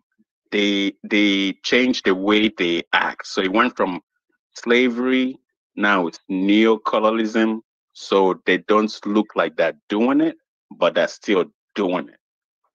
They're still controlling us. So look at Haiti, for example. Why do you think people in Haiti are revolting? Why do you think people in Niger are revolting? Why do you think you and I are revolting, that we want something different? And we didn't start with you and I, or people in Haiti, or people in Niger, and everywhere else in Africa that are still trying to liberate themselves. This has been going on since Kwame Nkrumah and all the other leaders that came after him or before him. So what I'm trying to tell you is that even though you want to see the one Africa, one African currency, we need to continue to push that agenda 100%. But that stronghold that is holding us down is not afraid of us, because they already know how to manipulate us. They already know how to blackmail us. They already know how to get some of our leaders to become their puppets through blackmail and other tactics. So for us to break free, if you look at the United States and NATO, right, they're building alliances. partnerships, friendships, relationships. But in politics, they call it alliance, right? Africa also needs its own alliance that will not exploit them the same way the West have been exploiting us. And for us to do that, we need to look where people have not exploited us, one, and also where people have been exploited in the past, but they found a way to liberate themselves. So they understand where we are, i.e., India were once colonized. China were once colonized for 100 years, 1 century, 100 years. You know, ours went on for 400 years. But for 100 years, they got colonized by the same people that we are trying to liberate ourselves from. UK, British, because there was no United States then. UK was in India. UK was in China. They made Chinese people become opium addicts. Research this, opium addicts. And China fell for 100 years. And China calls this 100 years of humiliation.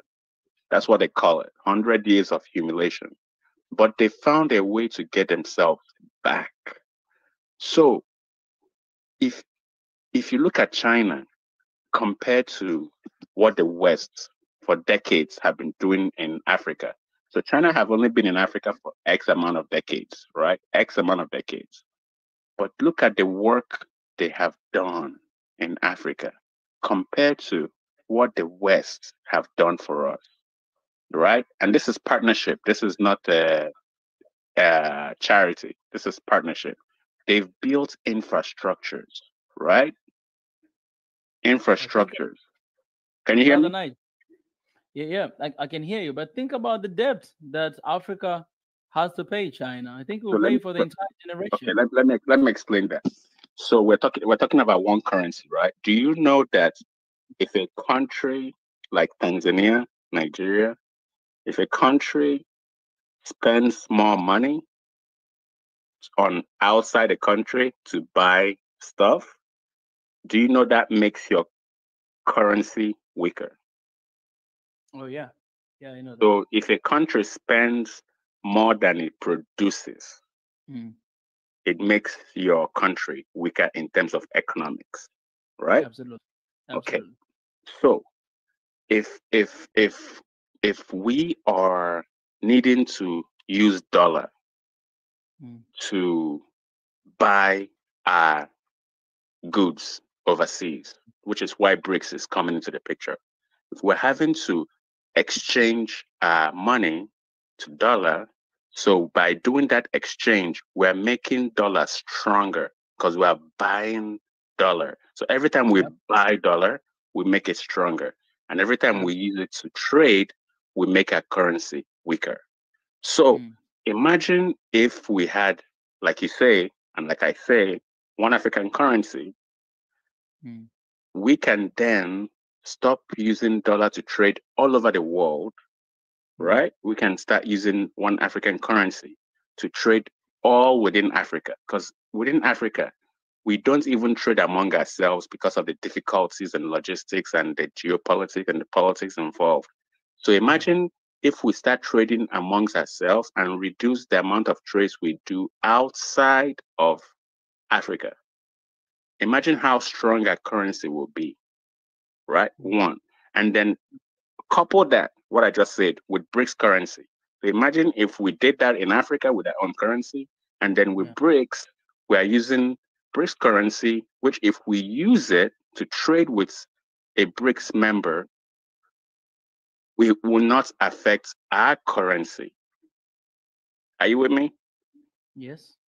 And then our countries will become stronger. Now, I know you just told me about the debt with China, but I challenge you to do your research, because this, I believe what you're telling me is what the media have been saying. So I want to challenge you to do your research and compare the debt Africa owes China and the debts Africa owes the West. Compare the two. and you'll be shocked to see that Africa owes more debts to the West than it does to China. I can guarantee you that because I've done my own research. Yeah, I believe it's a matter of time, because the amount of money that Africa right now is receiving from China, it's crazy, and I think that is what is freaking Western out as well, to see that Africa has found another hero or another sugar daddy, you know what I'm saying, to get things from. And this, I'm saying this very sadly, to to say this, because for me, I believe, my brother, that if Africa can do what we are suggesting, what I know you and a lot of people that are suggesting about the unity and everything, if Africa can focus on that, we're not going to have we're not going to be doing the same things we're doing today, and especially when it comes to borrowing. I might say that it might not. I agree. No, you're 100% right. You're 100%. Like I told you in my previous calls, we're supposed to be the lenders, not the borrowers. I've told you that. Exactly. But I have to tell you, but I have to remind you that there's a stronghold stopping us. And if we don't break away from that stronghold, we will never be liberated. You have to see the stronghold. The stronghold is invisible. It's a spiritual warfare. It's there. It has it. So let me tell you what the stronghold is doing to us. Because I haven't finished first, Niger. Okay, go ahead. What I was about to say, what for me, what I really hate is the attitude that most of Africans have, especially towards institutions like BRICS right now, right? The attitude that, oh, this is the new thing that will save us. This is, it's where we're going to run to receive our help. This is, it's like as if we're choosing BRICS is there and we are going to them because we are angry with the Westerners. And this is very wrong attitude, and it's not going to do anything to us, because it's basically us giving them power. Like, basically, we're empowering BRICS right now so much, that these guys, they have nowhere to run to, they're running to us. And we all know that when BRICS started, Africa was not there. Africa was invited later on, but it was not there with all these other nations. They have their own agenda, the things that they plan, everything. So that attitude of seeing, you're saying something very, very, very true here, and very right, that we need all this partnership. And I agree with that we really need this partnership. But the attitude of partnership that we have, Africa, it's very different. And that's because we've been traumatized for so long time. And unless we're going to come back to Africa, to look at each other and to be like, guys, all right, we messed up for so long time, but we can do it. If you have Sankara in the continent, not only in one country, because that's what we have in Africa. Like, you have one good leader in that country, and that leader will be killed. All right, and then you'll have another one there. But we don't have collective agenda. We don't have the vision and the target as one people that we can face. I believe if Africa awaken and do that, all of us together, nobody's going to kill Africa. That's what I'm trying to explain to you. Africa wants to do that. There are leaders. The other Nigerian that was just on the call, Uchechukwu, was telling you that the president that is in Nigeria right now shouldn't be the president of Nigeria. Yeah. The person that is supposed to be the president of Nigeria right now should have the spirit of Sankara, not the spirit Tinubu has. So I'm telling you, there's a stronghold that is stopping Africa from making progress, because they keep putting the wrong people in power to further their agenda. So I understand where you're coming from. So, but my point, I don't have the same mindset as the people that you're talking about, where they see BRICS and they say we have to run to BRICS and then BRICS is going to make us better. That's not what I see. I see alliance, right? And when I say alliance, it's like taking one stick, right?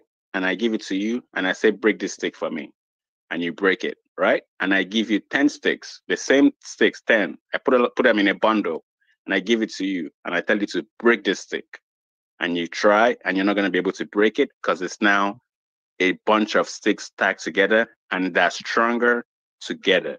So remember I said India has gone through this same thing we're going through, and they liberated themselves. China has gone through the same thing we're going through, and this is how I see it. This is my own point of view.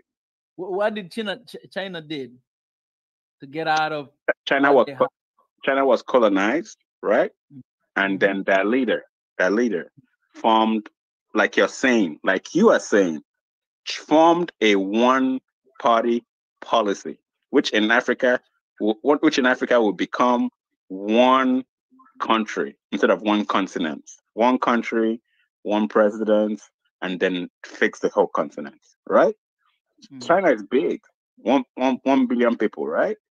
So that leader had this, that one leader controlling one country had the spirit of Sankara, that one leader. And then he started fixing all the problems China had. And guess what? The West fought tooth and nail and called him an autocrat, a dictator. Look at China today. And they're failing. They're failing against China. I know. But if Africa does the same thing, they will call us the same thing. And do you know why they win in Africa? Because we're divided and we're weak. Right? Absolutely. 1000%.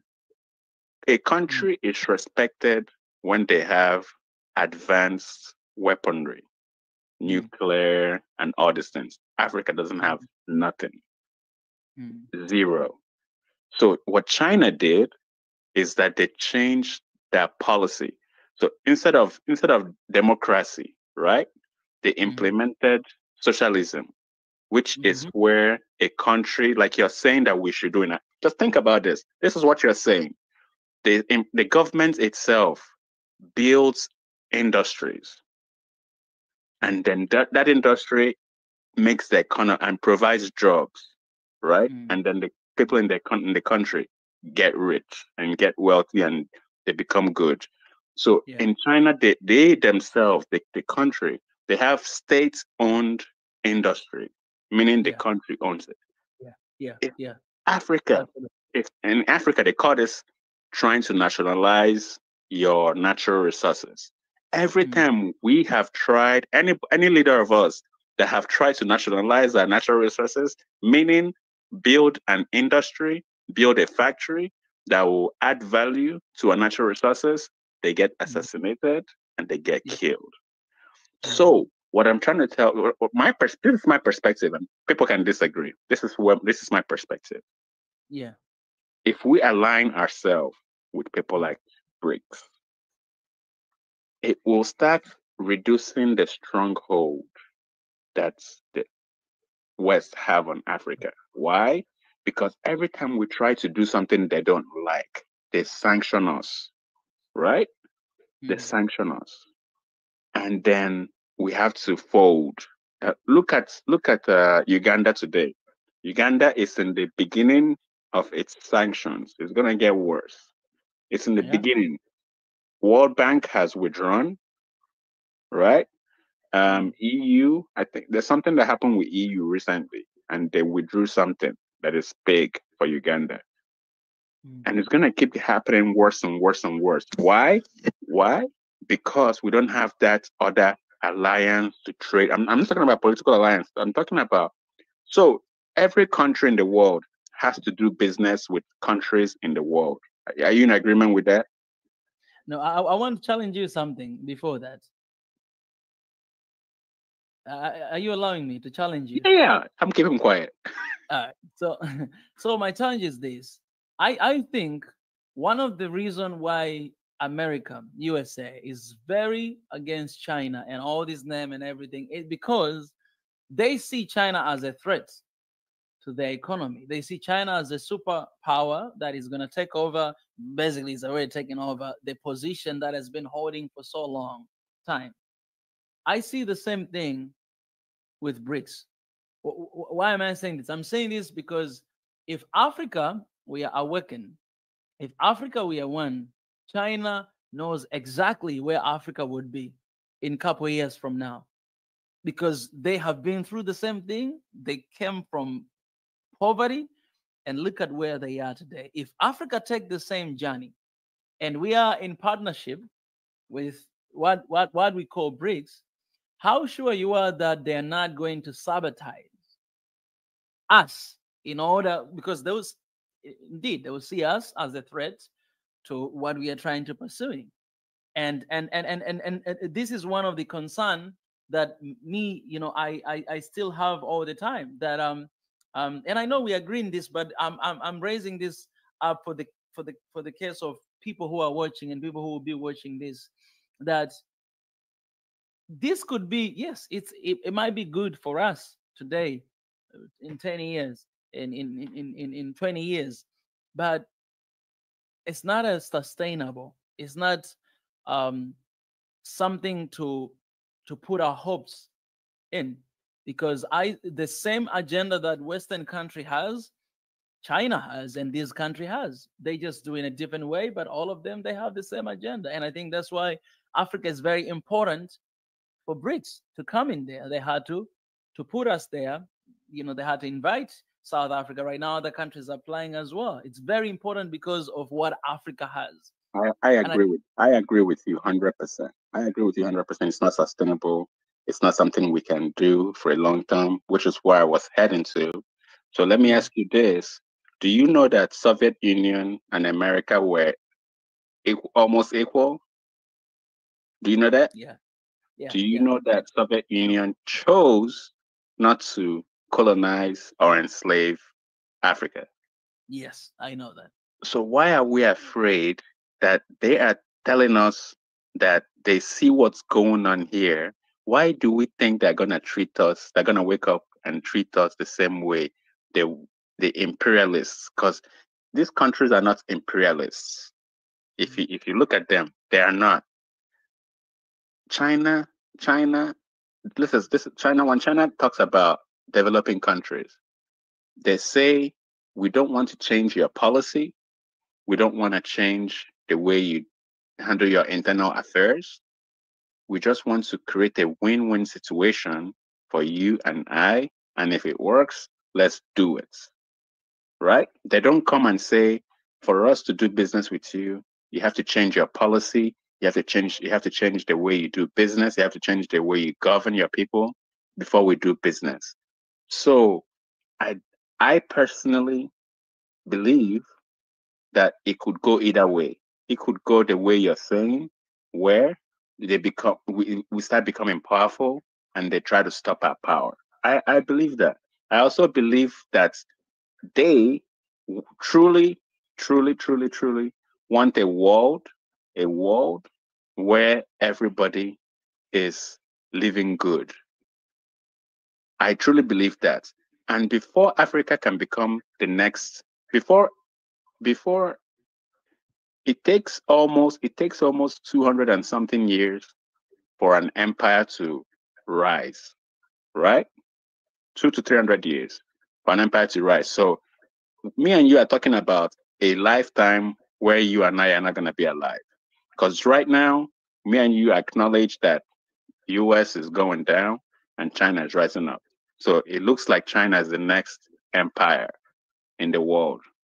So before the next one after that will come, it will take almost 3 centuries, almost 300 years for the next one to come. So in the meantime, we have to start aligning ourselves with other powers that will help us reduce the stronghold on the bad girlfriend that we currently have. And at the same time, this is the mistake I think everybody's making. Everybody's thinking or. Why can't we have and? Because right now our leaders are not doing what they're supposed to do. So why can't we have BRICS and work on also one Africa at the same time? And these two things together will help us to reduce the stronghold that the West have on Africa, while we Africans empower ourselves and raise ourselves up. Because like I told in the previous call, Me and you, our generation, and the generations to come after us are going to be the leaders that I believe that will liberate Africa, not these current puppets in power right now. So, in the meantime, we have these powers right now trying to lend us their hand to help us liberate and raise ourselves up, while we have these other people that want to dominate the same way we've been doing business, the same way they've been doing business in Niger, the same way they've been doing business in Nigeria, the same way they've been doing business in Sudan, DRC. We have to check when this is what's helpful for Africa. When you have an alternative source to do business, it makes you, the person in the middle, more powerful, because now the West can't say this is what you must do for us to do business with you. If they tell you that, you can go back and tell them, look, these other people over here are willing to do this for me. So if you're not willing to do business with me this way, I'm going to go to these other people. So that gives you negotiating powers versus only having one single source only. You understand what I'm saying? Yeah, I truly understand. But also I believe that it also makes you the weak person. Because I'm saying that because if you are the middle, of course, it might make you the most powerful, but also the most weakest person. Because if anything goes wrong with the current partnership or relationship you have, it's going to make it difficult for you to go back to where you used to be, maybe because of sanctions and whatever. And it's going to make it it's going to be difficult for you to do anything with the current relationship you have. What if they put sanction on you because you did not agree on something? And also, I want to respectfully disagree with your second point that you shared, that you genuinely believe that China just wants the development. You say both sides, but the other side, for me, I do not agree with it at all, because it's a very important statement, because Chinese right now, they're building their military bases in Africa. Just that should alert us to know that this is not something we see. It's not just something to ignore, that these are good guys. And not only that, we have we have a lot of evidence. We have Kagame, who kicked away some of the Chinese because of what they're doing. We have a lot of evidence in the continent how these people are treating our people. Even when they come with their own projects, they bring all Chinese to the continent to work for that. And local people like us Africans, we have a lot of projects going on in our countries. Just do some work in the ground there. That's what they do.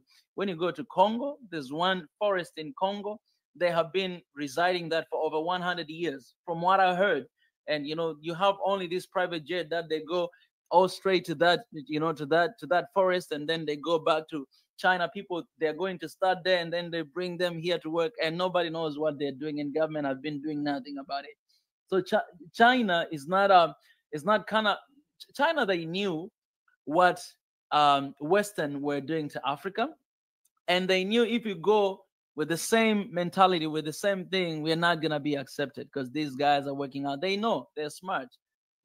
They had to come with they had to use the weakness of the Western countries to gain influence on Africa's continent, and they have managed it, because they have that influence, and keep going over and over and again. And Africa is bleeding inside out because of the debt that is keep receiving. You can talk about Uganda, you can talk about Nigeria, you can talk about Tanzania, you can talk about Kenya. All these countries, there's it's been even in Ethiopia, all pretty much all, for God's sake, even the African Union. That African Union building was built by themselves as well. You don't even know what they put inside there. Maybe they're listening to you all the time.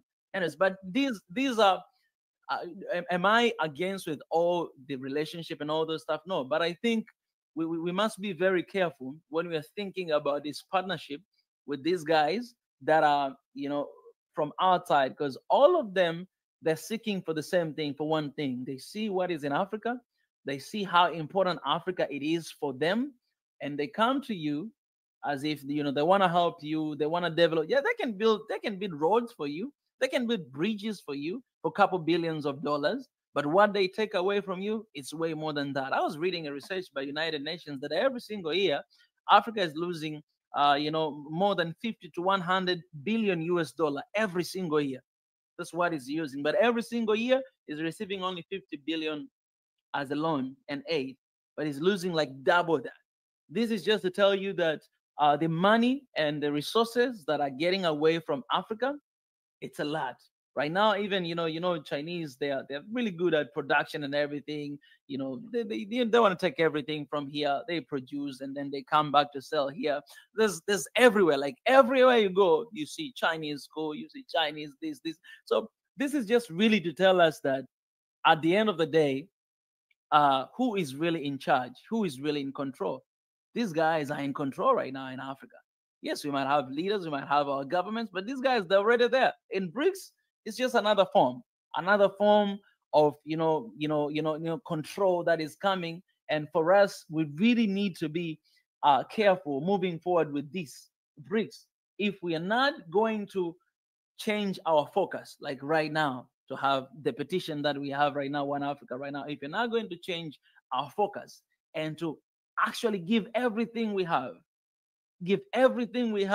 to fight for the unity of Africa. And I'm talking that, to African leaders, because they are adamant, they are the one that they have to make this happen. Because people are ready. Me and you, my brother here, we're ready. We agree on this, that we want this right now. But at the end of the day, we're just gonna say that, oh, our leaders, man, they need to do our leaders. They have to press the button because people are ready and people are gonna be behind them. And you know that even right now, any leader that will stand talking about unity, all of Africans are like, yes, we are here for you. We're standing with you. President Magufuli, Ruto, he come just, recently was talking about Africa's unity. Everybody is with them. The president of, Burkina Faso, Ibrahim Traore is talking about everyone is with them. Any leader that is coming with Africa's unity agenda is the easiest way to receive support from Africans. You just need to talk about that. Because people are ready, people, they want that, but they just need to press the button. But that's the thing that they're not pressing. And when I think why they're not doing that, because we have been so comfortable to stay divided. And some of them that are very selfish, we started to talk about that, are very selfish. They would rather keep Africa divided so that they may continue to bleed Africa inside out, but not come together as one and to build this continent for our future kids and the future generation. And that's the problem. That's the issue. We are a bunch of selfish people who they don't want the Africa's unity right now. Is it possible to have, for example, One Africa passport? It is possible, my brother. One Africa passport, it was initiated in 2018.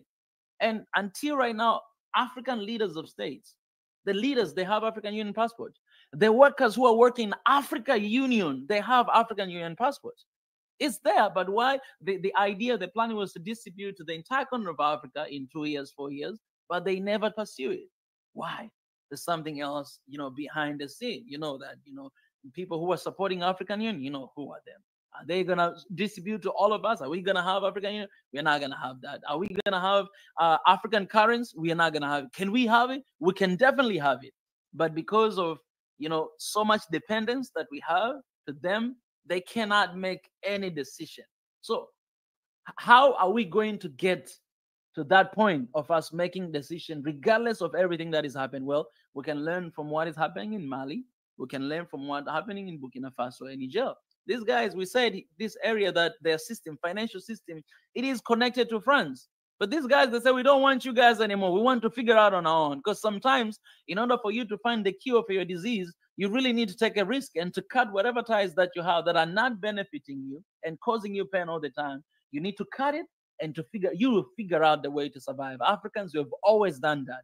Before colonialism, during colonialism, even we have always doing that and survive and striving. We can do it today. Because when we do it, until we do it, that's when we realize that we did not really need these guys. Because we have this mentality of being helped and being supported and receiving loan and wanting Chinese to come to support, build our own country, man. If I build your house, I'm in control with your house. It's a time for Africans to build our own house. And if we are not going to take that step, to cut it, because these are toxic relationships, They're not helping us anyway. Our kids are going to struggle. The next generation, you say that the next superpower will take 2 to 3 generations. I think Africa, in order to become superpower, if we continue with this kind of mentality, man, it's gonna take like 15 or even, you know, maybe it will never happen. So we need to figure out the way how to survive without it. And there's a lot of countries, brother, they proved us. Eritrea, look at Eritrea. Eritrea have been sanctioned for more than 30 years. Yes, the situation in Eritrea, is it good? No, it is not good. But they learn how to survive with sanction. The things that happen in Zimbabwe as well. These guys, they learn how to survive sanction, and right now they're growing their own food. These guys are still there, and that's why the election in Zimbabwe right now is very important, because everybody's looking at it, and Western and everybody. But we need, sometimes we need to face, we need to just get out of this toxic relationship and figure out how can we survive on our own. I believe when you do that, we're actually going to realize that, oh, we actually just we took very long time to realize this, but we can actually work together. We can work by ourselves.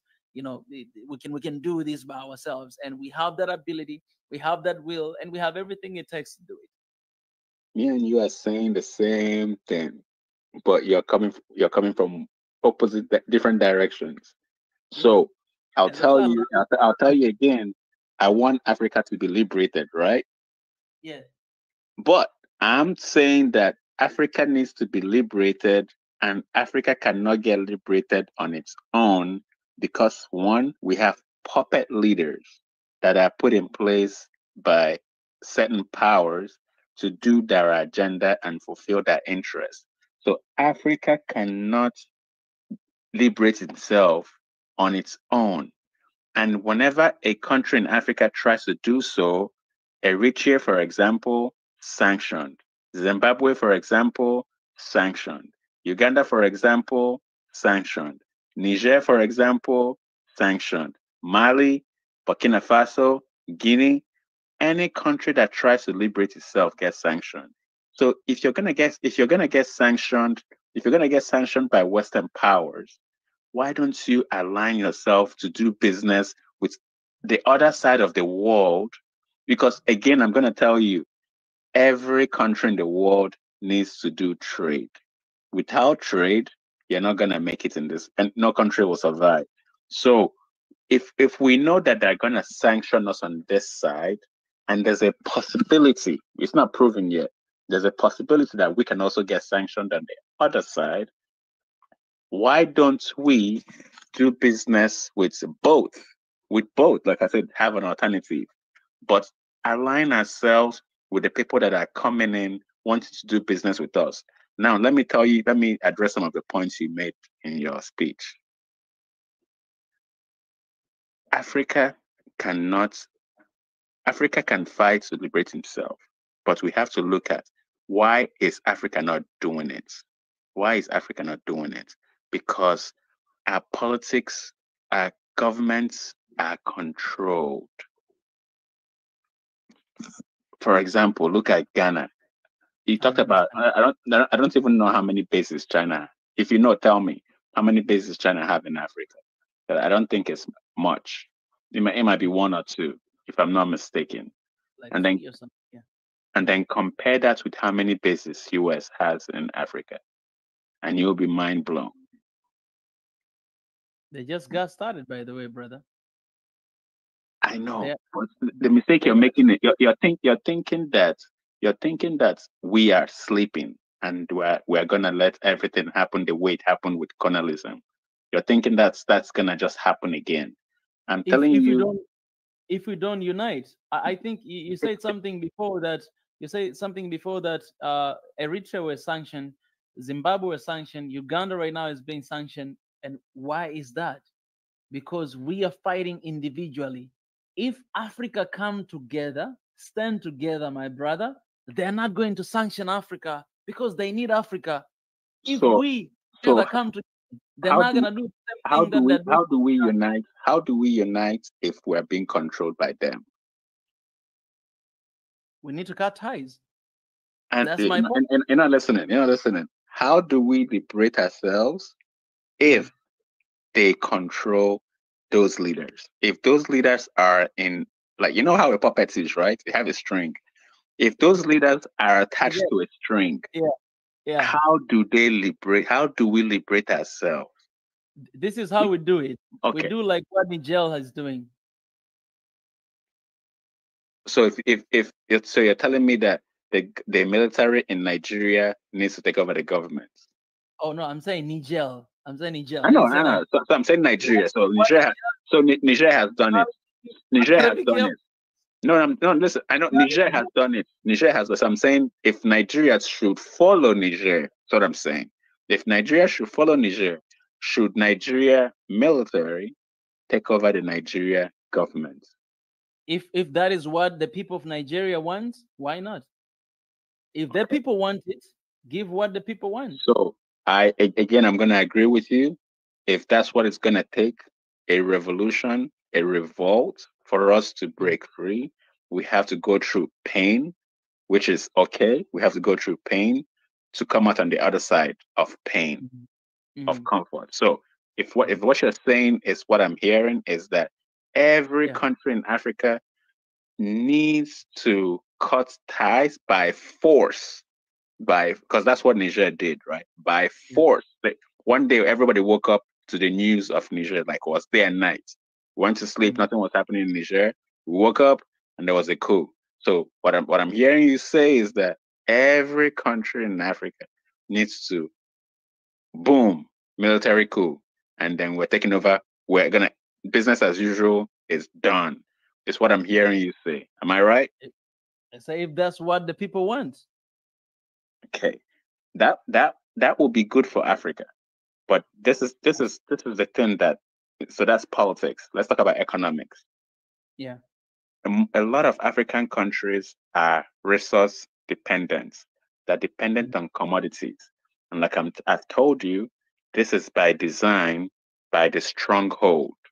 So we don't have our own industries, and we don't diversify our economy to where, for example, if you look at, let's use, I'm going to use China, for example, because they're number one. So China, they're the number one automakers in the world now. Used to be Germany, right? Because they now manufacture cars and they sell cars all over the world. China also manufactures a lot of goods and service, and a lot of goods that get shipped to all over the world, right? Pharmaceutical, healthcare. They make drugs, they ship. IT, name it, like manufacturing heavy equipment, industrial equipment, chemicals. How many of these things do we do in Africa? Right? We want to liberate ourselves. How many of these things do we do in Africa? There's a stronghold that wants us to only be a resource contributing country, and agriculture. And we're putting our feet in that shoe and saying we need to improve our agriculture. Whereas what we need to do is increase our game to where we start manufacturing things that the world needs. Not only add value, but if you look at exports, if you look at exports in economy, there's a category called manufactured goods. And under that, you see different various items. So if you look at America, if you look at Europe, if you look at China, look at Japan, you look at South Korea, Singapore, you will see all these countries that I just listed now do manufactured goods. They export manufactured goods, meaning that people in that country have jobs, that they create things for the country to sell outside. But there's a stronghold in Africa that we have the natural resources that makes all these things happen. And we know, you and I know, we have the brains. Like if you go to South, you were in Korea, right? If you go to Korea, you go to China, you go to America, you go to Europe, you will see Africans that are engineers. You'll see Africans that are scientists. You see Africans that are doctors all over the world.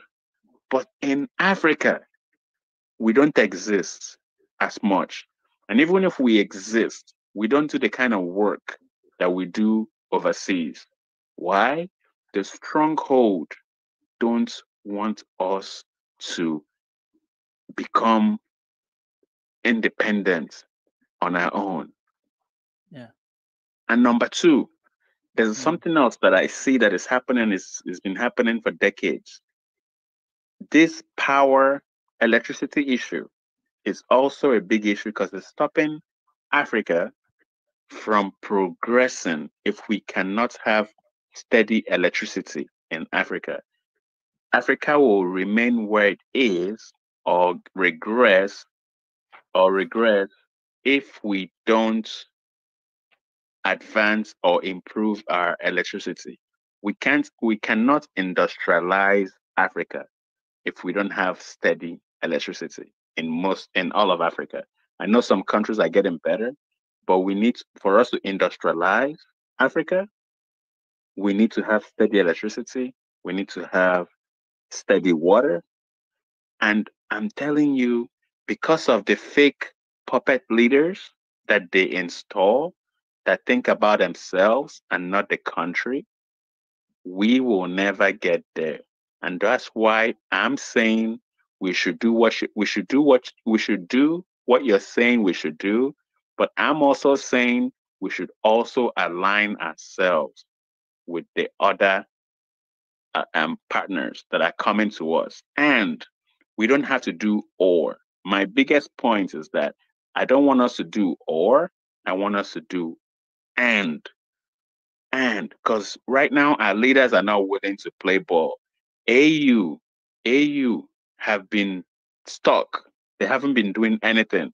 Like I was listening to you and Wademaya the other day, and Wademaya was 100% correct. AU have not done nothing. ECOWAS, they had the opportunity to create their own currency. ECO, they had the opportunity. Till today, nothing has been done. But Niger is having a coup, and the Western powers want them to go fight among ourselves, and they're all in. But the simple task that will help West Africa to create a single currency in West Africa, ECHO, they haven't done. I know you have a lot of comments and remarks and challenges for me. Throw them my way. So what I want to say is this. I agree with you that there's a stronghold in Africa. But that stronghold in Africa, I believe, is our mind. I think the mind of Africans and our leaders and our mindset, this is the stronghold that is holding us from breaking out of these shackles of neo-colonialism that we're going on through today. One second. And I'm going to One second. I just want to tell you this. For us to have the right leaders, the stronghold needs to be broken, because that stronghold keeps selecting our leaders for us. That's one thing I want you to see. Our leaders are not selected by us. Our leaders are selected by the stronghold. And for us to be liberated and get presidents like Sankara, presidents like Kwame Nkrumah, for us to get presidents like that and leaders like that, the stronghold needs to be broken. So I want you, as you're talking, to think about how to break away from that stronghold. Because I know, yes, it's not necessarily a mindset. It's not necessarily a mindset. It's the strong. I'll bid mills to that. Just give me a second. Go for it. Why I believe is our mindset. Because one thing that colonialism did to Africa, and these Westerners did to Africa, what they did really good, it was, we must understand that before colonialism, Africa were living. Africans, we had our own system. Africa, we had our own economy. Africa, we had our own trading system, and that is barter trade. We were living, and we're living well. But when they came, their agenda was one thing, to take hold of Africa, to control it, to manage it, and exploit and it. do that not only for the next 60 years or 70 years, but for the rest of their lives. They did not plan it for just 60 years. They knew that one day these people, they're going to wake up and fight for colonialism. So they already had a strategy for everything, creating a system that this Africa that it was very independent, working together with each other, living like a family. They already had a system that even if today these guys wake up and demand the independence, yes, we'll give them the independence, but they will still depend and rely on us.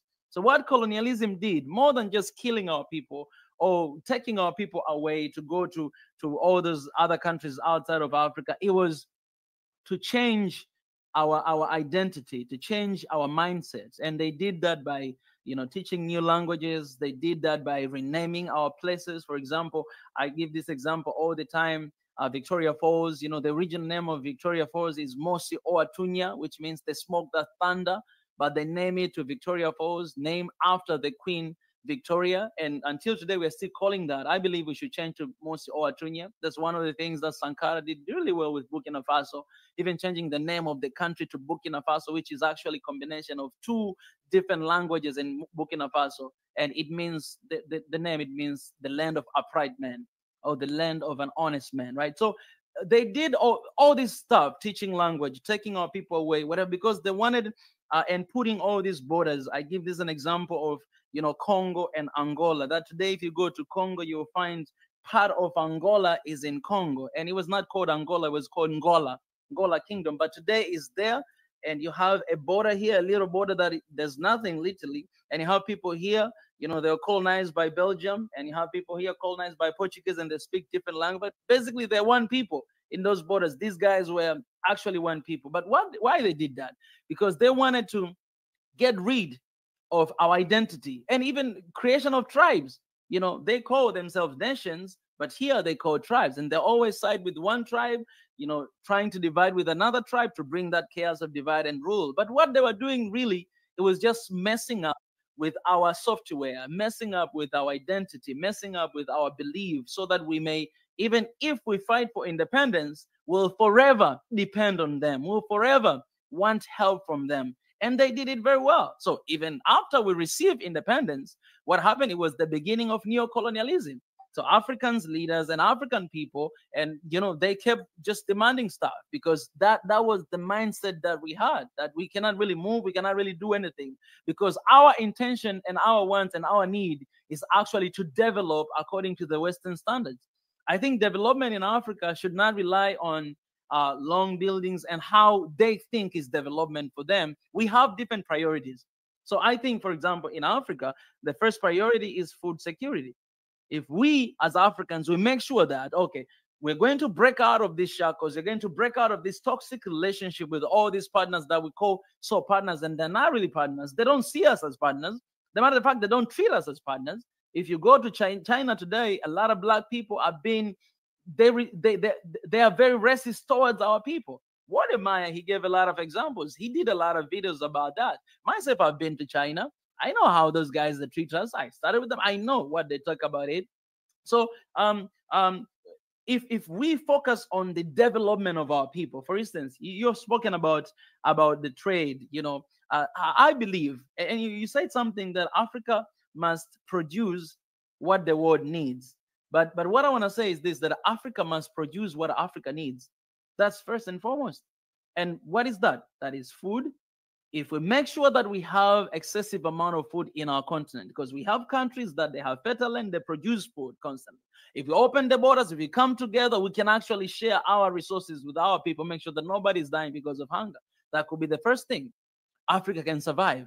When we talk about pharmaceutical and medicine and everything, we don't need to use their medicines. Before anything, Africa, we're using our traditional ways of treating our people, and we're surviving. We're using roots, and it's actually work more than those chemicals, processed medicine that they bring into us. During the COVID-19 here, a lot of countries in Africa, they're actually using the natural medicine to treat their people, and people will get healed with the normal. Which the fact for them, they did not recognize them as the good medicine and all those stuff. right? So for us, for me, I believe that there's other point here I wrote. So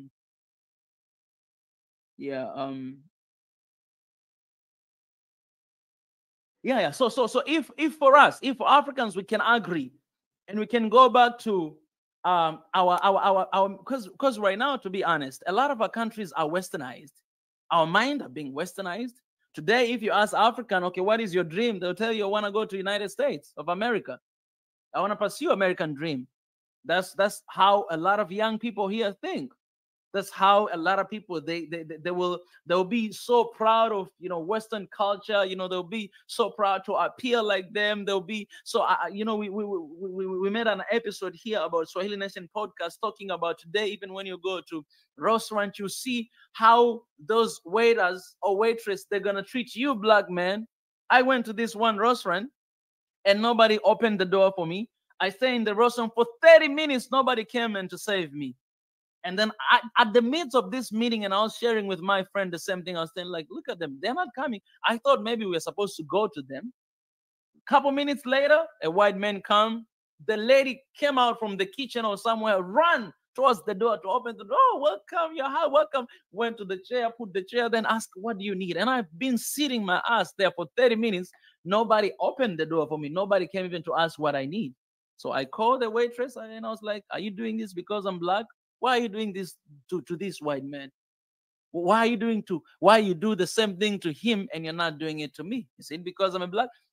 I had to be honest with her, tell that, and we made an episode for that. So all these are mindset that when we look at these people, we think that they can help us, they can support us. We need their help, we need their supports, we need their loans, we need their aids. We cannot survive by ourselves. We cannot do it on our own, which is very wrong narratives for me. I believe that we can actually do, but if we do it together, we can actually develop our continent if we agree on the priorities of Africa. That what does development means to Africa today? That you have basic needs. That we're dealing with all these internal conflicts that we have, which most of them, they are being supported by them. So if we come together, we unite and we stop them and we break these cycles with them and these toxic relationship with them, I'm telling you, even a lot of conflicts in Africa are going to be reduced because they are the one who initiate those conflicts in Africa.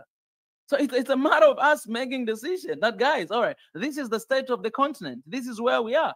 Yes. Are we willing to continue to live this way and to allow these guys to do whatever they want to do to us? Or are we willing to break this toxic relationship and figure out the way how we're going to live with ourselves? And this cannot be done by having things like BRICS. Let me say this, that I believe in partnership, but these guys, they don't see us as partners. They don't see us as equal. I know even Ramaphosa say that in BRICS, every member is equal. But I'm telling you, man, this is politics.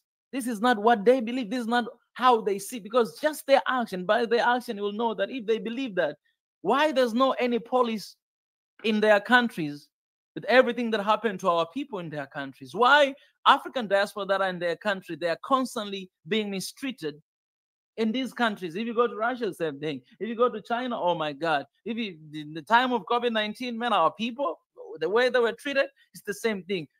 They don't look, they don't see us as that. Like, that is in their software. They don't have respect for Africa. And because we are divided, because we don't love each other, because we cannot even work with one another. Like Africans today, the reason why we jump to BRICS, because we cannot work together with each other. So we find somebody else out there to work with them. Then I believe that going with all these two things is not going to work. It's never going to work. It's never going to work, because even them, I'll tell you the truth, even them, they don't want Africa to be one. Because if they wanted, then in the BRICS, not countries joining, I wish and I hope African Union join BRICS. To have African Union in the BRICS, not individual country. This is just a sign to tell us that they don't want Africa to be one. They don't want it, because that is not, it's not going to be beneficial for them. It's not going to be like that. It's benefit for Westerners, for Easterners, for anyone outside of Africa. It's benefit for them. I mean, division in Africa is a business for them. And whether they say it or whether they put their military bases here or they don't say it, or they come with agendas like BRICS, it's the same agenda. It's just a matter of time for us to come to realize that, no, actually, these guys, they didn't have genuine heart. They didn't have that. So I don't know if my brother, I'm making my point. What I'm trying to say is me and you, we agree in a lot of things. But what I do believe that the stronghold that we are talking about is our mind, our mindset as Africans. I believe the enemy, the first number one enemy of Africa is our mindset. That's the first enemy. Why? Because we cannot stand by ourselves. Okay, why African Union is not working? You mentioned that where the Maya say African Union never done anything good. And why is that? Because of the budget. The budget comes from them. That's why in our petition, we say that, hey, you guys, you need to stop receiving this money. The money supposed to come from our states and us. I did research here last year to ask our people everywhere on our social media, how many people are willing to donate their own money to African Union to work for us? In the condition of that, they will stop receiving loans from outside, that they will do all this vision of 2063. It will happen here today. They'll start working today, not 40 years from now. And that they will be transparent with the money, how it's being used and how it's been spent. And they'll work for Africa, nothing else. Oh, more than 96% of people, they say, we're willing to donate. So imagine how many Africans do you have inside and outside of the continent if you give just $1, each and every single one of us, Africans, $1 to African Union to donate, to support that. Okay, you guys, you stop receiving from France, you stop receiving from European Union, want to give you our money. Okay, this is our money. It will be a lot of money, more than what they're giving. A lot of billions of dollars. It will be like that. A lot of money, a lot of millions and millions of dollars. I was looking here, the cost of African Union, it was like not more than 400 million US dollars. We were doing research the other day. I think you were here, my brother. Yeah, we're doing the same thing here. So the reason why they're not operating is because of that. The reason why our countries are not achieving anything when our leaders start to raise up, they're being killed because we don't have the same voice. The reason why we don't have seats at United Council, United Security Council, is because we are not have that unity. The reason why nothing is being done in Africa, because we don't have that unity. That's the main reason. And for us, in order for us to pursue that, we need to break all this toxic relationship. Otherwise, we're going to always depend on somebody else, because that is how our mindsets are. That's how we think. Sadly, that's how most of our leaders say. They will stand and say that, without aid, Africa will not survive. No, we survived before even they came, and they said that they discovered this continent. Before Vasco da Gama came, we survived. Did we have aid and loan from them? No. How did we survive? We did it. Africa did it. We can do it today. We must agree. And I see everything. And today it's even because you're mentioning about having all this expertise outside of the continent. Just UK, more than 13,000 Nigerian doctors are in the UK. But ask yourself, how many doctors are needed in Nigeria? So if we come together today, if we create a good system, a better system for our brothers and sisters in the diaspora, including you, my brother, because I know you're going to visit here very soon, right? If we create a good system, I'm telling you, a lot of Africans are willing to come back home. In the Caribbeans, in the US, in Brazil, they want to come back home to this continent. I've never seen it, but I want to come because that is home. I want to come to contribute to the continent. This continent, a lot of scientists who are working for Google, for Amazon, for Tesla, a lot of them are Africans. I know them, most of them. They're Africans. They're engineers. They're brilliant people. They do amazing. Even Obama is our fellow brother. The guy, the ex-president of the United States, is our fellow brother from Kenya. Imagine all these guys. So okay, my brother, what do you have to say? Oh, wait.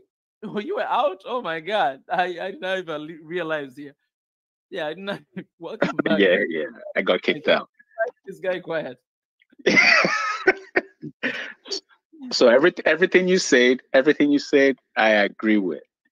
So what we have to now figure out, right? Because I brought my solution on liberating Africa, right? Yeah. And that's what the disagreement is. My solution is align with other countries and trade with them, and then at the same time do exactly what you're saying.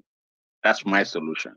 Your solution is don't align yourself with other people and just liberate yourself. Am I correct so far?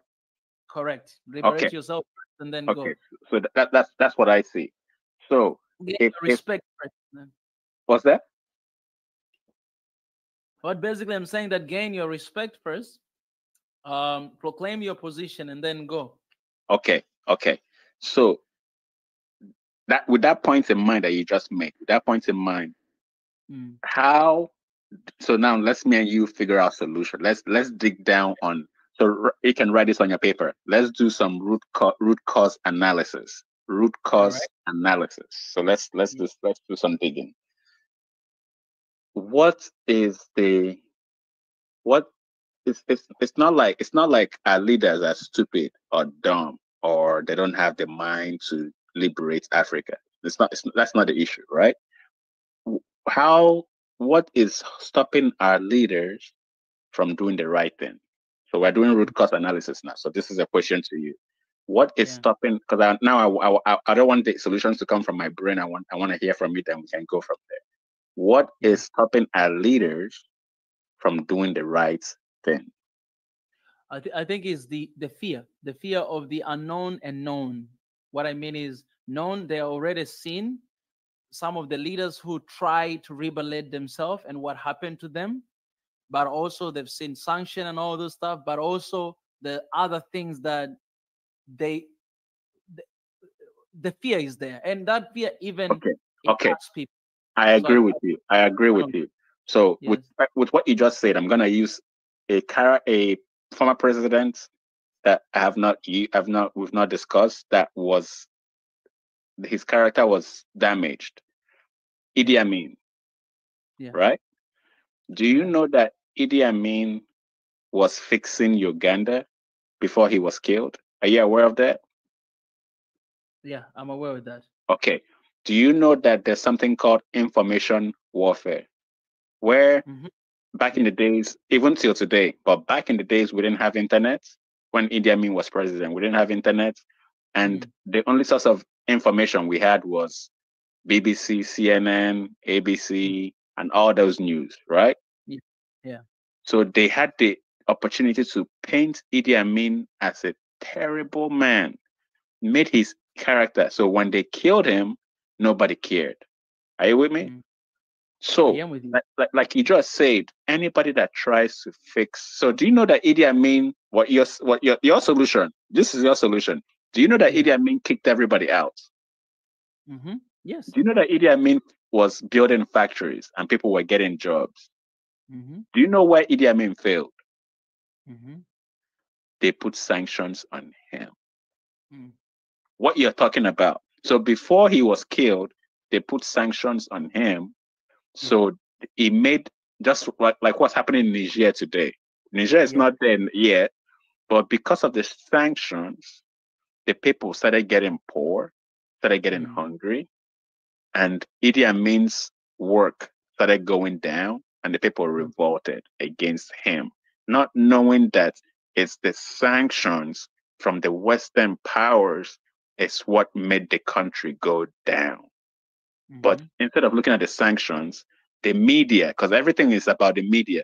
The media, we didn't have internet, we didn't have Swahili Nation back then to tell people the truth. So the media that was spewing information kept spewing the same information over and over and over again, that Idi Amin is destroying Uganda. And the people got upset with him, right? So you talked about fear. And our leaders and the unknown. Yeah. So from what you're saying and from what I'm saying is exactly the same thing. There's a strong hold. That's what I'm trying to get you to understand. There's a strong hold. That fear you're talking about is what I call stronghold. It's holding our leaders back from doing the right thing. And for our leaders to do the right thing, we have to figure out a way, because right now we're doing root cause analysis.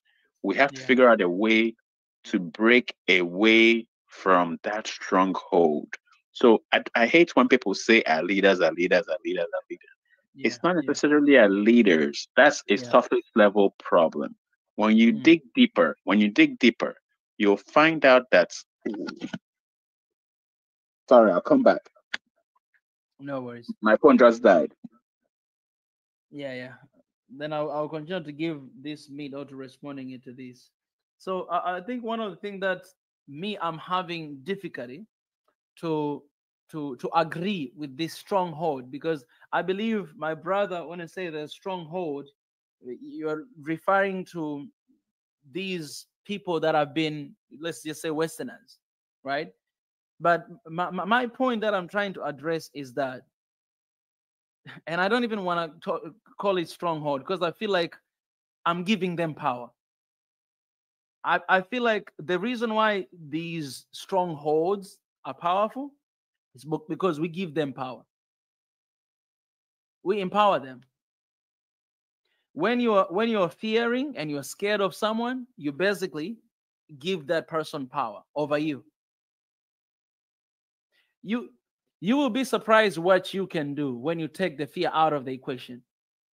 I'm doing what I'm doing today fearlessly because I had to take fear out of the equation, thanks to God, and to do the purpose that I was born for. So have I received threats? Yes, I've received a lot of them inside and outside the continent. Am I serious? Yes. My parents, they're scared. They're scared of me. They say, Mika, we don't want you to do this. They warn me so many times. They say, we still want you to be there. We don't want you to die. Please do not do this. Please do not say anything against your government or against Africa, they say. I'm just trying to dive into the fear that I was talking about, and then I'm going to give you to continue. Yeah, my bad. My battery died. No worries, brother. So this fear, I was trying to address this fear and the stronghold you're talking about. Because before I say this, let me just, this stronghold you're talking about them, right? You're talking about them. Like yes, them, right? Because exactly. the same people that you're talking about with fear is the same people I'm saying. We're coming from it from two different perspectives. You're saying our leaders fear them. I'm saying them are controlling our leaders. So we're saying the same thing, but two different ways. Yes, but also what I'm saying is, I'm saying the reason why they are controlling our leaders and the reason why we are fearing them, I mean, what I'm trying to say is the reason why they're controlling our leaders is because we give them power to do so. And the fear, what I was trying to say, this fear that our leaders have, or we do have, of the consequences, what is going to happen to us if we take a stand, it's basically us give them power over us. When you fear someone, you give that person power over you. You give the power. So what I'm saying is these strongholds, they don't really have power unless we give it power to them. If we know our position, if we know who we are, if we know what unity can do to us, and we come together, these sanctions that happened to, Idi Amin, happened to Libya, happened to whatever, Eritrea, happened to this country, these sanctions that came will never come to Africa. They will never dare to put sanctions on Africa because they need Africa.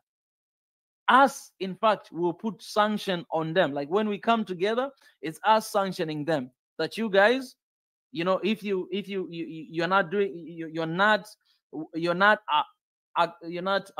acknowledging us, you're not playing by our rules. Like actually, we'll be the one calling the shots because they need Africa. It's not like they don't need Africa. No, they need Africa. But if one country stand against them, they can dismantle you. They're going to push you down on the ground like the thing they did in Libya, and they'll find another country in your own continent to do something else. So we have the puppets and we have patriots in the same continent. But if all of us, we come together, we all have the single say, they ain't going to sanction Africa because they need Africa. They're not going to survive. And that just proved of what is happening in Niger right now. This is a single country. But look at what is happening there and the tension. And last time you shared with us a lot of stuff, what really happening behind the scene. This is just a single country. Imagine if what was happening in Niger happening to the entire country. So this fear that is coming is basically us empowering them. That's why they can easily control us. because they already know that we have this traumatic experience, and they still do it until today. And nobody wants to be the next Gaddafi. Nobody wants to be. And that's how they won over Gaddafi, and that's how they won over Idi Amin. So, and the same reason they were able to colonize and enslave our brothers, enslave us, and then ship some of us overseas to the Americas and Europe. So, the problem we had, and we still have till today, is advanced weapon, because we're doing me and you are now doing root cause analysis. We've talked about the problems, and we're now trying to figure out the root cause of the problem. So the root cause, you say, is fear, and you're saying the solution is unity. I agree that unity will solve the problem, but before we can get to unity, because you and I can agree that unity is not easy in this environment, correct? Because of the division we have. I'm not saying it's impossible. I'm saying it's not easy. So, one, we've identified that those people why it's not easy? Because the puppet masters are controlling the puppets. So we need to cut ties from the puppet masters by force, like you said, similar to Niger, for us to unite. And that force all over Africa at the same time is not something that is easy. It's going to be complicated and complex and difficult, because everybody has to agree. And because we have puppets and the puppet masters are controlling those puppets, you can't tell me that Tinubu will agree to revolt against the West today. I'll tell you that that's impossible. That Tinubu will not revolt against the West. I can tell you the president of Eritrea will revolt against the West, right? So we have two different leaders right now on different pages, right? So that's what I'm saying, that it's not going to be easy for that to happen because for the unity to happen, it has to happen at the same time. Everybody has to come together and agree, like the Bible says, right? When two or three come together and agree, nothing will be impossible, right? So we all have to come together and agree, but that's not gonna happen just like that. So because of the puppet masters, so we need to figure out fear, sanctions. So what is making our leaders fearful? They don't have the economic standards to be self-sufficient, like me and you are talking about, because we're doing root cause analysis.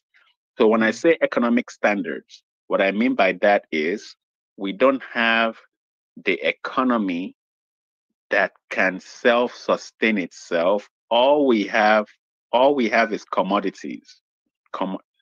Like I don't know about Tanzania, but in Nigeria, most of our economic GDP comes from crude oil. So if we're commodity dependent, it's difficult for us to be self-sustainable compared to other countries in the world. So we need to diversify our economy so we can become more powerful. One, so food security.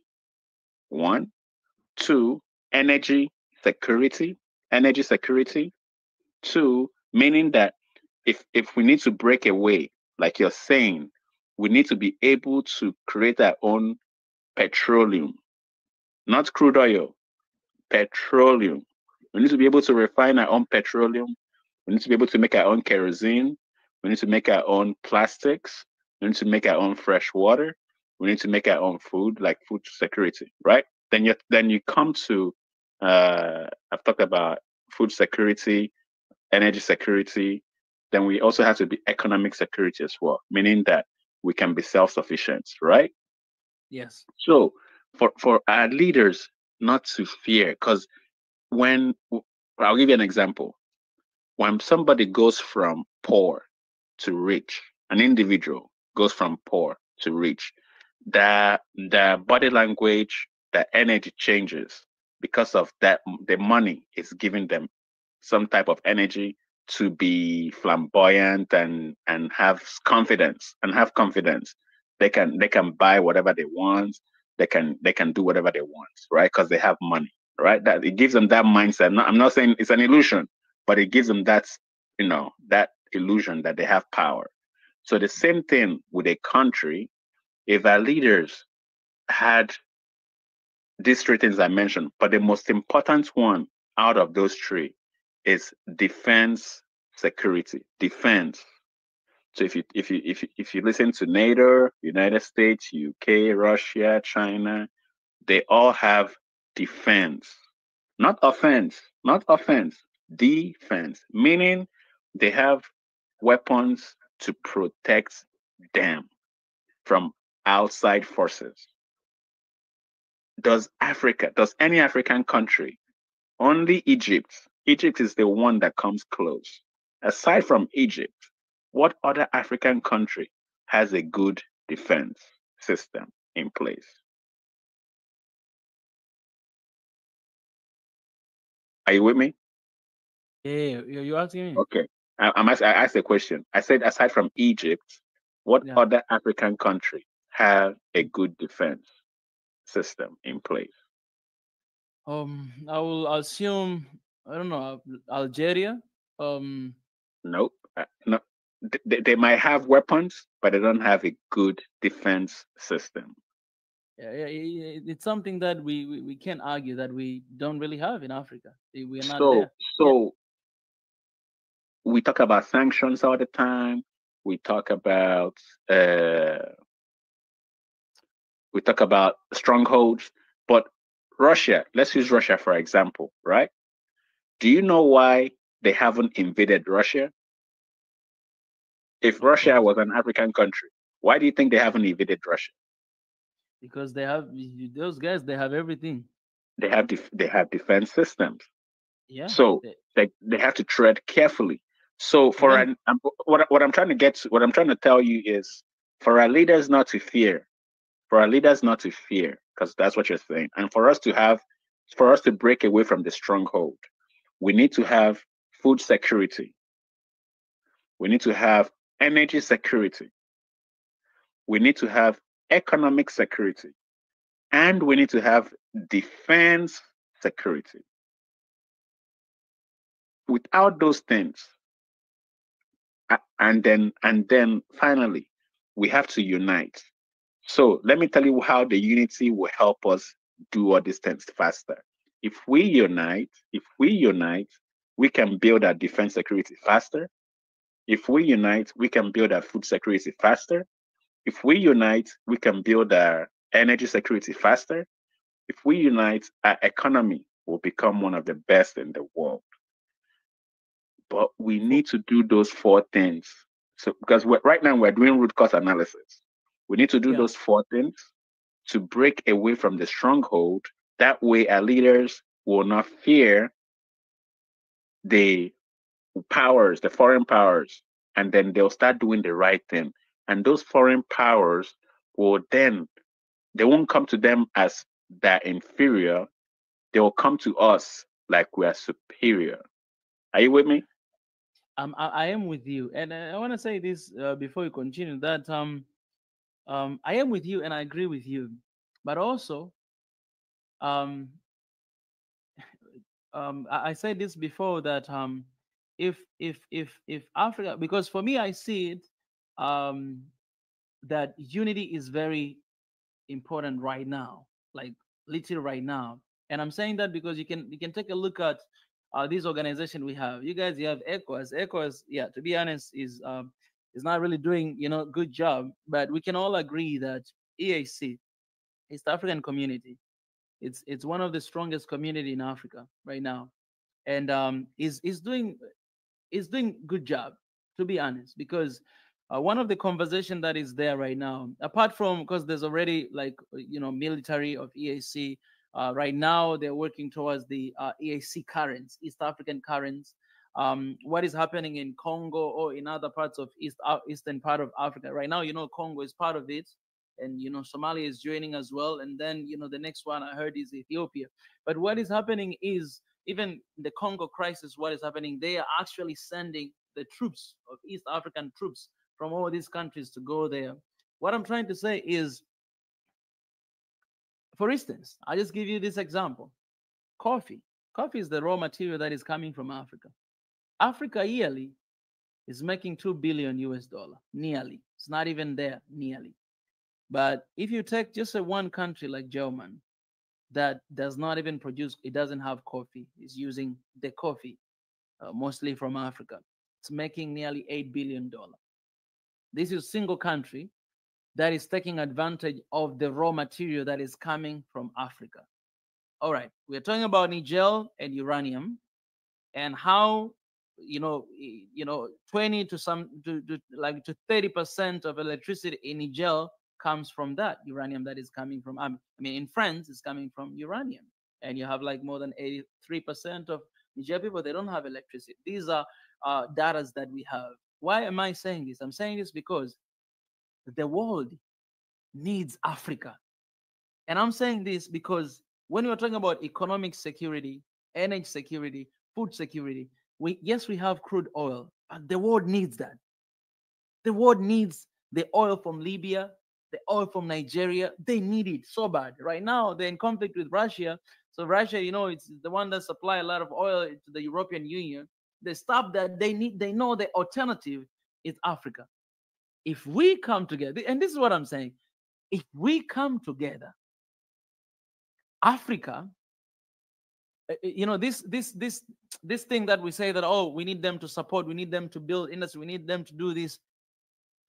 It's not going to be them building for us or helping us as we think or borrowing us, but it's going to be us actually getting our rights, like getting what we deserve, getting what for so long they have been taking away from us. So now if we unite, we have strength, we have power, we are one. Even forget about defense, forget about it. It's very important, but just for the case of what I'm trying to say, forget about this for a second. They need what we do have. If we unite, then it's not going to happen the same way it's happening right now. The threatened game, because this sanction is basically just like a daddy saying that, okay, if you come here, after 7 p.m., I'm going to punish you. You're grounded. That's what basically they're doing to Africa. That, okay, you're not aligning with what we say, you're grounded, sanction. But they're not going to be doing that, because if they do that, then they're not going to be able to access what we have in the continent. If we come together as a strong people with one voice to say that we don't want this, and our countries, each country in Africa, they have their own military system.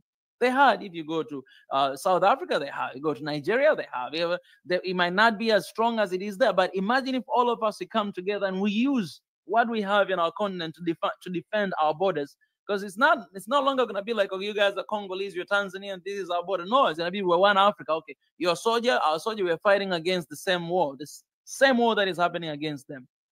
So if it's going to be a threat against our security and everything, we have our wars, we have our soldiers and everybody ready there to defend the continent. When it comes to food security, this continent is blessed with food everywhere, wherever you go. So whatever countries that are struggling with something like food security, we can always share with one another and save with one another in that sense. We can always, if we are united, we're one. But right now that is not happening. Right now they're taking advantage of our oil, that, oh, you guys have crude oil, you don't have technology, then you need our technology. And then we have these treaties of like 95%, and we all take 5%, they take 95%, and we get nothing out of it. We're still in the same position. But if we are united, these are not going to be negotiations anymore. This guy will treat us with respect. These guys, they're going to give us to us what is really for us. We're no longer going to have this kind of trades that, they take everything away from us, for instance, coffee, but there will be eco-trade. And I know my brother who is fighting for us. Eco-trade, that means whatever that you guys get, we get it. If this is the raw materials you guys get, this is what we get. And these guys, they're going to come here to Africa to build their industries, to build whatever it is, not as a gesture of helping us, but because they need it. And we can have our own conditions. We can stand in a point of us dictating how these things can go. Right now, they're the one that deciding, they're the one that are controlling everything, because again, the mindset, we believe that we cannot survive without them, or this and this. We need that. No, we need first unity. Because once we have that, then we have a strong say. We have one say. When we have one say, these guys, they need Africa. Like, they're gonna do everything it takes to get this piece of this Africa. And for us, we should be ready to do anything it takes to come together, because unity is power. Once we have that, then all these things, really food security, energy security, economic security, I believe, because man, we survived with this before they came. We lived before they came here, we were living here in Africa. We were surviving, we were striving. But when they came and introduced all this kind of system that we need to depend on everything was messed up. And we are here where we are. That's what I wanted to draw down with. You're talking about everything you just said is based on economic security. So because you're talking about in coffee, we make 2 billion, or I don't know the numbers off my head, but we make, I think you said 2 billion or 2 billion. Yeah. And then there they make maybe 10 times more or 20 times more than what we make in Africa. So the reason behind that is, I'm gonna keep going back to the root cause. The stronghold doesn't want us to add value to the coffee. That way we can make that money ourselves, right? So they rather remember in a call previously, back a few weeks ago, I told you that we export jobs, right? So the coffee beans goes from the farm, goes on the ship in the ports, then it goes to Europe. You use Germany as an example. It goes to Germany, right? And then in Germany, they process it, they package it, and they put it in their grocery stores. And then the grocery stores, they can now sell it and make 20 times more than what Africa makes. Whereas if the stronghold wasn't there to stop us, we will build our own factories in Africa. I'm not saying we should beg them to build factories. We build our own factories. We will create jobs. We will package it and then ship and actually sell in our countries in Africa first, and then ship the excess to other countries in the world and make that 20 times more. So let's say $40 billion instead of $2 billion. Are you with me? Or let's just go with 20 billion. I may not be too greedy. 20 billion instead of 2 billion. That's 10x ourselves. So if in Africa the stronghold didn't stop us from processing our crude oil in Nigeria, processing our uranium in Niger, and in East Africa, processing our coffee beans and tea, we will be more advanced. But that stronghold, which is what I'm telling you that we need to break away from, which is the problem. What I'm trying to drill into your head is that there's a stronghold stopping us from doing everything you're saying, including uniting. They don't want us to unite. They don't want us to make progress. They don't want us, because why? It's not to their advantage. It's gonna hurt them. Look at France today. They're running around like a chicken without a head. Why? Because they need that uranium from Niger. They desperately need it. So they're doing everything they can. To get their hands back on that uranium. So that they're gonna keep trying. They won't give up so easily. This is gonna be an ongoing battle for a while. So when you talked about that they need Africa and Africa doesn't need them, I agree with you. But Africa doesn't need to be shipping away crude oil. That's not what we should be shipping out. We should be shipping out petrol, not crude oil. Absolutely. Because if we're shipping out crude oil, that means we have to buy petrol. From them, yeah. From them. And that petrol is more expensive than crude oil. So who's winning? Brother, that's why. Okay, let me ask you this question then, because you keep saying that they don't want this stronghold, they don't want, and that's what really bothered me when it comes to the context of Africa. That because they don't want it, then we're not doing it. Because so let me explain it to you. Let me explain it to you then. Let me tell you how it works. Let me tell you exactly how it works, because I like to give you the inside information.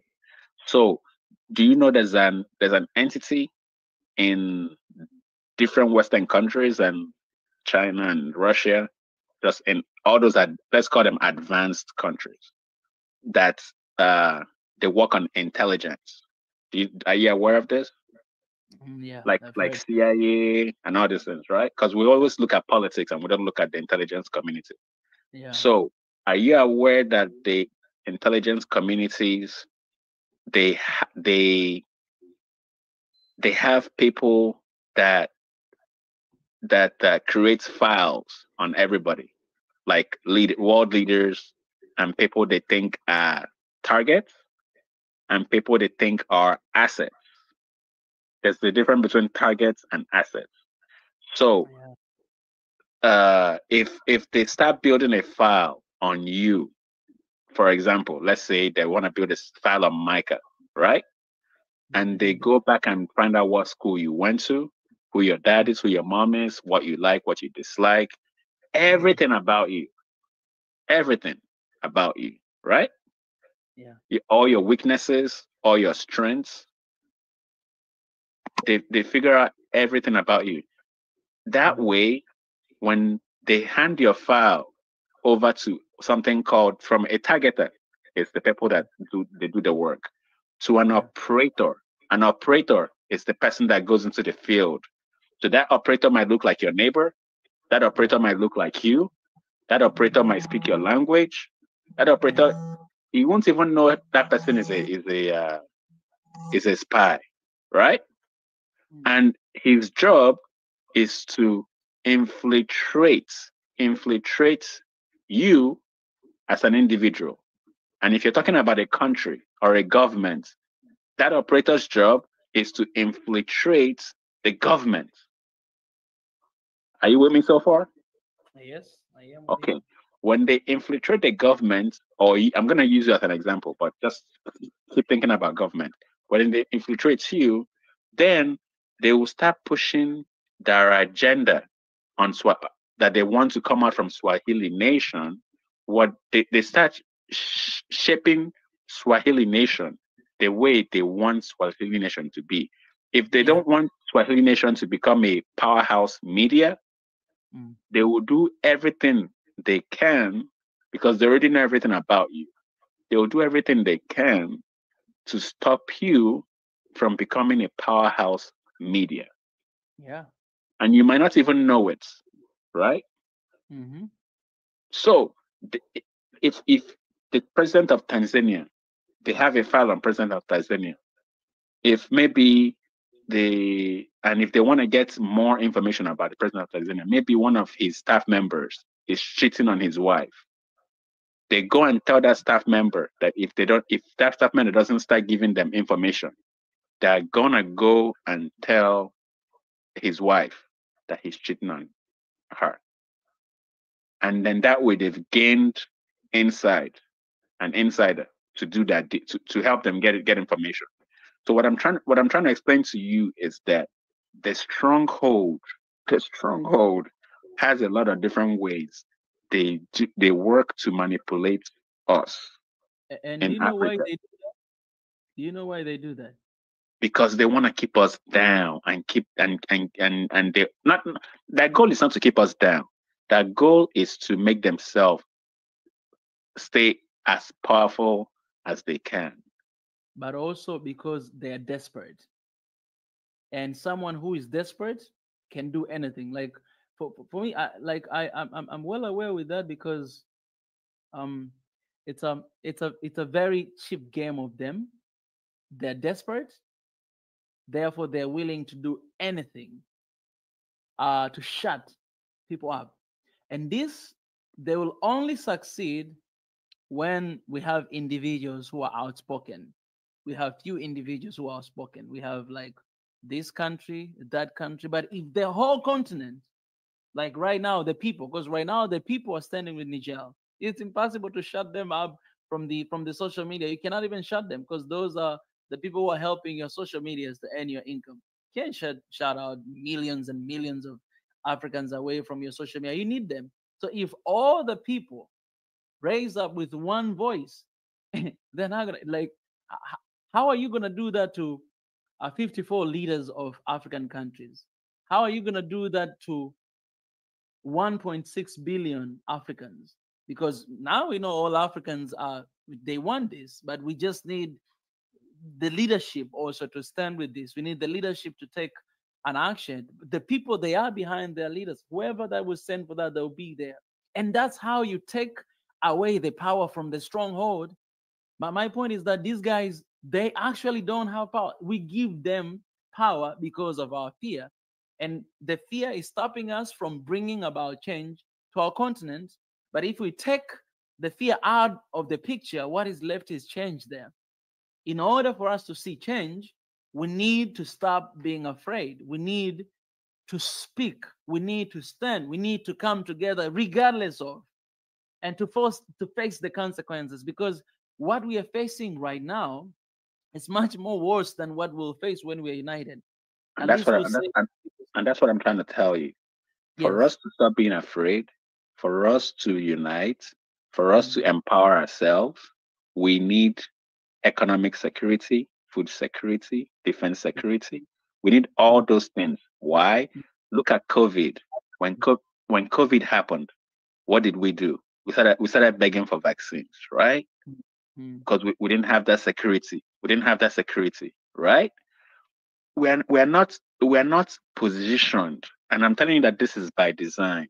We're not in position to eliminate the fear. Like I agree with you, but I'm trying to understand. I'm trying to get you to the point that what we need to eliminate. Oh, go ahead. I want to give you the evidence of something that really happened during the regime of President Magufuli when he was here alive.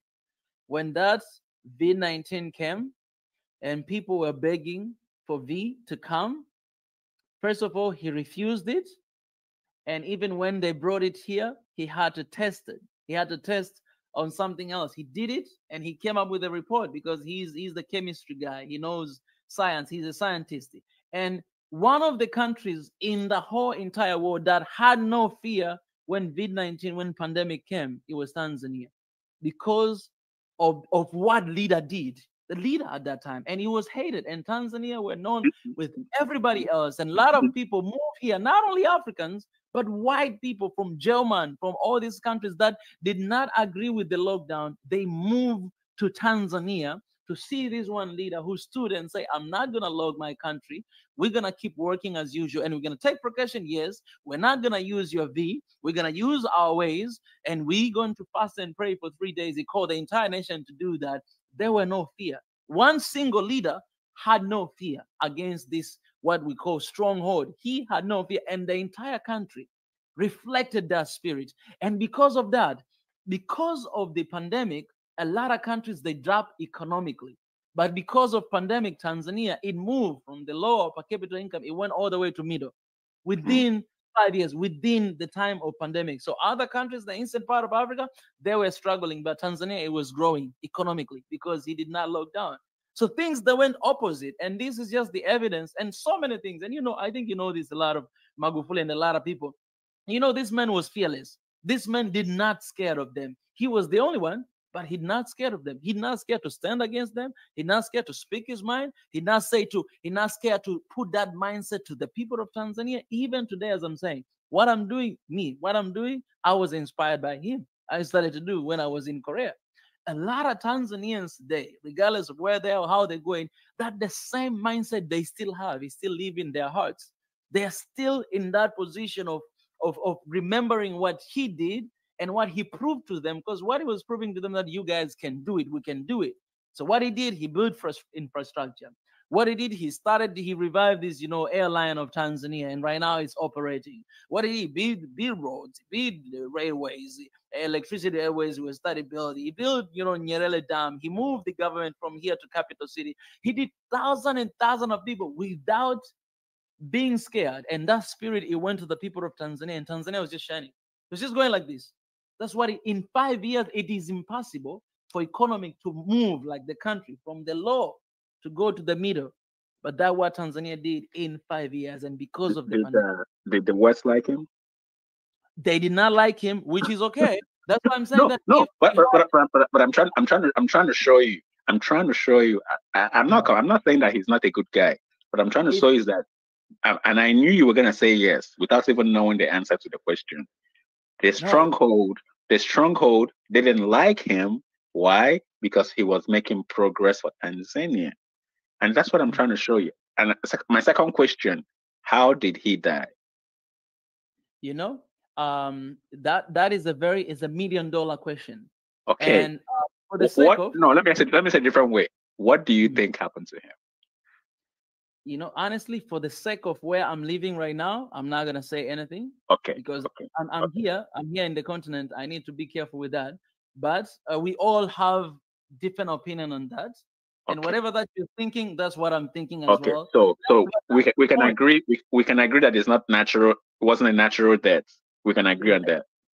And that's my point, my brother. That's my point. My point is this. I hope you get. My point is this. This is one guy who shocked the whole world and them in 5 years. 5 years to do what he did exactly against the system that was there. Not only against them, but against here.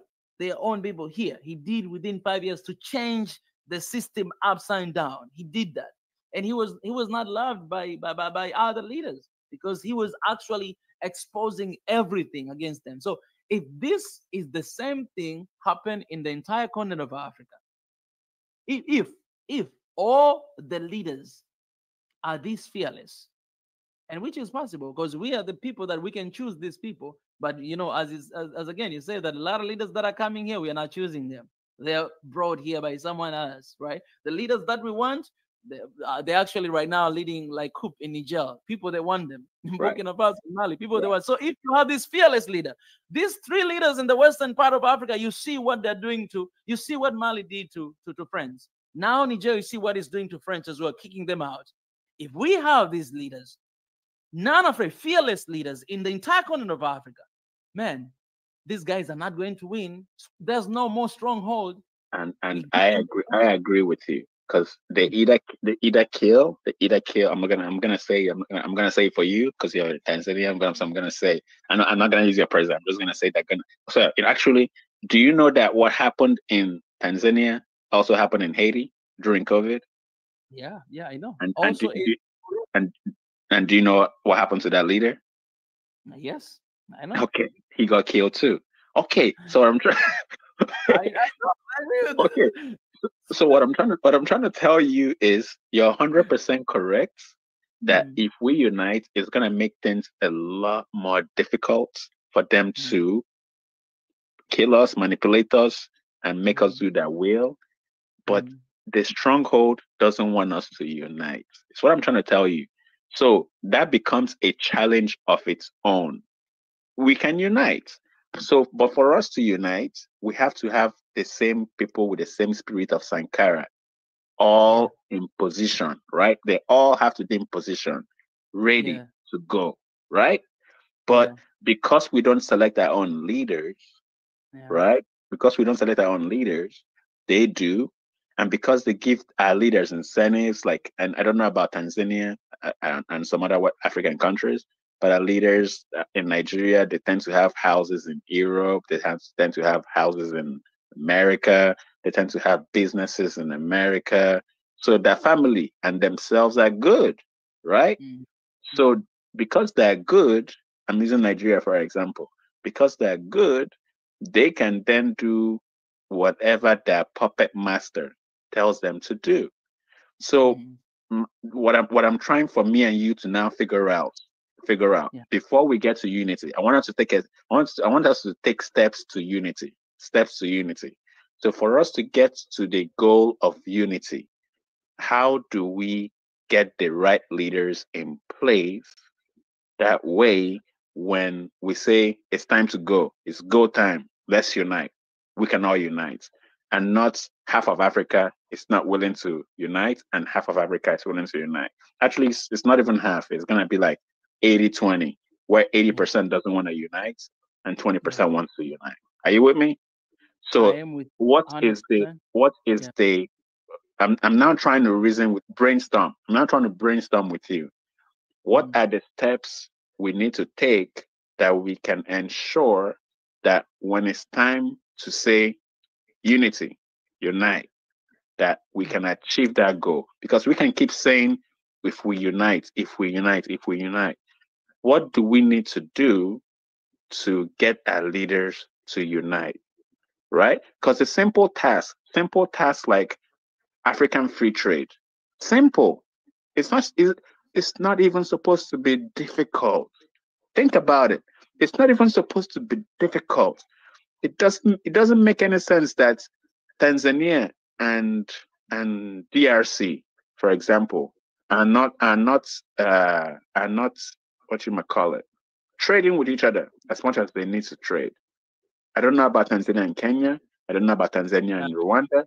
We do pretty good here in East Africa. We do pretty good when it comes to that, because Okay, East Africa, we basically even don't need a visa to go to these countries. We just need our IDs. We don't even need passports, so we can actually, perfect, you can be perfect. Tanzania. So if you remember, one of our calls, I had told you that I love what East Africa presidents are doing. Okay, That's first com- join you. compared to West Africa, like you all are ahead. You all are on the right path.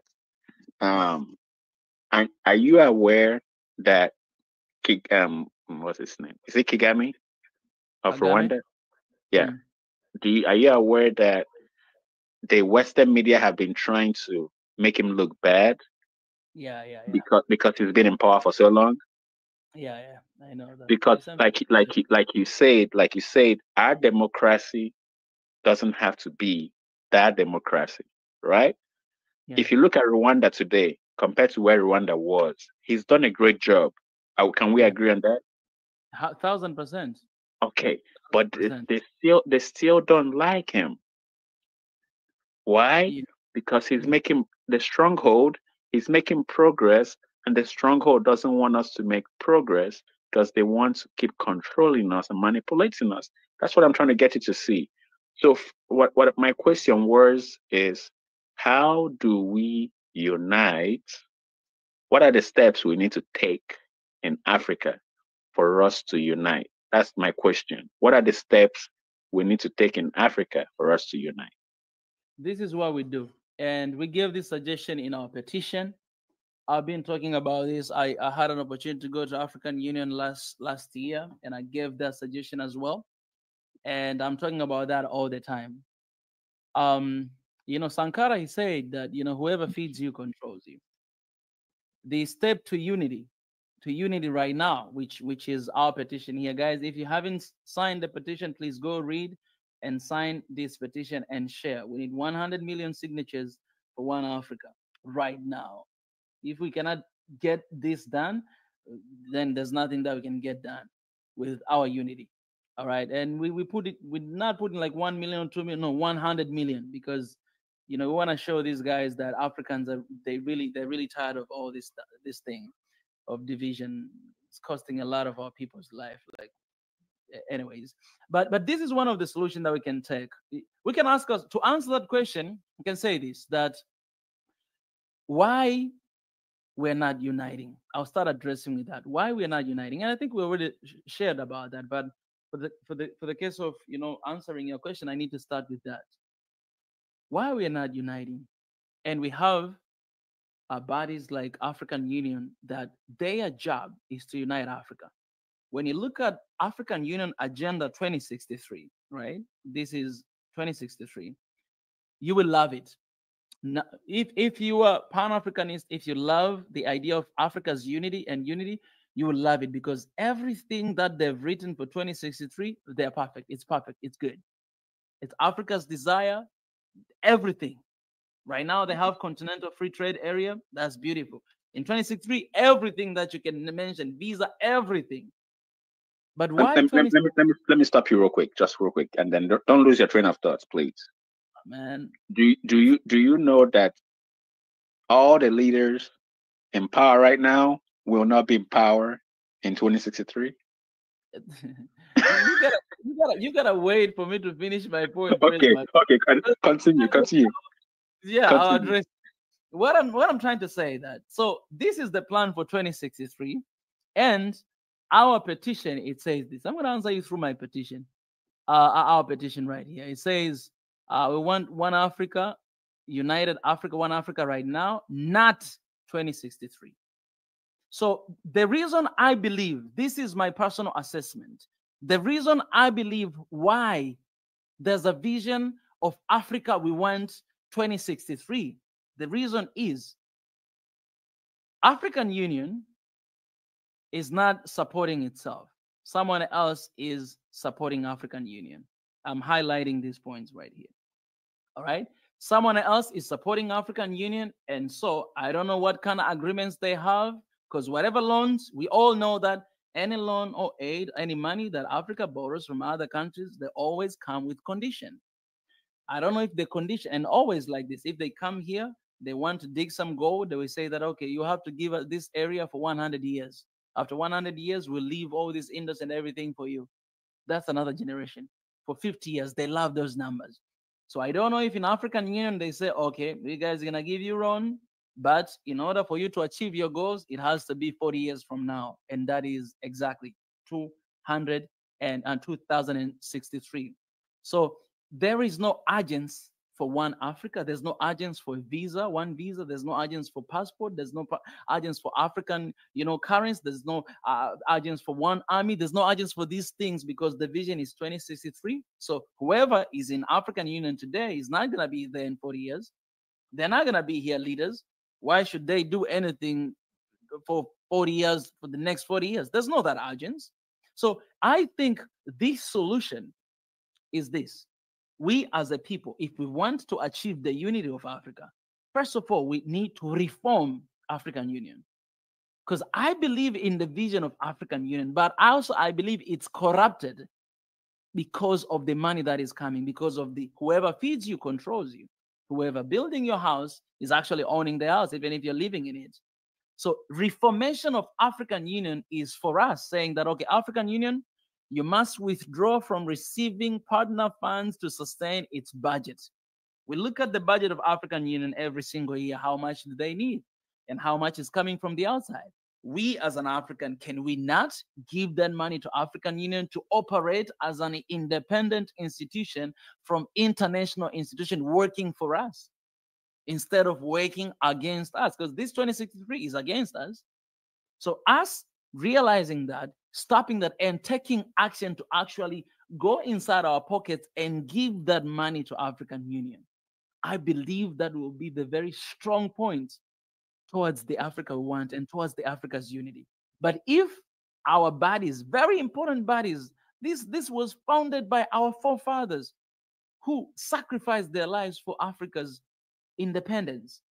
But today is not working for us because of money. What is money? What Africa has is more than money. The gold, the diamond, the tanzanite, the oil, everything that we have is more than what we see, than this money. Why can't we, us as African, give our own money, donate, even if it's a $1 to African Union to work for us? So the question is, are they willing to withdraw? And the question is, are we willing to support our own organization to work for us? The answer is yes, we're willing, because of the research, of course, I've done. But also I'll give you another living example from Ethiopia. Ethiopia, they built a dam called Gerd.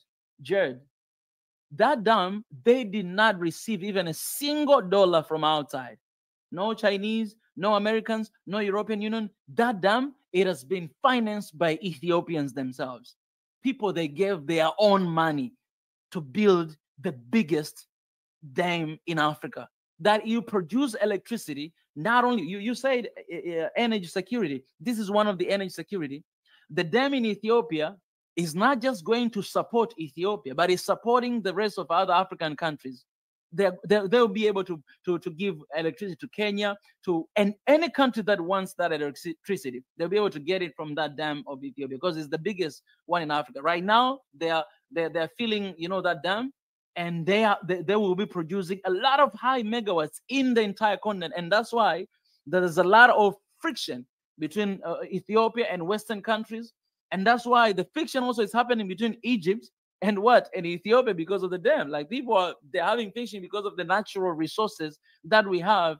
And that is because of the influence of the West, so that they may not focus on the development of that dam and produce electricity for our countries. But you know what they said, Ethiopia? They say, you know what, we don't care. Whether you want or you don't want, we're going to build this. We build with our own money, and we're going to produce electricity. And that's what they're doing. This to tell us that Africans, when we come together, we work as one people.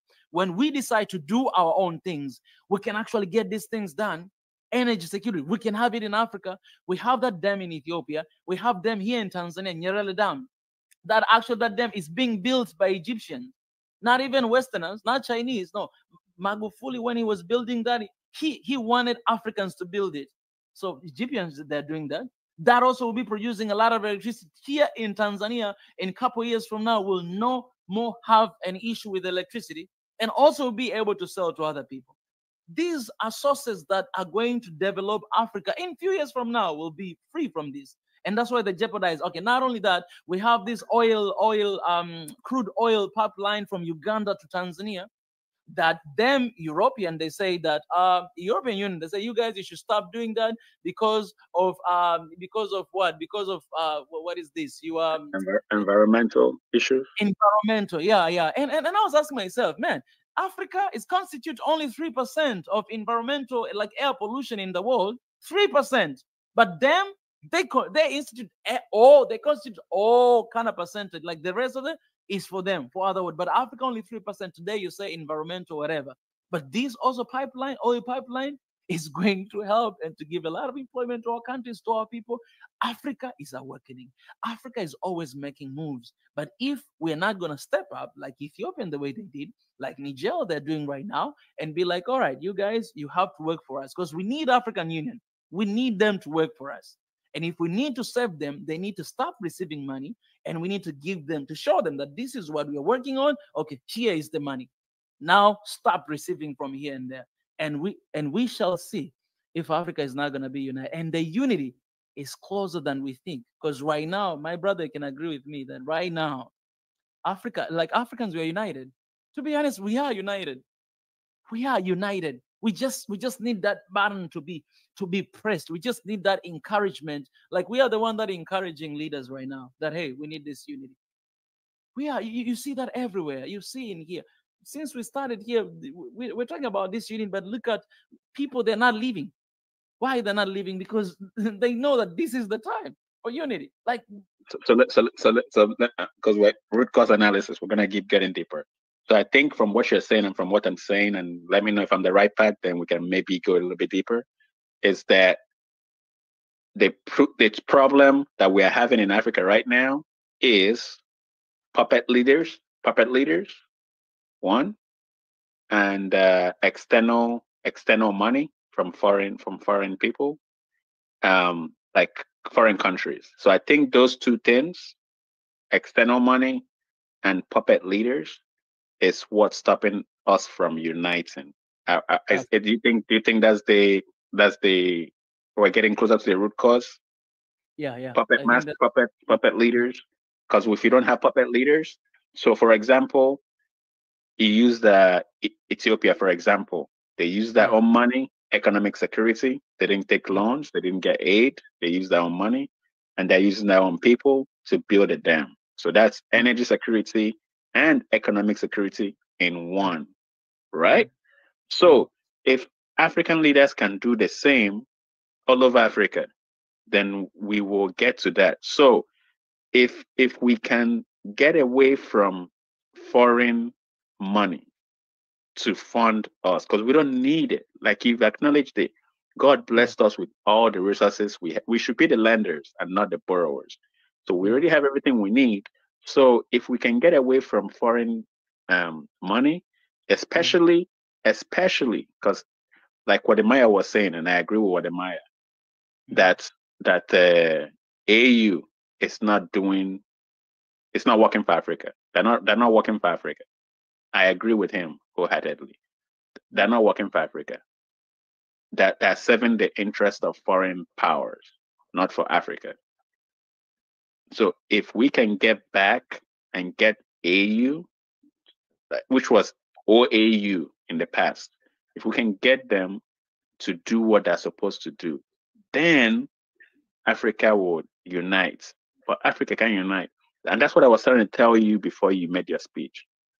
That why is something so easy as African free trade? Why hasn't it happened? Why is something so easy as African Union to function the way it's supposed to function? Why is it not happening? And like I said, our leaders are not stupid. They're not dumb. They wake up and they go to work, but they have people in the background working, and they have to listen to and do what they tell them to do. Why? Their money is in their pockets. So they can't really do what they're supposed to do.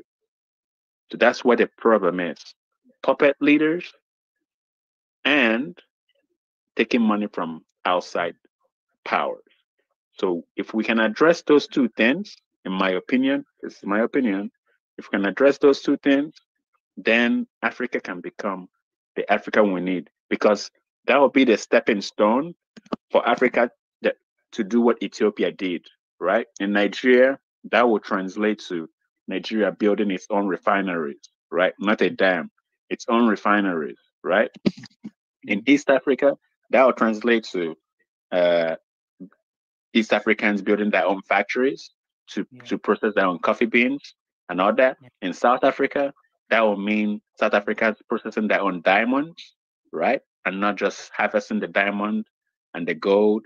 So all over Africa, if we can get away from puppet masters and get away from taking money from external powers, then we can become powerful and unite.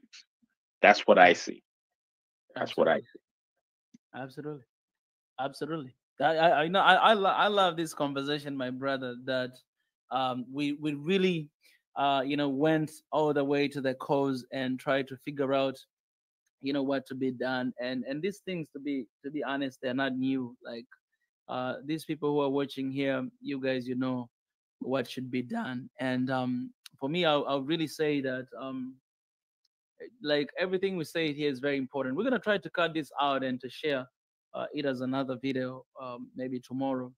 But we as an African, we have responsibility to empower African Union, to empower even our leaders. We have that responsibility. A lot of us, we look up to them, but in this generation, they must look up to us. Do you know what I truly believe? Do you know what I truly believe? I believe that we, as a people, need to become leaders outside of the government and then do work. When I say do work, make things happen. Like Africa is more united amongst the people than it is among the government. Yeah. So if we are united, we have power to make changes in Africa as a people. So we need leaders. We need leaders to step up and do work and not rely on the government. Because from what I said, some of the government or most of the government is being manipulated by foreign powers. So if we outside the government can work with the government, we don't have to work for the government, but work with the government, and they can see what we are doing, and then they can start doing things because of the energy that we bring to the table, because of the mindset, because they can start seeing. But we can wait. We can sit and wait for the government all we want. We've waited for how many decades now? I think it's time for the people to rise up and leaders to step up and all of us to do the work necessary. And we can do it with media. We can do it with entrepreneurship. We can do it with investments. We can do it with trade within Africa. We can do it with partnerships within Africa. We can do it with education, like online education within Africa. There's a lot of things that we can do as Africans. And then we can also do things like aid and all those things. But the ones that I want to focus on is empowerment, empowering our people through education, entrepreneurship, partnerships, trade, skill exchange. All those things I think we the people can do ourselves, and we don't have to rely on the government. If we, like, I was listening to you and Wademai the other day when you were talking, and he said, man, I know there's somebody out there that has the idea to do X, Y, and Z, and you said, man, I have this idea. I've had this idea. My team and I have been working on this idea. And he said, man, I want to reach 1 million subscribers. That way I can start raising money to do things within Africa, right? So these are the type of leaders we need to step up in Africa to start doing things. And when we start doing things, we start getting recognition from our leaders, and things will start getting better, because you and Wademire, you all are not corrupted, right? There's no corruption. There's no external money. You don't have any foreign powers controlling you. In your heart, you're passionate to help Africa, right? In his heart, he's passionate to help Africa, right? So we need to, as leaders, and there's going to be many more leaders all over Africa. We, as leaders, need to step up and start doing the work. And Obama, he said about Obama is our brother, right? Obama calls it grassroots. So we need to start working from the grassroots and work our way up, and not from the top down, right? That's what we need to do. Close. The prodigal son. Yeah, from Ghana, from Kenya. So so we need to work from the grassroots and start doing things. And we don't have to keep talking and expecting. So we've identified that we need to unite. We've identified that we have puppet leaders. We've identified that foreign money is corrupting us. We've identified that there's a stronghold manipulating us all the way from colonialism till today. So there's a complex issue going on, right? And then we are afraid to repeat the same mistake with China and Russia and BRICS. So that's kind of stopping us from doing business with them. So there's a lot of things going on. But what we can do on our own, from our own standpoint, ourselves, is one. These are now my solutions. We've talked about root cause analysis. Now let's talk about solutions. On our own, we can start doing things, building schools, teaching entrepreneurship, teaching partnership, creating jobs, all over Africa. And we can start building organizations, maybe one in Tanzania, one in Nigeria, one in Ghana, one in South Africa, one in Mozambique, Burkina Faso. We can build a network where the unity you are talking about, we can have that unity among the people in Africa, outside of the government and outside of foreign influence. That way, when we become strong, they won't be able to dismantle us like they do to individual countries. Anybody that tries to become powerful and do things in Africa, they assassinate or they put a coup against the person, and the person the person's dream won't get far. Let me tell you something. Do you know that when IMF World Bank, when they give us loans, they give us the loan to where they tell the president, don't worry about paying the debt. The debt repayment won't come in place till after your term is over. Do you know that? Oh, that's new. I didn't know that. So when they give you a loan to do things, do you know when you finish your term, the next president inherits the debt? Yeah, So it's like, so you know that. So, and then that next president has to pay the debt.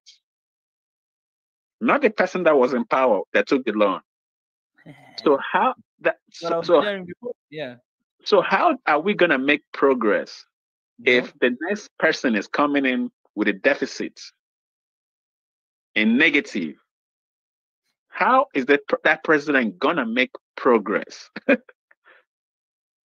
So are you aware that most African countries' GDP goes towards debt repayment? Of course.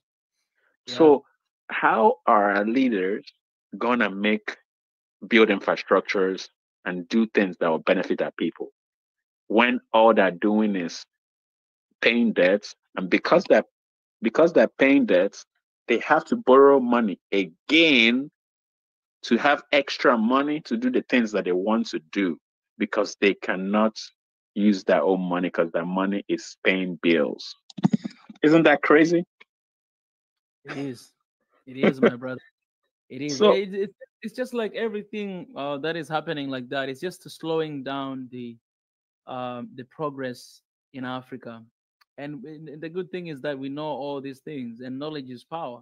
That's why for me, I feel like what you're saying and what we're saying is the same, that, it's time to stand up, because we already know all this stuff. It's time to stand up, we as a people, as Africans, to do our parts, but most importantly, we are the one that can save organizations like African Union. We as Africans, we are the one, and these are solutions you're talking about. We are the one to do that.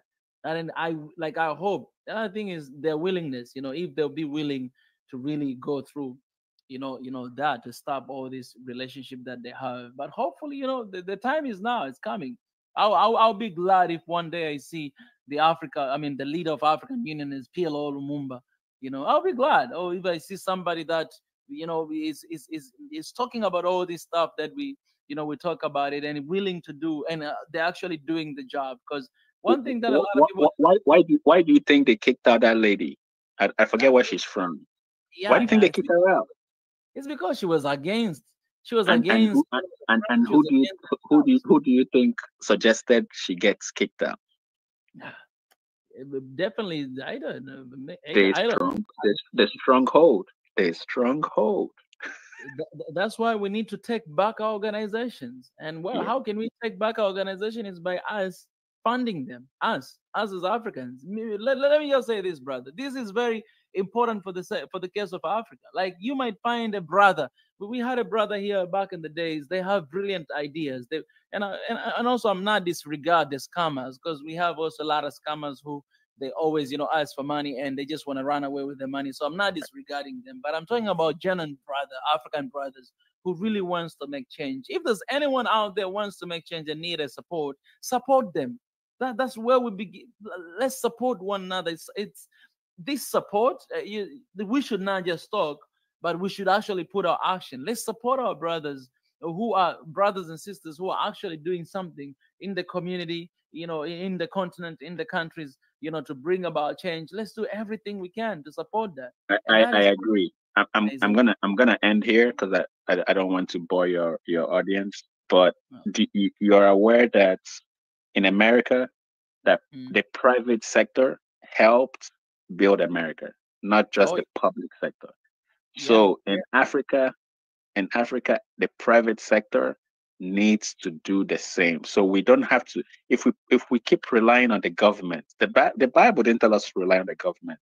Give to Caesar what is to Caesar, and then give the rest to God. So we need to draw strength from God, from the private sector, and do what we're supposed to do from the private sector. And when I say the private sector, just all this industry, all these industries you see in America, J.P. Morgan, that was somebody. You know, Schwab's, that was somebody. Ford, that was somebody. You know, all these companies that you see in America today, like Walmart, that's the Waltons.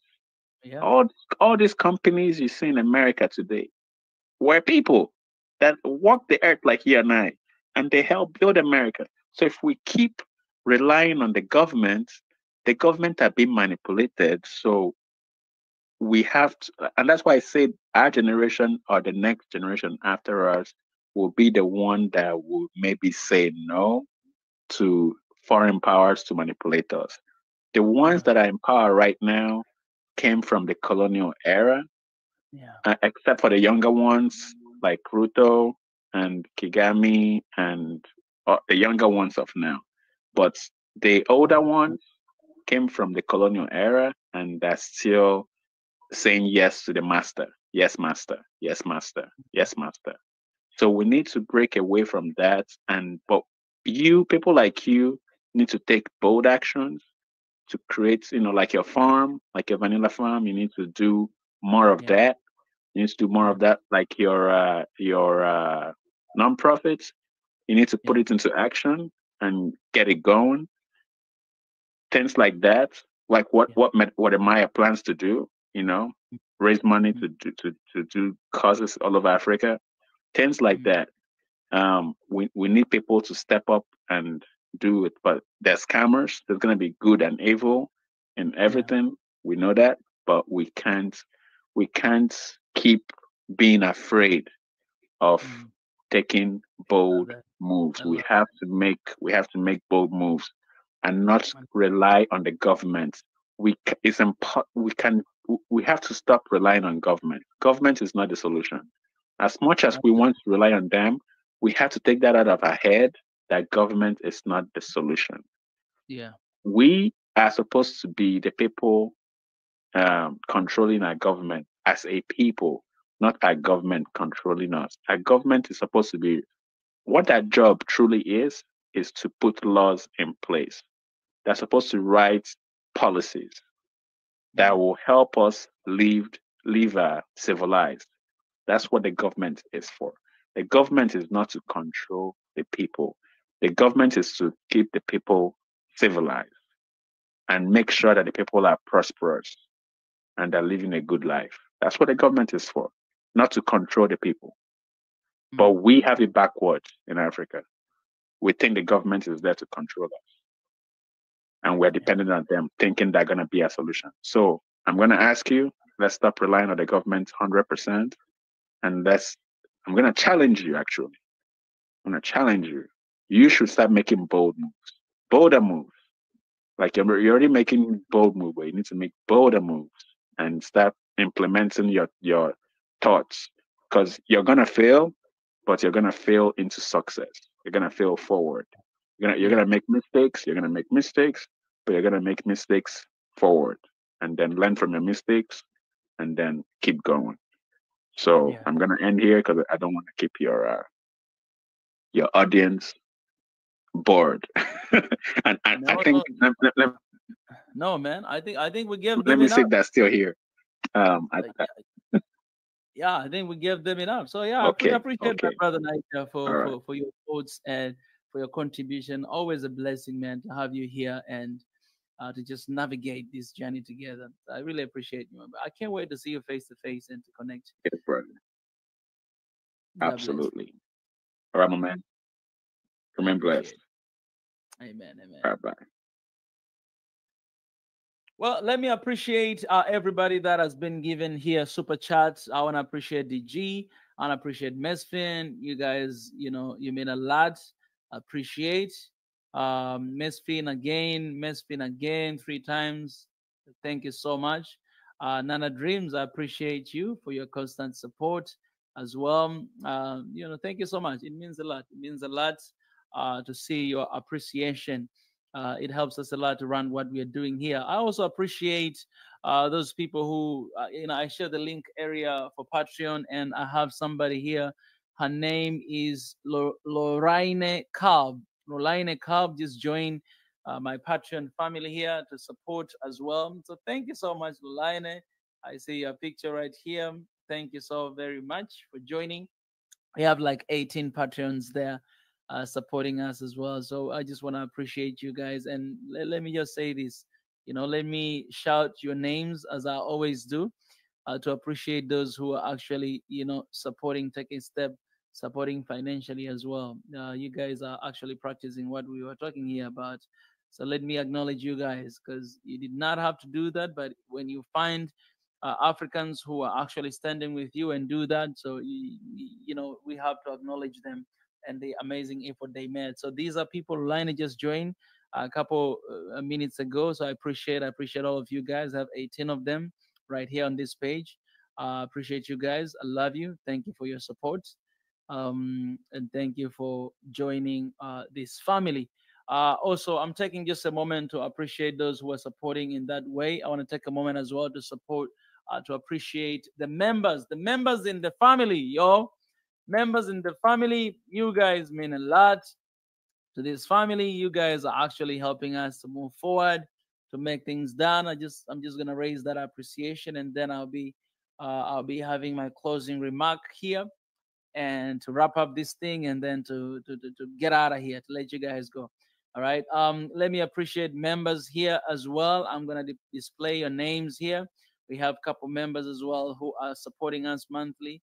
Appreciate everybody. 3 days ago we had the last member Sam joining.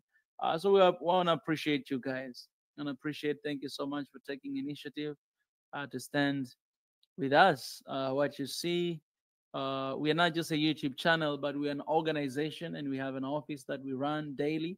And we fully, like 100%, we fully just depend on your support, because as our brothers say here, we don't really receive any. We're a non-profit organization, but we refuse to receive any loan or any aid from anywhere. We can how can I say, we cannot preach A and do the opposite to what we preach. So for those who wants to join membership, this is the link. You can also join, and it supports us. You have no idea how much you are of support to us. So I appreciate members. That's the link. And I'll place this one. And I appreciate Patreons. That's the link. If you try patreon.com/Mika Chava, I'll be able to see that. I appreciate that. And also, I should not forget to appreciate PayPal. There are people actually that perhaps 2 people give through PayPal. So I want to appreciate you guys as well for for that support. Well, we have an office here in the continent, and we're extending. Actually, there's something really good is happening. It's happening. We're actually opening the second office in Africa. It's very, that I'm not gonna tell you which country, but we are actually working on it. We're actually supposed to do it today. So maybe after this, I'll talk to the guy. We're opening another branch in Africa. We are here in Tanzania, but we're opening in another country in Africa. So we're moving forward. We just like this, we're operating like this, but we're still moving forward, because we must bring our people together, and we must see that one Africa now generation. Our vision is to have offices across the continent of Africa, not for the sake of just having offices, but for the sake of being close to our people and connecting with all the countries and uniting our people and raising up a generation of leaders that will lead this continent. We're thinking about 50 years to come, people who are going to lead this continent. And if we have these people, if we have one Africa university teaching our people leadership from kindergarten all the way to university, we'll have really nice leadership that will lead us in this continent for years to come. So even right now, personally, I just bought this book a couple of days ago. This book is written by someone Ethiopian. His name is Dr. Tariku Fufa Gemechu. The book is about uongozi jumuishi wa kimaadili. It's about the leadership of integrity. The leadership of integrity, basically in all spheres of life, not only personal leadership, in the community, in the country, in the nation, in the continent, the integrated leadership, basically, and like with people, right? So I'm reading this book right now, and I think it's really, let's get this knowledge as much as we can from our people. This is the book from African, wrote this out of his experience. His PhD guy, he's a doctor, He wrote this book, and it's really nice book. So I'm reading that book just to increase our knowledge to some extent. You know, we can learn from one another and all this stuff. So yeah, and that's our journey to one Africa and to transform this continent. I wanna appreciate also you guys who joined here today. You guys who joined, you did a lot of good stuff. Supporting us, being here, liking the videos and everything. Want to appreciate you guys. Mika, do you receive all the books in the mail yet? No. I haven't received the book yet. One of our sisters here sent actually the books, actually 10 books all the way from the US to here, to me. So I have a lot of job to read these books. But I'll see. Hopefully I'll be able to manage to read all of them, because I normally read books that I really want to read. But yeah, but I really appreciate the gesture, and I cannot wait to read the book. All right, so guys, I want to appreciate people here on TikTok. We were live on TikTok. I'm using the name Mika Chavala, and people on TikTok, we are live here on YouTube, called Swahili Nation. So just in case, if you want to see this conversation again, you can come to YouTube, Swahili Nation, and see the recent live stream we've done.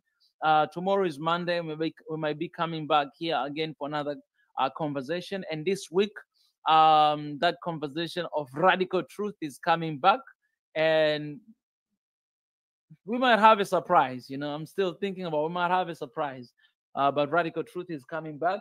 So we'll be having a conversation. We're just talking radically truth.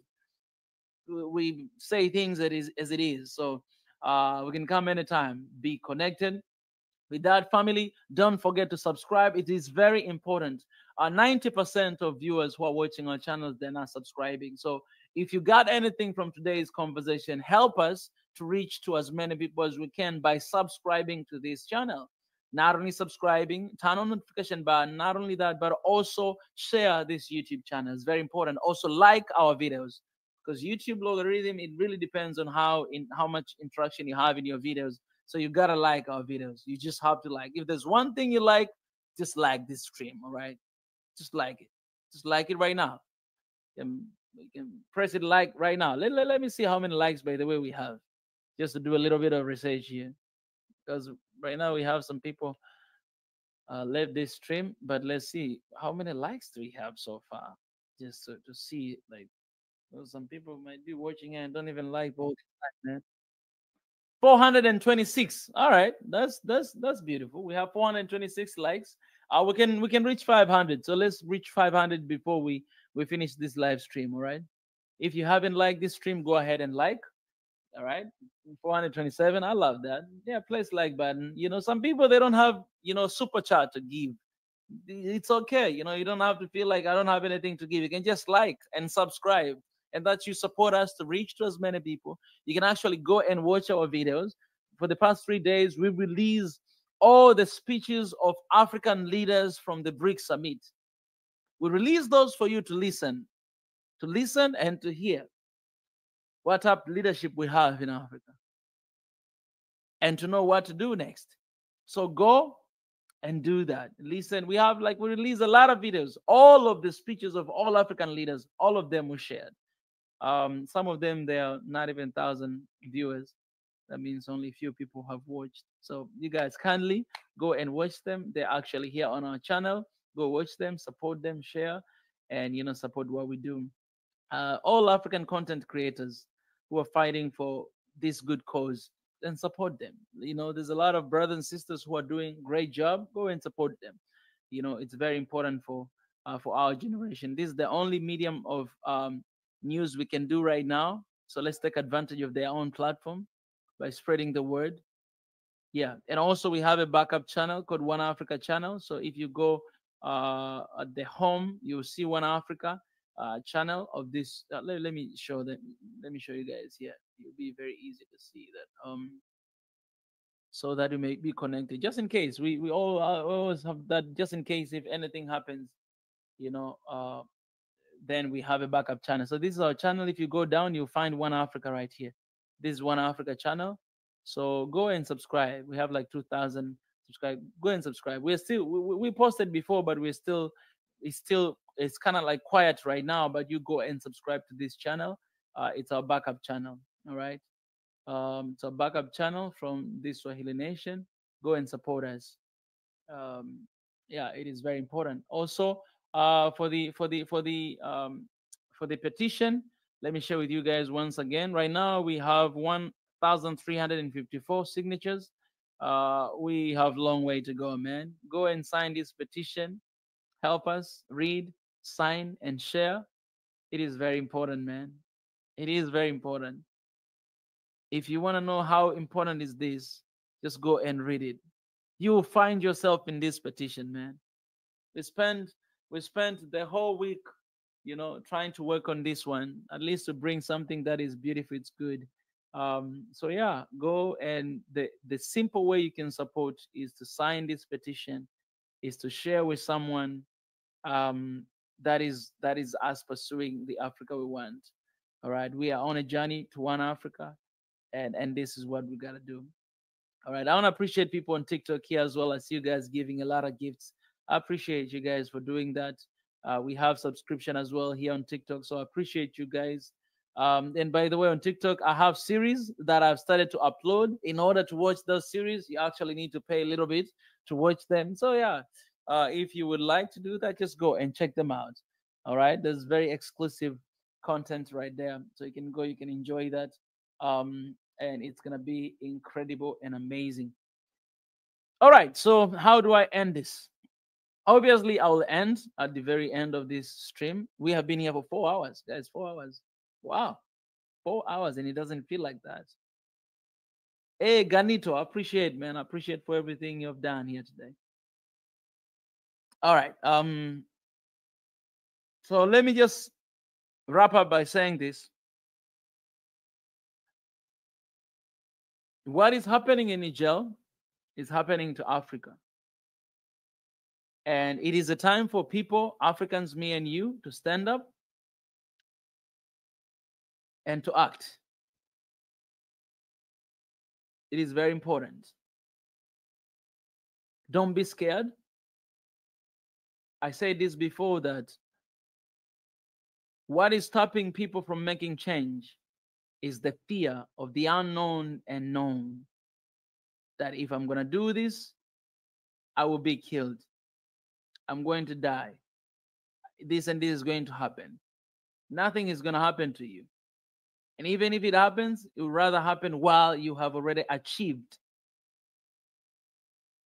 the purpose that you're called to do. So the fear is what is stopping us from achieving, bringing about change to the continent. If you take the fear out of the equation, what is left is change. Do not be afraid. All of us will die at some point. But what is very important, I want to tell you, is that don't die for Africa.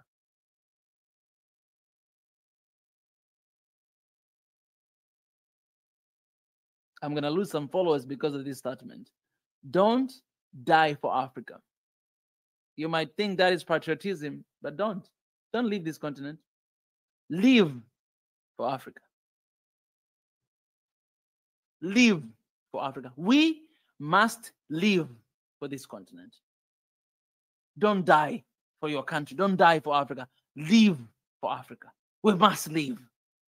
And as long as we have this time, as long as God has blessed us with this breath, the best and good example is Magufuli. 5 years. He had only 5 years being president. But look at what he did. That guy was not sleeping. The current president, she was saying that sometimes she will receive calls at 3 a.m. in the morning. And then the president will be like, are you still sleeping right now? 3 a.m. This guy was not sleeping, barely sleeping. In his home, he had a little table and laptop was there. He was working from his home. Leaving, when he go to his room, he's still working. This guy was not sleeping most of the time. Most of the time. Because he had no luxury of sleeping. He had no luxury of sleeping. So, live. You don't know when you're going to go. You don't know until when God has given you the chance, this honor to be here alive on this earth. As long as we don't know, let's do everything we can. Let's give our whole, man. Because when you work for Africa, you actually work for God.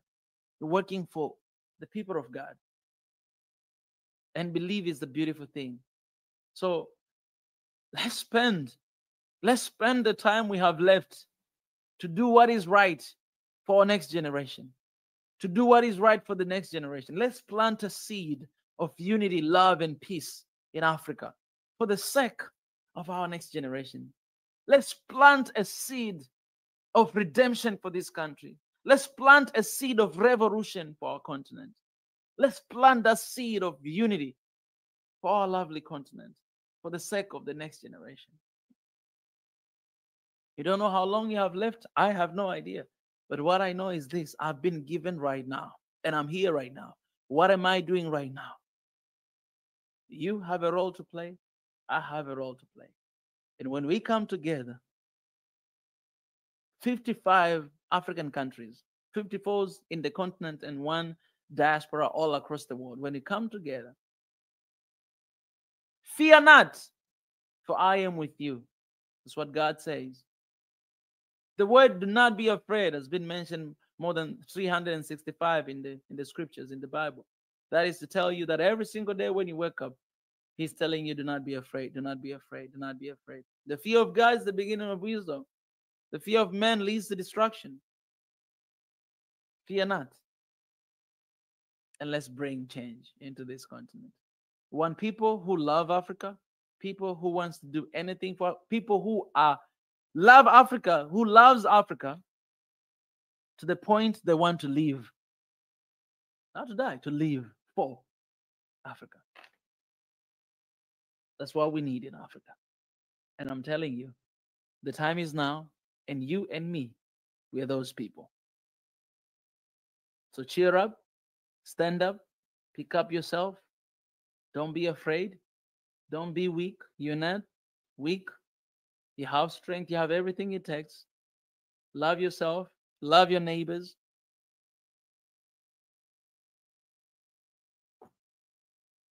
The rest is history. I love you guys. 4 good hours of really nice conversation. Thank you, Elijah.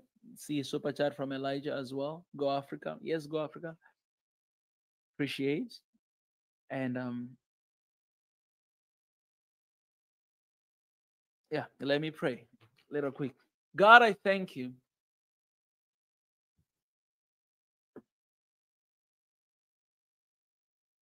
for this precious time that you've given us. I thank you for bringing us right here from all over the world. You brought us here, God, with only one purpose, and that is to speak for this continent, transform this continent, to live the purpose that you called us to. So, God, I thank you for the awakening that is happening in Africa right now, throughout the continent and outside the continent. I thank you for the healing in our spirit and in our mind and in our soul that is happening right now in Africa. I thank you for raising generation that is fear not, is fearing not, the generation that want to see nothing but change, the generation that is tired of death, tired of wars, tired of conflicts, tired of being exploited, tired of being undermined, tired of being looked down upon, tired of being disrespected, tired of being disregarded, tired of being misled, God. The generation that is just tired of corruption, that is just tired of, God, these things that we don't really need in our countries. Thank you for this generation, because we were here for such a time like this. What a time to be alive, to witnessing these change, to witnessing these awakening of our people. What a time to be alive. We've spoken about a lot of things today, God, but the ultimate goal is that without you being at the center, without you stepping up, without you standing with us, without us inviting you to be here at the center, then whatever we do is nothing. We have been looking to the east, we've been looking to the west, we've been looking to the north and south, but we have forgotten to look upstairs. Where does my help come from? My help comes from the Lord who created heaven and earth. You created this continent. You created us. And you placed us here for a reason. Therefore, God, this continent is yours. Africans are yours. Every single thing we have is yours. We appreciate you. We praise you. And we just return back to you, asking God, the problem that we've discussed here today, God, the leadership that we discussed here today, and mostly we don't have fear of you. We don't fear you. We don't have fear of God. So we do whatever the heck we want to do without even being afraid of whether we're working for you or for our desires and for ourselves. So I want to pray for that awakening, God, not only spiritual, not only physically, but spiritually as well. Your people will be awakened. Your people will be brought together. Our leaders will rise up. Will be reason. Stop being afraid. And tap into moment that we have, momentum that we have. And wanting nothing but change for our kids and the next generation. Thank you, God, for this privilege of leading this team, for this privilege of staying here, this privilege of talking to your people. I don't take it for granted. If there's anything that displeased you today, God, we repent of our sins, we repent of our ways. Because you said, if my people will humble themselves and seek my face and pray and turn away from the wicked ways, therefore I'll hear from heaven, I'll heal their land, I'll forgive their sins. God, forgive our sins, the sins of our forefathers, the sins of our leaders, the sins of our desires and our greedy, because that's what really controls Africa, greed. God, forgive us for not standing for our neighbors, for not standing for brothers and sisters, for killing one another, fighting against our brothers and sisters. God, may you forgive us. Open up our eyes to understand, our mind to understand that we actually want. You actually want us to be free. And the true freedom only comes from you. I thank you. I submit everybody who is watching here today. Pray that, God, for those who are seeking for the purpose, searching for the answers, God, you'll be there because you are the true answer. Just like you have answered me, you'll answer them as well. And nobody will die before their time. Nobody will be gone before their time. We shall not die, but we shall live to declare the goodness of the Lord. We'll live not because somebody decided us to live, but we'll live because you have decided us to live, because we have finished our purpose. So that's my prayer today to everybody that is listening to this and watching this, that you shall not die before your time in Jesus' name. You have a purpose, you have a cause, you have a calling, and you ain't going anywhere before you've done it. In Jesus' name. I worship you, I praise you, King of Kings and Lord of Lords. Thank you for all. You have given us all, and we give it back to you. In the name of the Father, the Son, and the Holy Spirit, I pray and receive with thanksgiving. Thank you. Thank you. Thank you.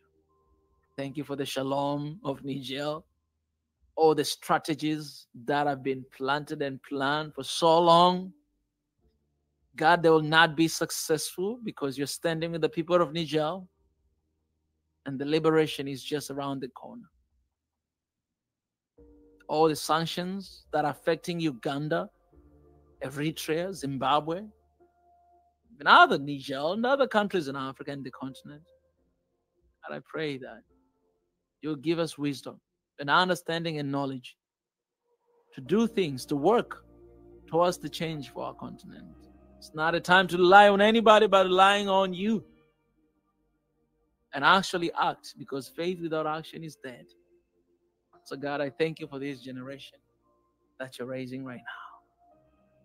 All praise, sifa, utukufu na heshima, na uweza na nguvu na mamlaka na ukuu na nguvu, vyote vina wewe Bwana, Bwana mfalme, Mungu wa mbinguni, Mungu mkuu sana, unayeweza yote. I just had to pray in Swahili a little bit. God, we praise you. Tunakushukuru, tunakupenda, tunakushangilia, tunakusifu, tunakutukuza, kwa kuwa ni Mungu mkuu wa yote.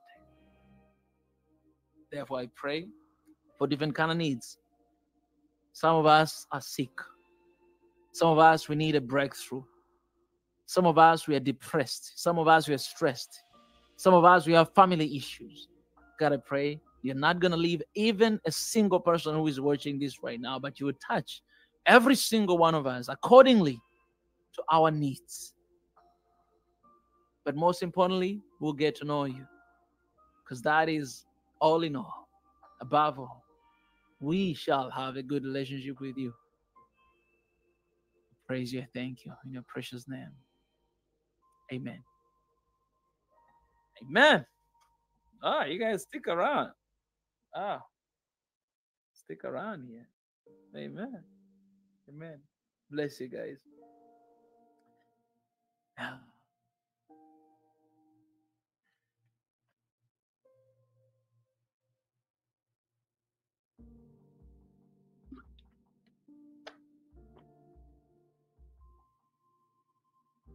All right, guys. Yeah. Amen, amen, amen, amen. I see a lot of amen there.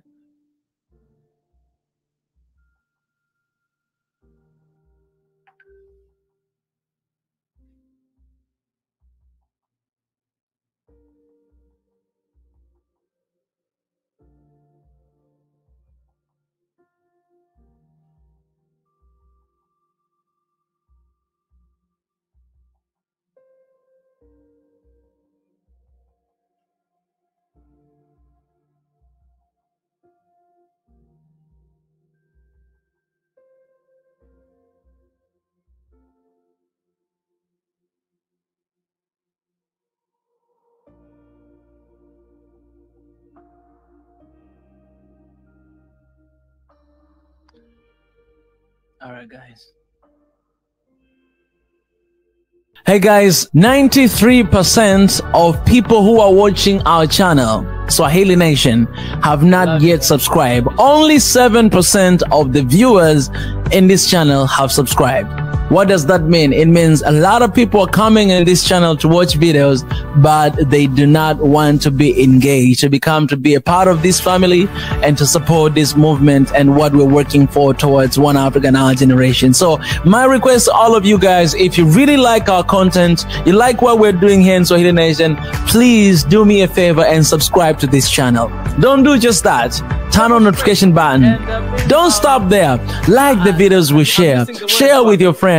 Leave your comments, your opinions, so that we may actually interact in the comment section, know what is happening. If you would like to support us even more financially, you can join the Patreon. The link is below. And also you can join us and become a member of this family. So please, guys, do us a favor. When you subscribe, when you like, when you share, you help us to reach to as many people as we can. We want this world to be filled with the positive message about Africa and One Africa, and we want the message to go all across the world. So help us by become part of this family. I love you. Someone that believes in the oneness in our continent, you know, why not joining our hands? When you find people who have genuine motives to unite our people by bringing a single currency to the continent, because that is the solution to Africa's economy. The solution is not BRIC currency. The solution is not euro, it's not dollar, but the solution is to find our own currency that it will compete with the rest of currency. If they're gonna have BRIC currency, oh, cool, you just have it. But we need to have our own currency that we can stand with. We need to have our own currency that can defend us, right? So that's one of the conversations that I'm gonna have with my brother today. So, ladies and gentlemen, without wasting time, I'm just gonna have a little word of prayer before I begin this session as our custom, and I'm going to be bringing my brother here to have this conversation. Let me pray a little quick. God, I thank you for today. Thank granting this time an opportunity to come here as brothers from all over the continent and to just talk about the destiny, to talk about the current situation of this continent, but most importantly, to figure out the ways forward. How can we break out from where we are today? How can we transform this continent? How can we move from victimizing ourselves and actually take initiative, being responsible with the highest amount of discipline and excellence in whatever we do, God, to bring about change in this continent. So I pray for your wisdom and for your spirit to guide us from the beginning of this conversation all the way to the end. In your precious name, Christ, I pray. Amen and amen. So guys, let me just say this. If you're joining right now, please hold this link and share with somebody. Don't be selfish. Remember, this is the year of excellence, and the excellence, this is where it begins, right? So don't be selfish. Like this stream, copy the link and share with somebody. And also prepare your questions. We have a couple questions prepared here, but prepare your questions. Maybe towards the end of this session, you guys will have an opportunity as well to bring in your questions about after you hear about this movement, after you hear about this organization, and you guys can bring in your questions as well to ask 1, 2, 3. Right? So please copy this link, share with neighbor, share whatever you can. So as I'm bringing my brother here, Kwame Gonza, into the channel, all of us may get to hear our brothers and sisters. I always say this, that I always give people a benefit of a doubt to have a conversation and to try to talk and to see, you know, where we're going to get at the end of the day. You know, at the end of the day, we all want the best for Africa, and we are all affected when something is not going right in the continent, right? So please copy this link and share with somebody, and you'll be doing us a favor and even yourself a favor as well. All right, ladies and gentlemen, without wasting time, let me bring in my brother, Kwame Gonza. Kwame, what's up, brother? I'm good, brother. I'm good, brother. Greetings to you. Greetings to everyone. Greetings out there to your audience. I'm really so happy to be part of this platform. Great platform. I've been hearing about you, my brother, and great work you've been doing for this, our continent. You know, it is phenomenal. It is absolutely admirable what you are doing for our continent. So I just want to greet the Swahili nation out there, everyone who's on the platform, you know, call other people so that they can be part of this broadcast, because this is very important. What we are going to talk about today is extremely important.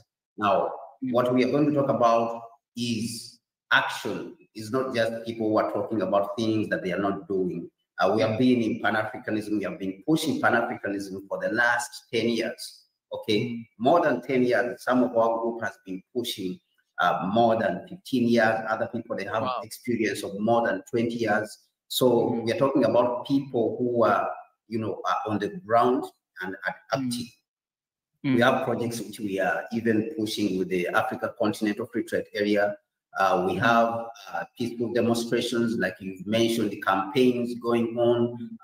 We are in different countries or across the African continent. So that is what the Africa Continental Unity Party is about. So it is about redefining what Africa is supposed to be.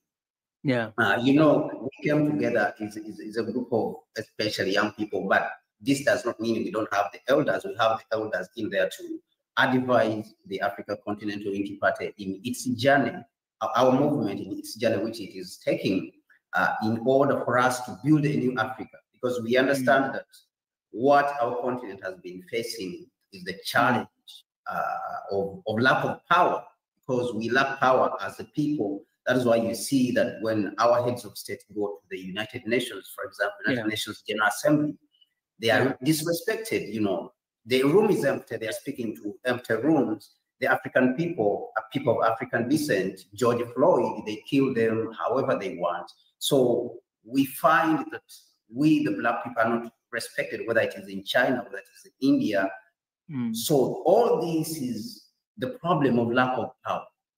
So this is what the SEUP has diagnosed and identified, that now we have to build a power base. So that is the main objective of the SUP, and then we'll build it from there, as we are going to see later. So if you are out there, you're watching Swahili Nation out here, I want to invite you to invite other people so that we can have this powerful discussion. Thank you, my brother, for the great work you are doing, and thank you for having me today. I'm really excited to be part of this platform. Appreciate, Kwame. Appreciate. I know that we have other guests. Allow me to bring them a little bit later of this session. Is that okay? Exactly. And also feel free to use the private chat. We have a private chat for anything. You can just type in there, and yeah, we'll be able to communicate here in the private set. I appreciate so much, Kwame. Kwame, let me just start by saying this, man. You're welcome, and I see the spirit of Kwame Nkrumah in you. I wish if I go to Ghana, whenever I go to other country, I give myself names from that country. So I think when I go to Ghana, I'll have a Kwame name as well. And it's gonna be amazing. We are from the same family, man. Our daddy is one, Kwame Nkrumah, the daddy of Africa. Appreciate my brother. So let's start by this, man. I would love to know, first of all, yourself, Kwame Gonza. You started this movement. You started this this organization, ACUP. Before talking about what is ACUP, I just want to know the spirit behind it. What really triggered for you to start ACUP as you connect with the genesis of the ACUP? Like, what is all about? Yeah.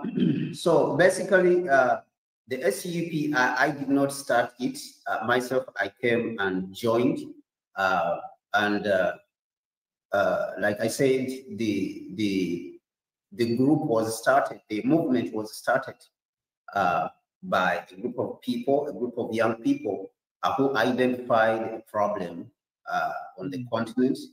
And when this problem was identified, the fundamental problems, because, you know, normally people can talk about problems and say corruption is the problem, or maybe human rights is the problem, or maybe the chickens are the problem, or, you know, all these kind of things. But there is, in many cases, a fundamental problem that is affecting society.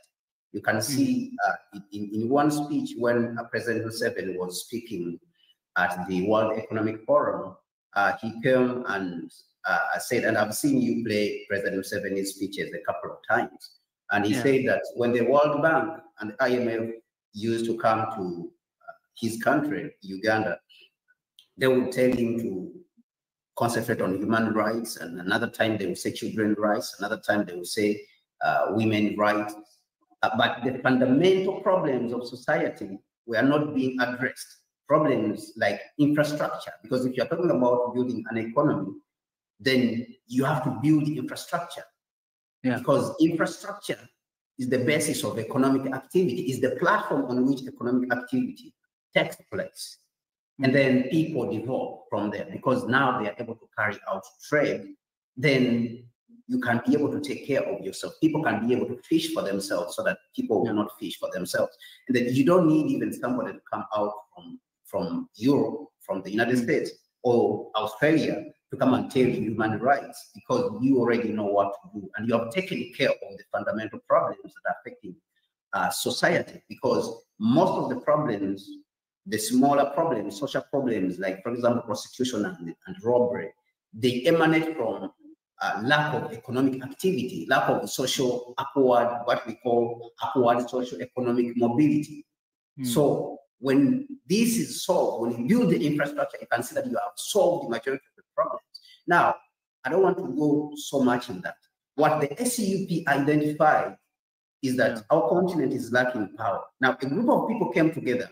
I joined them recently, and I understood that this is the movement that is going to take us where we want the continent to be. If you go back to Dr. Kwame Nkrumah's work, when you look at books like the Handbook of Revolutionary Warfare, what Nkrumah recommends for the African continent is the formation of a party that is going to be like a vanguard party. When you go back to, for example, China, they formed the CCP, the Chinese Communist Party, which led them to the revolution, and they were able to unify their, continent, their country, which was fragmented and was being aggressed. It was facing a lot of aggression from Europe and all these countries, Germany, Portugal, the United States, Britain, and all these. So Nkrumah, in the Handbook of Revolutionary Warfare, recommended that we must have a party as African people. We must have a party to which we, as African people, must belong. And this party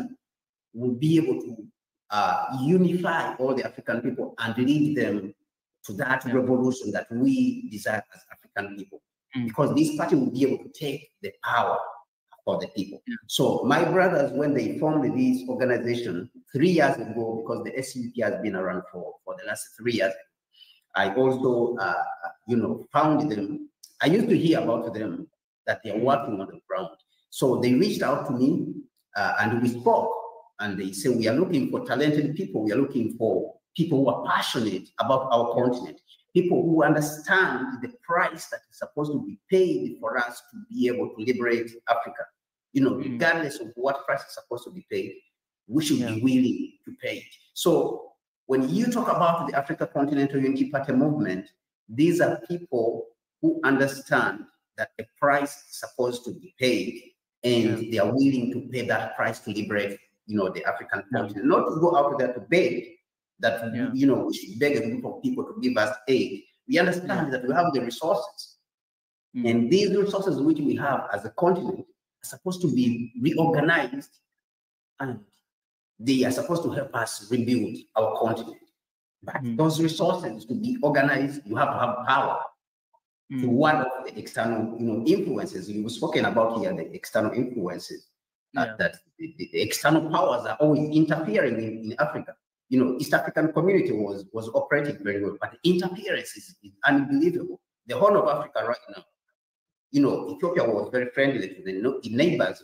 Now we have a lot of problems, and we see the United States in there interfering all the time. So all these are because we don't have a superpower on the African continent. So once we organize the power base, then all these things will be easier for us. So we are building on what definitely started and recommended, and that's what the SUP has identified. Yeah, I want to ask you this. So SUP, is SUP a political party, or is just an organization that is founding people to come and to fight for the unity of Africa? Or is it the political party that is looking forward to take over the countries in Africa? What is it all about? So the SUP is a political movement. It's a political movement, okay? It is a political movement. Now, that's the simplest word. That's the simplest way for me to put it. What we are trying to do is that we are trying to go in these states, be present in these various states. Right now, we are present in Ghana. We are present in South Africa. We are present in Gambia. We are present in Zambia. We are trying to register in Zambia. We are trying to register in, in South Africa. We are trying to register in Nigeria, so that we can compete. We can have candidates who compete for the elections.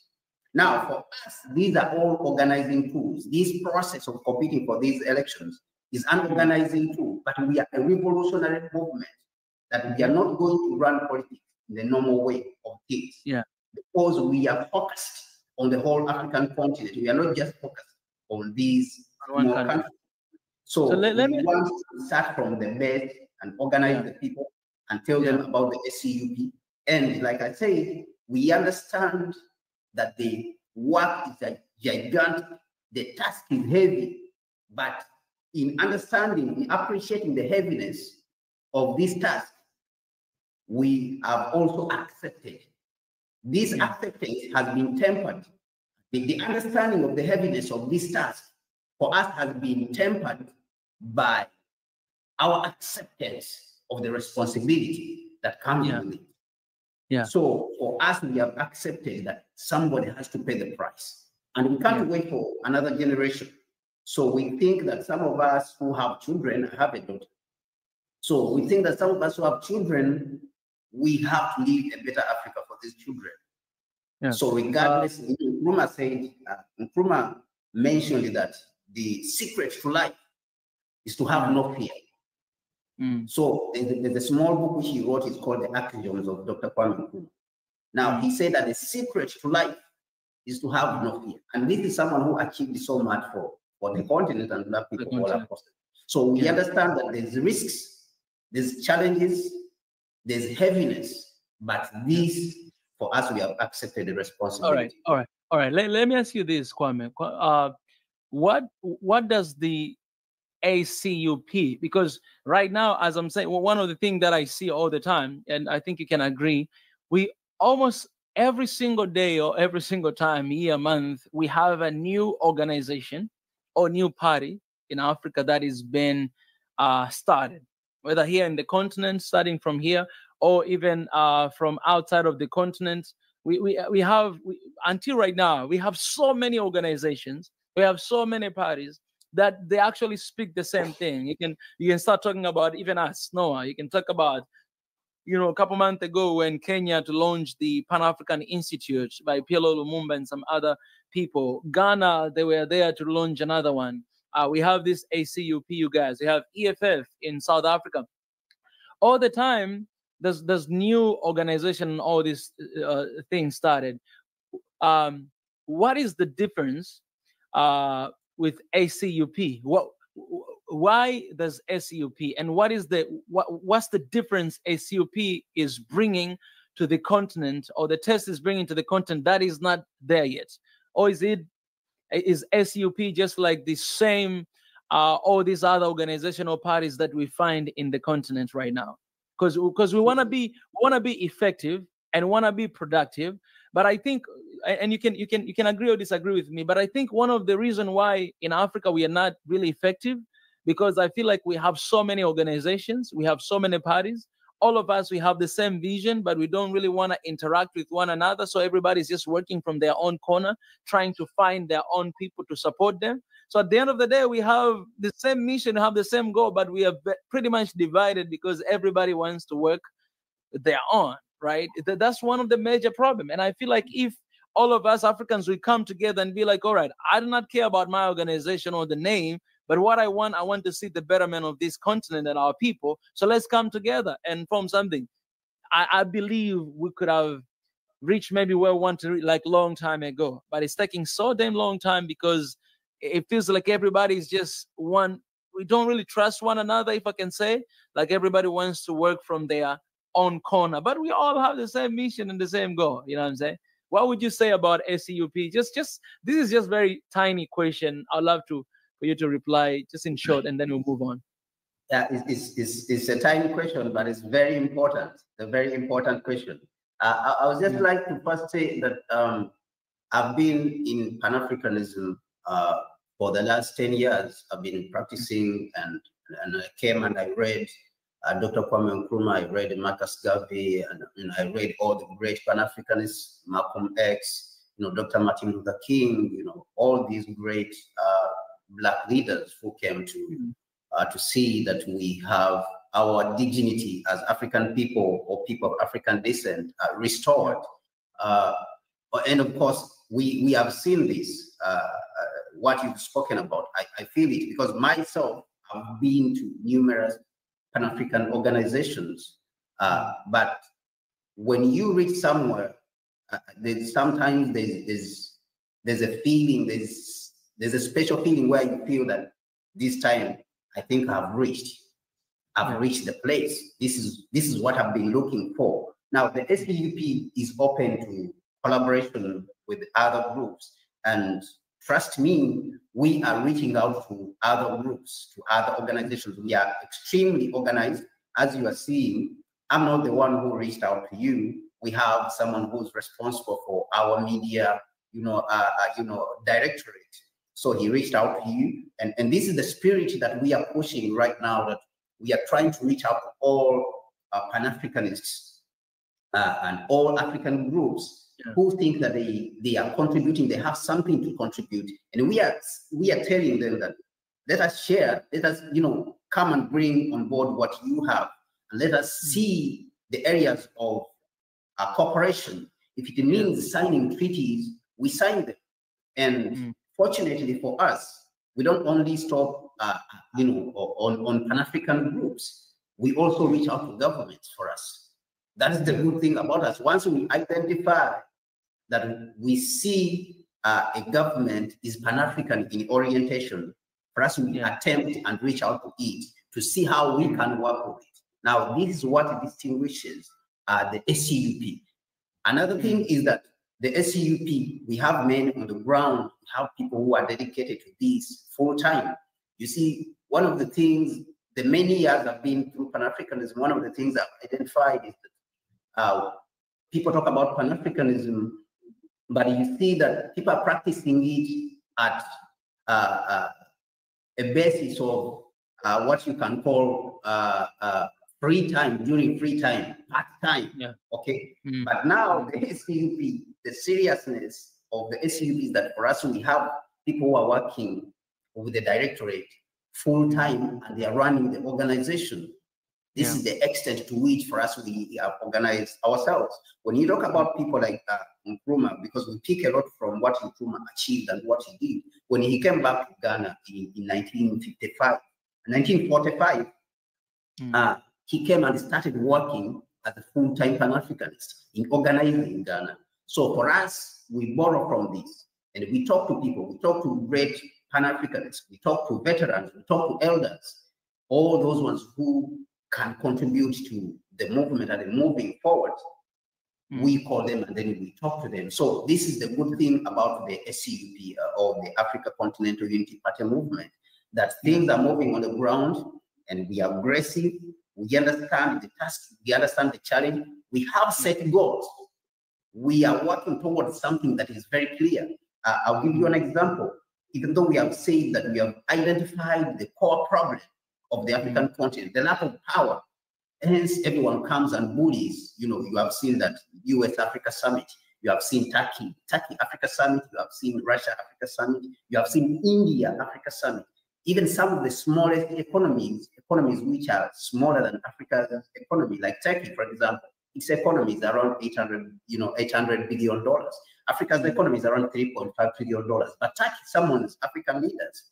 India, its economy is around $3.4 trillion. Almost we are on the same level.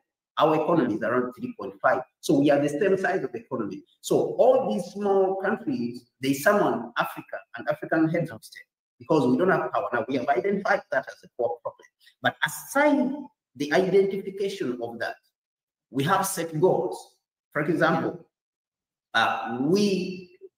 we have set our targets that we are going to reorganize these resources on the African continent. And of course, the most important resource is the human resource, 1.5 billion Africans. We have a GDP or economy of 3.5. We think that this is great capital because India is sending satellites to space. We are not sending, yet we are the same size of the economy. India has trains, it's manufacturing vehicles. We are not manufacturing, we are the same size of the economy. So these are the inefficiencies that we want to eliminate. Now, that GDP, the human capital, and then the material resources, these are the three important resources that we want to reorganize as SUP all across the African continent.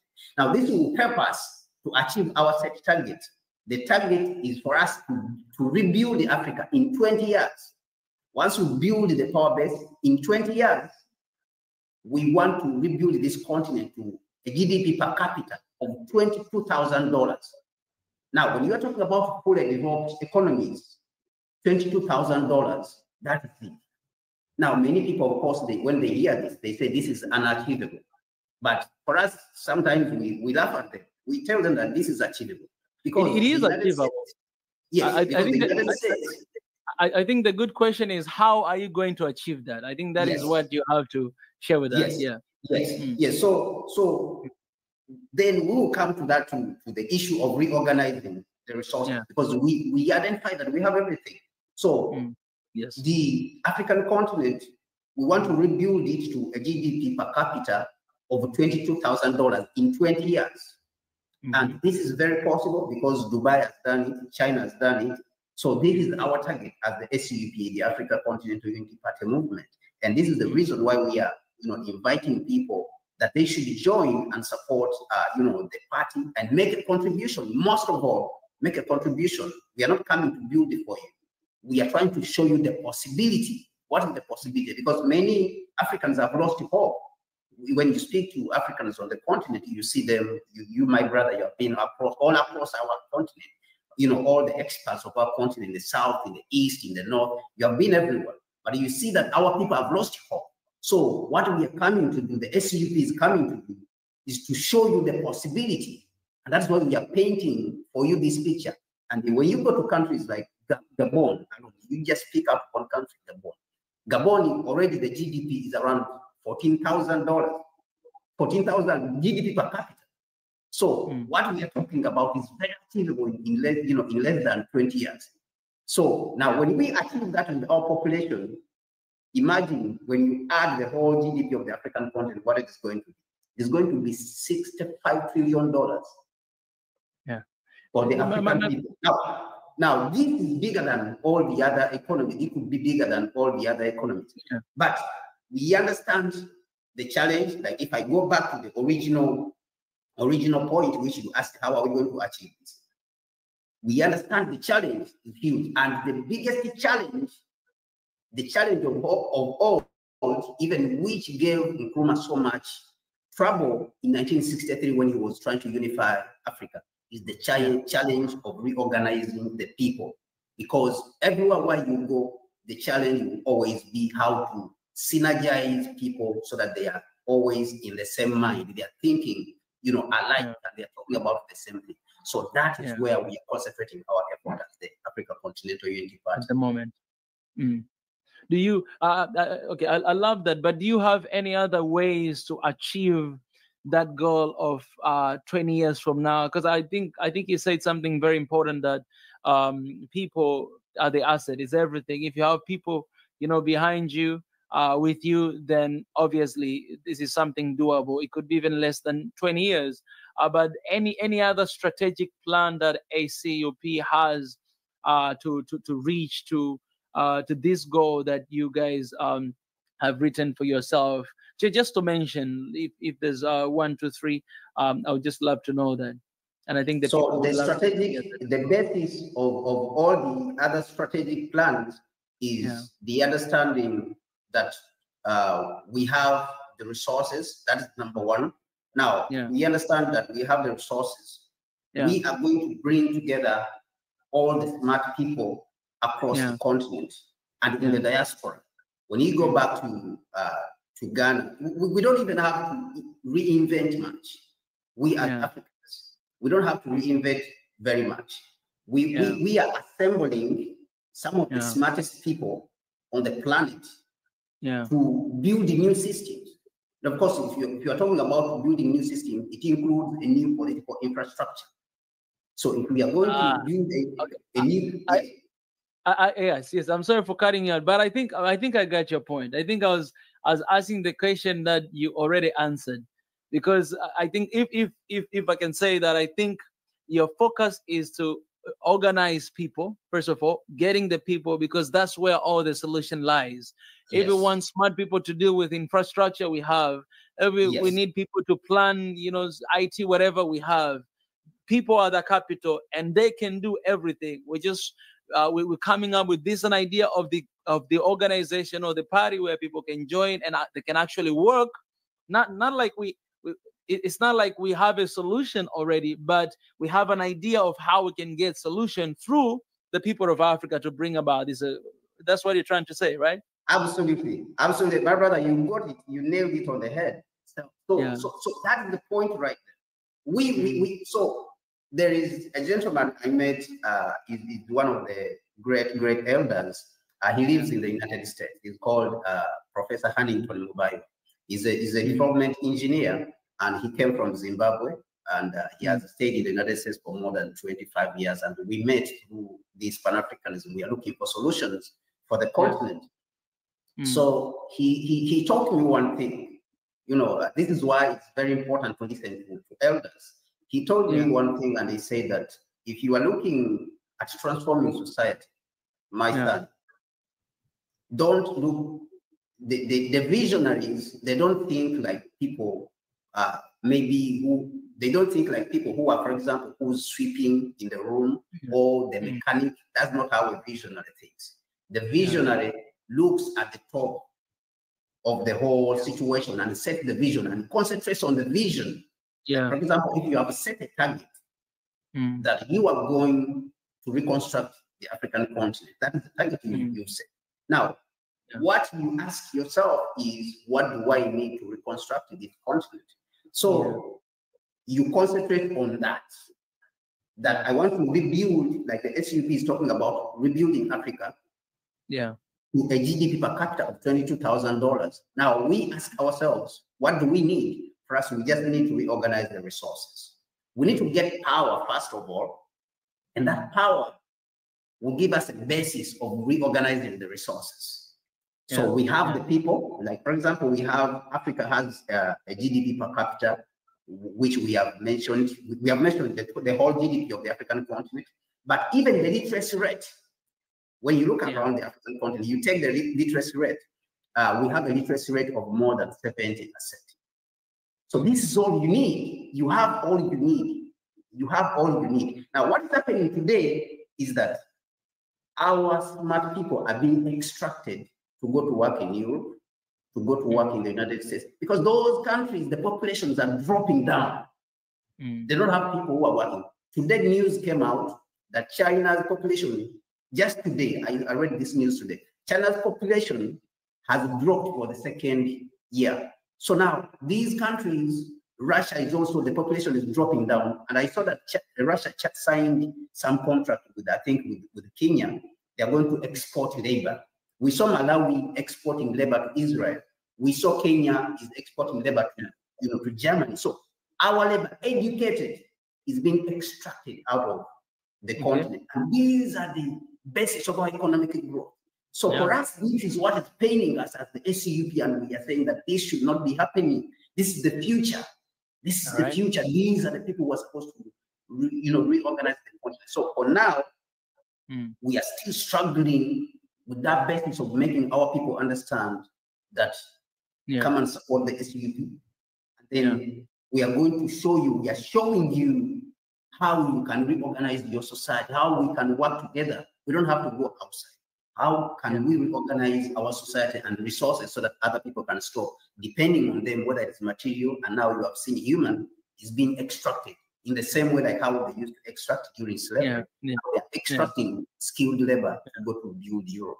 So this is the challenge. All right, Kwame. I think I'll jump to another question, and I would love to know about, since right now we already know that is a political organization, I'd love to know what is the motto of leadership in ACUP and leadership aspects, and not only the motto, but what are you guys looking to bring when it comes to leadership? Because we can all agree that the main problem of Africa is leadership. Everything falls under leadership. That's what I believe. And I believe that in Africa, we have been led by the bunch of politicians and not really leaders. They're not qualified to be called leaders because of their fruits. You can tell that this is the good tree when you eat the fruit and the fruit is good, like good mango or good orange. But if it's sour, it's not really good, it's not really sweet, you know that the tree is bad, right? And when you look at Africa, when you see at the economy, when you see at the development, when you see at the vision even of Africa, you don't see leadership. Like you might be just saying, I remember, when I was just a little kid, I wanted to become a leader. The reason why, not because I had anything like strategic to do in my country or in the continent, but I wanted to become a leader because I look at the leader at the time and I was like, man, if this is the leader, I can do a better job than what he does.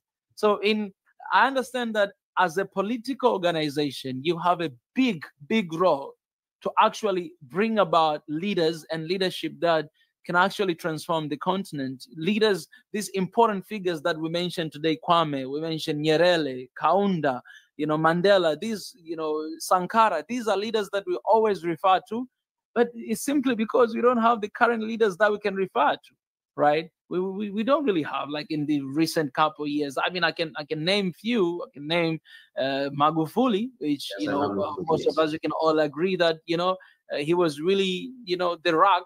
But apart from that, it's hard to name other leaders that we can say these are leaders are fighting for this continent. So what is the motto of leadership in ACUP, and what are you guys looking to bring, especially in leadership perspective? We have a lot of questions, so just try to keep it short. So the SCUP it has avoided the trap of glorifying individuals. And I love that. Yes, so the trap of glorifying individuals, I think we have tried to avoid this. And then this means for us that we are bringing a new model of leadership that is not antagonistic. The model of leadership we have today, like you mentioned, is not about unifying the people, it's about dividing the people. So you have two groups now contesting against each other and people fighting against each other, and the citizens are dying, and at the end of the day, they have killed each other, and then you have one person saying that he is the president.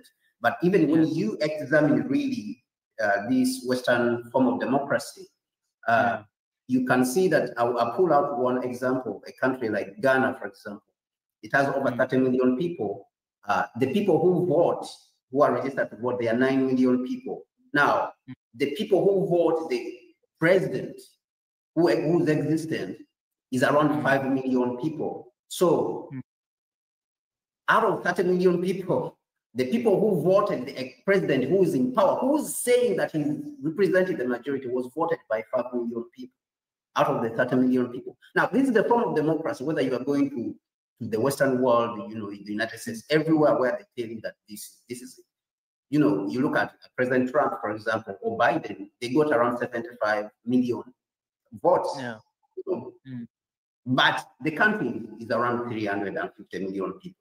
So how can you say that the guy who got 75 million votes represents all these people? So you can say that he's voted by the minority, but he's saying that he represents the majority. So this is the problem. Now, this is not the type of leadership we, as a revolutionary, organization, that we are coming to implement or to play with. Like we say, revolutionaries are coming to transform society from all levels. So the infrastructure level of the political infrastructure, the economic infrastructure, and the social infrastructure, the SUP is coming to transform all these parts of society. So we are not going to run on this kind of model of leadership. So that is what the SUP is about.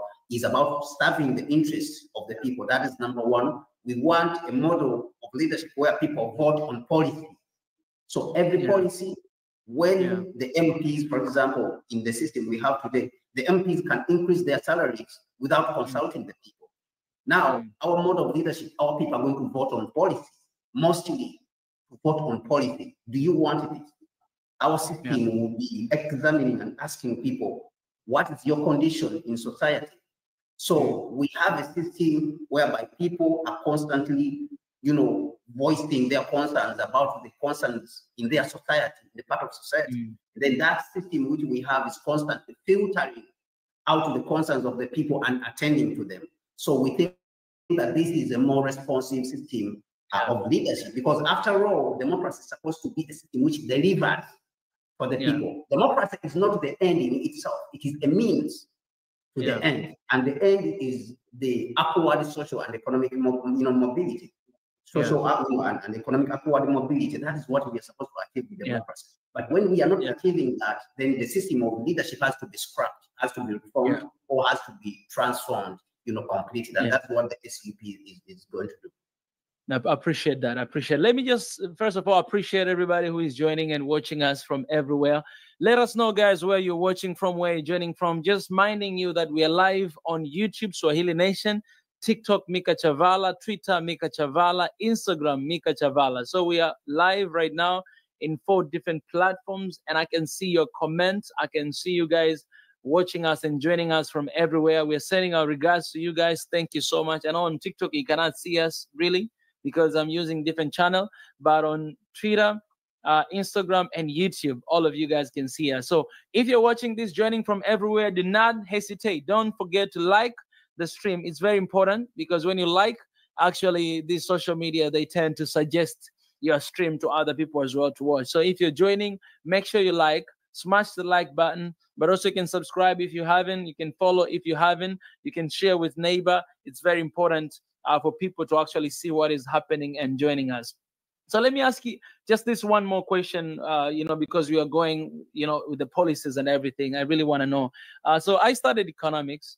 Basically, I'm an economist, and I'm very, very interested in the economy perspective of ACUP, because economics, we can all agree that Africa, I always say this, I don't know if you can agree or not, that Africa, we are still colonized. All right. You know, after the old colonization, Kwame Nkrumah, he came up with the concept of neo-colonialism, which basically is kind of like the changing of form. Like before, these white men were here, you know, guiding and leading everything, but they had to create the system that is going to trap you guys economically, financially, and you're not going to be able to break out on your own unless you want for their support, you want for their everything. And so you have issues with AIDS, with loans, with actually it's draining Africa inside out. Right now, we've spoken a little bit about brain drain. You have, you know, Africans leaving, going outside for school, and actually they remain there. They work there, fighting for their lives. I can't blame them. They're finding a better life. But on the other side, we are losing the gems of Africa. Not only that, right now, you've mentioned about Kenya. More than 10,000 Kenyans leaving, going abroad to work. But not only Kenya, I think Zambia has done that. Ethiopia has done that. Even Tanzania, and I've seen that news recently. Tanzania is sending, let me say this again. This is the country I live in, and I got to say this with all conviction I have in my country. Tanzania, brother, is sending nurses, people from the health sector in Saudi Arabia. And these nurses are not men. They want to send only female nurses to Saudi Arabia. That's the condition. So actually, the government has announced that the job have been found, and we're going to send our women to go to work in Saudi Arabia as nurses and doctors there. But when I look at my country and I go to these hospitals and everywhere, you cannot even get service because you don't have enough nurses and doctors in these hospitals. You have a shortage of these people. But at the same time, this country said we are providing job opportunities to our people by bringing nurses to Saudi Arabia. And women, there's a condition, we only want women. I don't know what's going to happen there. These are going to bear children there. I don't know what is behind this strategy. I don't know what is happening, but it's sad that every country right now in Africa, they're sending people outside. And all this by the name of economy. And these politicians are bragging, saying that, you know what, we are providing solution. The main problem in Africa is employment. Every single year, you have more than 10 million young Africans. You know, they're actually moving from university or everywhere, ready to go to the employment sector. But the continent provides only 3 million a year. So all the rest of the people, the youth, they need to move outside. They need to go to Saudi Arabia. They need to go to America. They need to go to Canada. And now we are sending them officially. But we all know what happens to them when they get there. They're not valued. And, you know, they work anyhow. This is not something to celebrate. It's something to actually weep and cry. But I really want to know, with your party, what is that solution you're trying to bring when it comes to economy? What are the strategies? What are the policies that are really going to transform the economy of this continent? We have an economic system that has been designed, which is called the Katikati economic system. The Katikati? Yes, Katikati economic system. Okay. And that economic system is based in the traditions of the African people, the fact that we all must be comfortable in the society in which we are living is based on the Ubuntu principles. That's what the economic system itself is based on.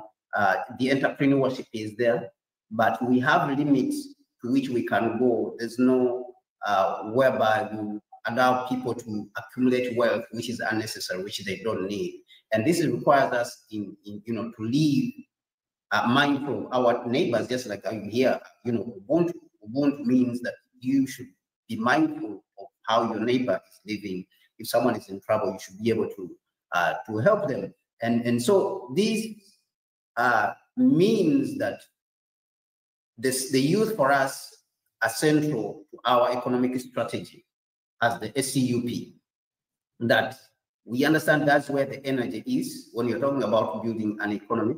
We understand that we are supposed to build the best infrastructure. There's an infrastructure, there's a major infrastructure which actually I will not talk about it on air here because we are still at the infant stages of discussing with the Africa Continental Free Trade Area, because the Africa Continental Free Trade Area came and said that they are opening up space of the African continent to trade, but we don't have infrastructure in which to trade. We don't have industries which to trade. So there is an understanding by the SCUP that any economic system is supposed to be built on infrastructure. Now, when you build infrastructure, the best infrastructure, starting when you go back to the first industrial revolution and the second industrial revolution, you have best infrastructure which was built before you have explosion in the economy. You didn't just start trading.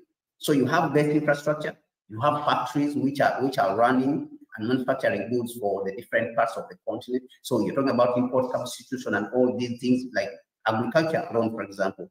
Africa is importing up to around 78 to 85 billion dollars of agricultural produce right now from outside. And yet some of those goods are present in West Africa, or they are present in East Africa, and they are not present in West Africa. But how to move them, that becomes a problem. So our economic system is based on building the best infrastructure first, not just start to trade and we say we are trading, we are opening up and building Africa Continental Free Trade Area without having the best infrastructure. Have we built the logistics system that is going to transport goods from east to west? And what is the West going to specialize in? So the system is based on planning, specialization, and all the way to the ground. And that is what the best is. So we are not just talking GDP per capita without it being, effective. So the standards of living of our people is constantly going to be measured, okay, to understand how are our people living, our community, and how many people have we lifted out of poverty. And everyone has to be lifted out of poverty, not just a few people, and then we say we have achieved this percentage, but everyone, we have to work hard. The people who are leading the SCUP and leading the continent have to live within the means of the people they lead, not to buy Lamborghinis and buy Land Cruisers, being Land Cruisers, when the people you are leading are living in poverty, extreme poverty. So for us as the SCUP, this is our outlook when it comes to the economy, building it from the base and building it with the people, building it, the best infrastructure, building the industries, and using our very own labor, because it's the young people who are going to run those industries and infrastructure. Imagine, for example, if you build, first of all, a railway platform all across the African continent, how many jobs would you create if you started with that? And the money is there. You can't say that the money is not there. I mentioned for you that Africa has a GDP of $3.5 trillion. So the money is there, but the management and the organization of that money or those resources is the problem. And for us, this is the biggest problem. Now, when we get it, then we start with the best infrastructure. India has one of the busiest railway platforms in the world. Yeah. And it's building trains, it's building vehicles, building even planes. Yet we have the same size of economy. But even better for us, we have a piece of land, which is 12 times bigger than that of India. Yeah. So we should be able to feed the whole world. So agriculture, invest in agriculture, invest in the industry, but there's specialization. Because, for example, if you look at North Africa, you cannot grow food in North Africa. So you can only grow it in the south. So parts where you can grow food, then we can't, carry out extensive mining there or drilling of oil or even refining oil from there. So we take the industries to the northern part of the continent. So this is the kind of specialization and building of a sustainable economy that we are talking about. Yeah, that's one of the sad part, my brother Kwame, is that whatever we mismanage it, you will lose it. And I think what you just hit right on the point, that the main problem of Africa is not about poverty. I don't believe that Africa is poor. It's not. We just made to believe that so that someone else can take advantage of that. And after we got our politicians, they keep speaking about the same thing. And that's why one of the things, I have like 3 points that I always talk about. And the first one is that there's no first world country, second world country, third world country. We only have one world, right? All these things that are meant to actually mess up with our psychology. They are make us believe, exactly, make us believe that we are down there, we're in the third world country. So we'll always look up to the first country. Exactly, someone is superior. It's actually racist. All these constructs are based on racist. When they were saying that the black man is inferior, the white man is superior. So all these categorizations are based on racist tendencies. It's based on that. And what we do not realize is that right now they cannot say directly that black man is inferior, but they say you're coming from the third world country because that is Africa. And this notion, you know, even our politicians, they talk about this constantly in our countries, and we feel like if we need to make it, we need to go outside of Africa to make it. There's a better life out there. But for people like me who lived outside for a long time, we realize that there's actually a better life here in the continent. And we move back right now. And we have a lot of our brothers and sisters who are moving back to the continent because they know there's a better life here. There's another notion. It says that there's developed country and developing country. And who is developing country? Africa. But, you know, I always say that all of us, we are developing countries. Because if they're developed country, why are they looking to Africa? Why are they taking something away from Africa? Why there's a scramble for Africa, for all of them to get this a piece of cake that is in Africa to develop themselves? Because they're not yet developed. They are developing. All of us, we are developing countries. So what makes it makes us believing that, okay, we're developing, we need them, they have already gotten there, but they didn't get there. They're not there yet. They're not. All of us, we depend on one another. We need one another to get to where we want to get. So the problem with Africa is that mismanagement is really causing Africa to crumble for so long time. And only if we can have a leadership that will actually know how to manage the resources we have. First of all, to hold onto the resources we have, to manage them. Because that's where the richness is. That's where the worth is. I just found out a couple months ago that, you know, the reason why Africa is poor, because we are not controlling our own resources. And I took this concept from the biblical concept in Genesis 1:26 that says, okay, you know, go and take over dominion over the birds in the sky, fish in the seas, and everything that goes around the ground and inside the ground. Basically, God was telling a man that, okay, you need to take over dominion about the resources that I created it for you. That the only task that God given man, Africa is not doing it, because when you come to the mining sectors and all these resources we have, you'll find white men managing them, Asian men managing them. Are they doing a wrong thing? No, they're actually operating in their God divine nature of dominating. But we are the one to blame because we are the one that are allowing it. We feel like we cannot do it. So we need first world countries. So we need developed countries to come and to utilize our resources, and not even for us, but for themselves. They take it for themselves. So this leads me to another question that I would love to ask you. I think it's very strange that the way enemy does is that he always looks strong, but he's not really strong in the inside. Outside in, he looks strong, but inside out, they're not really strong. It's kind of like, it reminds me of the scripture that it says, devil is kind of like the lion that is rolling around looking to who to devour. He is but he's not really the lion. He is in the form of lion, and he's always just barking and making this noise for people to be scared of it. But in reality, there's nothing in there. Why I'm saying this? I'm saying this because of this question that I'm going to ask you right now, that the enemy of Africa is not Western, it's not foreign interference. It's not that. I think we can shut them down just in a moment.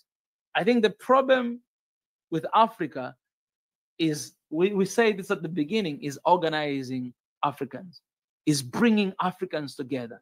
Because one thing that the enemy is so threatened with Africa is if Africans one day will wake up and come together. That's why any messenger of unity, they were taken down. Anybody who came and spoke about unity and bringing Africa together, their lives were at risk, and some of them, most of them, they were killed, because they know the day Africa wakes up and come together as one people, nobody is going to take advantage of Africa. Nobody is going to undermine Africa. Africa will have seats in the international stages, and Africa will stand on her own feet, even without needing anybody. The matter of fact, they need us more than we need them. If one day Africa will come together. So that is really the enemy of Africa. And I feel like for so long we are focusing on the wrong enemy. We're trying to fight the West. We're trying to find the East, but we don't remember that we cannot fight them if we're not organized. The easiest way of kicking them away is by us coming together, bringing ourselves together. And, you know, that will be the solution on so many issues that we are passing through. So I love the fact that you guys are organizing, but I want to know practical things that you guys are doing currently right now, practical things that you're doing or initiative that you're doing right now to organizing our people or organizing all these, you know, policies that we are talking about to bring about development and change that we want in our continent. Okay, thank you very much, my brother. You've spoken very well. Yeah, so those points you made are really important. And it is important to look at and weigh all sides anyway, because they affect us either way. So we need to organize inside. Like you mentioned, the leaders who have tried to organize, they have been removed, which is a problem. And mostly they have been removed by the external forces, of course, who see the organizing of the African people as a threat. And of course, we have seen that some of them had succeeded, like Sankara. He succeeded almost organizing all of Burkina Faso for the 4 years he was there and rebuilding a lot of things. In Nkrumah, we saw him. He had succeeded in organizing, but he was removed. So for organizing the African people, I think it is very possible. It has been shown that it is very possible. So I think that we need to continue in that tradition, but at the same time, see how we can ward off the external enemy, because every time you build something and he comes and destroys it, and then you build, and then like Nkrumah built and they came and destroyed it and they removed him and they chased him out of power so that the people can be scattered. And then Sankara came and then he built something, and then the French came and beat him and destroyed him. Now they are disturbing President Traore.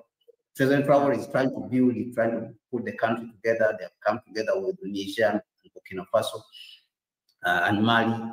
They are trying to disturb him and they're trying to overthrow him. So I think we organize and then we stay aware of these enemies. So one of the things which we are doing, which we have done in the past, let me start with what we have done in the past, is that the party and the movement has been registered in Ghana as a political movement to be able to engage in the country, because before you engage in the country and you are able to speak to people and organize, you have to be a registered political movement, because it is illegal, to be an individual. You are out there in various countries and talking about things which matter to people. So you want to be illegal in one way or another, and especially politically, so that you can engage. So we have registered in Ghana, and we have got a provisional certificate. We have men moving on the ground rapidly. The moving is, scatting all over the country. So we have got our provisional certificate from the Electoral Commission in Ghana, and we are looking at the permanent certificate as a movement. We are doing the same in South Africa. That is what we are doing. In Zambia, we are making preparations. In Gambia also, we are making preparations. And Nigeria, we are entering also there. We have people who have started, organizing. So we rely on inside revolutionaries within the various countries. We don't bring the revolutionaries to come from outside. You are coming from South Africa. We work with the people who understand that the African continent is supposed to be transformed within the various states of the continent. So that's what we do. Recently, we held a march to support Burkina Faso, Mali, and Niger. When they came together, Burkina Faso, Mali, and Niger, they have come together. They are trying to form a federation which we have encouraged, and we are also writing to them as SEUP to try to encourage them and say they should move forward and even try to invite other African countries. So we held a demonstration which happened in South Africa. People can go on YouTube and find that on our platform, on Africa Continental Unity Party platform. Those videos, we have uploaded them. We were there in South Africa, Liberia. We were in Sierra Leone. We demonstrated over there to French embassies. We demonstrated in Nigeria also. So we are trying to make the presence of the SUP be felt when it comes to the issues which are affecting the African people on the ground. Now, on the other hand, as we are moving forward, we are also inviting more of the talented people to join the SUP so that they can be able to hold it, to work together, so that we can work together on these tasks. This is a huge responsibility. So we are inviting a lot of people in the media, speakers, very good speakers, people who know how to talk very well, and they know how to communicate to people. We are inviting all these people. So these are tasks which are going on every day. Even today, I was communicating with one of the biggest elders, in the country where I am right now. I will not say his name. And we have set up an appointment. We are going to meet him, in the next few days. This is one of the biggest people who have been in the country, running the country, but is not now in power. His party has gone out of power. But he has been in the country running. So, and these are people who are welcoming us everywhere where they hear about the ideas of the SUP. They say, let us hear what you guys are. So we are working with the elders, we're working with the young people on all grounds. Now, what we are coming up with right now that we're working on coming April, we are trying to expand the activities that we have a demonstration for a single currency, which is we held last time, we held in about 6 countries. Now we are trying to expand it to 15 countries, the demonstration for a single African currency. And of course, this almost lines up very well with the campaign which the Swahili nation is carrying out of unifying Africa, united Africa now. This is very important. So we are carrying out this campaign of a single currency, and we are trying to expand it to 15 African countries. So we need any help which anyone can give us in this regard, whether it is media, whether it is logistical support. Especially logistical support is very important in these various African countries. So we are trying to bring this understanding to the AU, to the African Union, that it is, been signing, the heads of state have been signing particular agreements, and they have not been, respecting them. One of those agreements, for example, you can talk of, the launching of the African passport in Kigali, which happened in Kigali. I think it was in 2018. They launched a passport, and that passport has not been given out, even though the African Union encouraged the heads of state to give out the African Union passport to the African citizens. They themselves, they go to them. I remember President Kagame got his, Aliko Dangote, and all the big people on the continent. Everybody who is working in the African Union and all the leaders have. Yes, so, but we want to see these given to the citizens. Now, this means that for us, we are going to hold their feet on the fire. So when it comes to the issue of the single African currency, this is an issue which is very critical. And thank God, the Africa Import and Export Bank, of course, has launched under the AFCFTA, which is the Africa Continental Free Trade Area. They already launched the Pan-African Payment and Settlement System, which President Ruto has been talking about for a long time when he came to power, especially, which he was supporting that we should stop using the dollar. So if they have been able to launch these, we think that they should move rapidly towards a single African currency, and then African resources, all of them should be sold at first, should be a centralized currency, whereby it should only be catering at the beginning for the selling of Africa's resources, the oil, the gold, all of it should be sold in that single African currency, which should be at least managed by the Africa Development Bank or the Africa Import and Export Bank, and this is very possible. This is very possible. This will help even to boost the African economy. So these are our arguments. So we are pushing this, and we are holding it in April, this year, coming this year, April.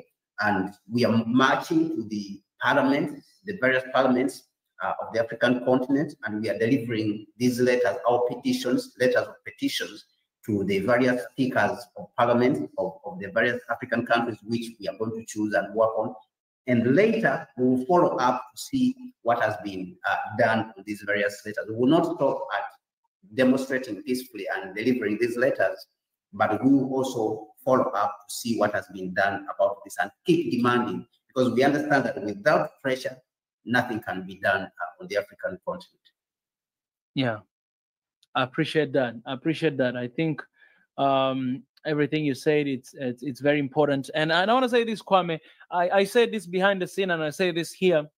The initiative for single African currency, it's something that we ourselves, I think you got a time to sign the petition that we have, if I'm not mistaken. I've already signed it. Myself, I signed it. I saw it a long time and I signed it. Exactly. And I shared it with other people. Absolutely. Yeah.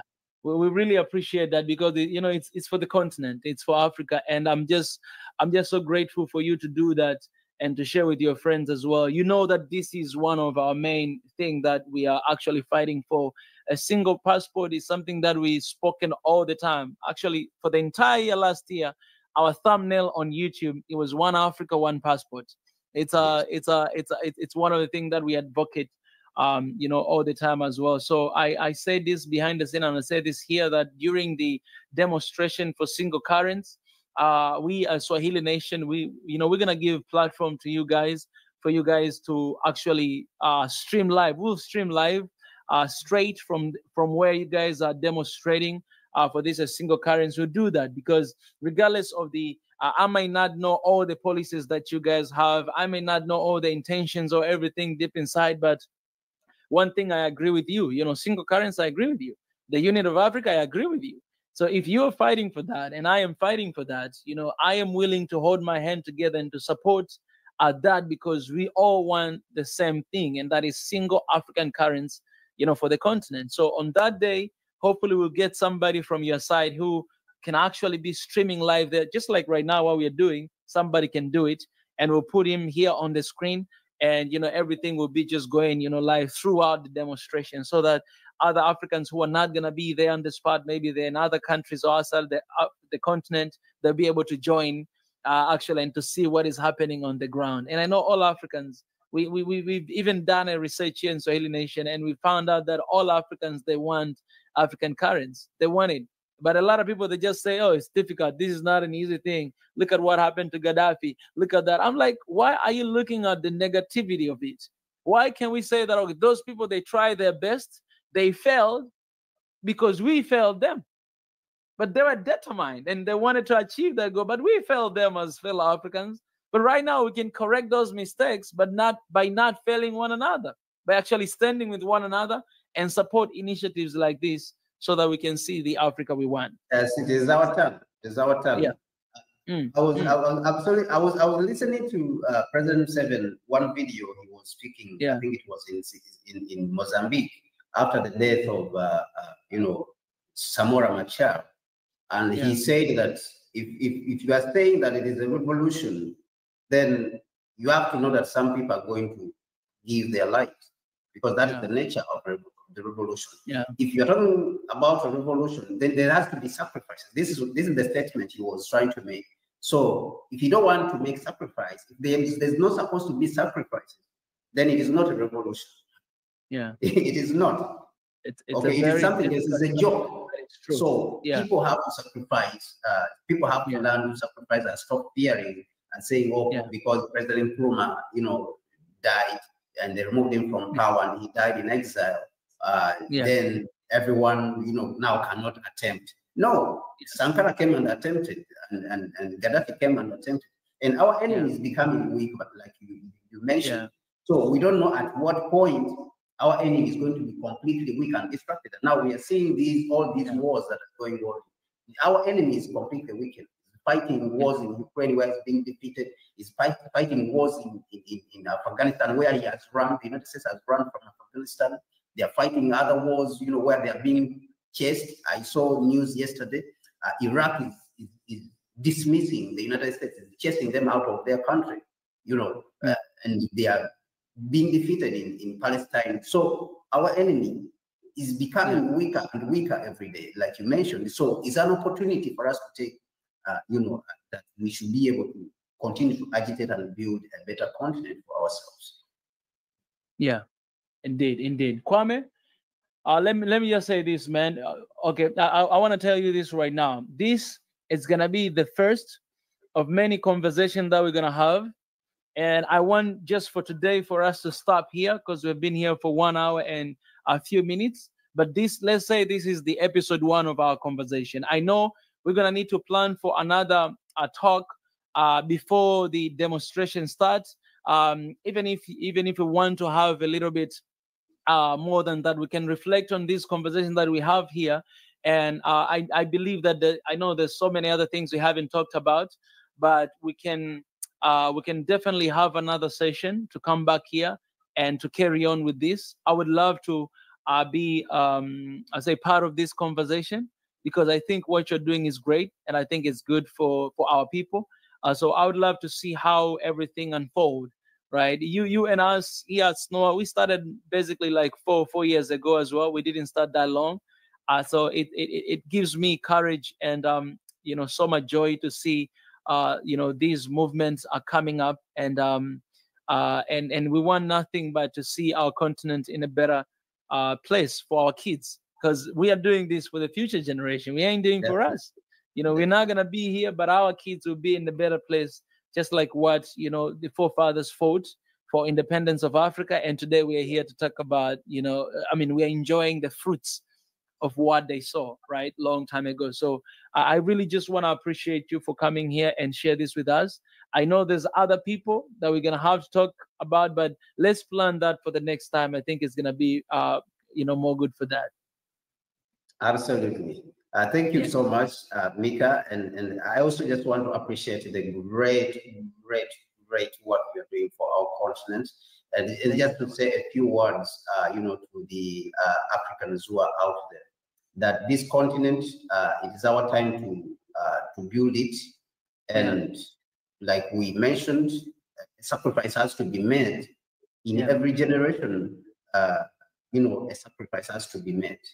One of the great Africans, I think, who wrote Wretched of the Earth, Fanon, say that every generation must discover its mission and either fulfill it or betray the mission.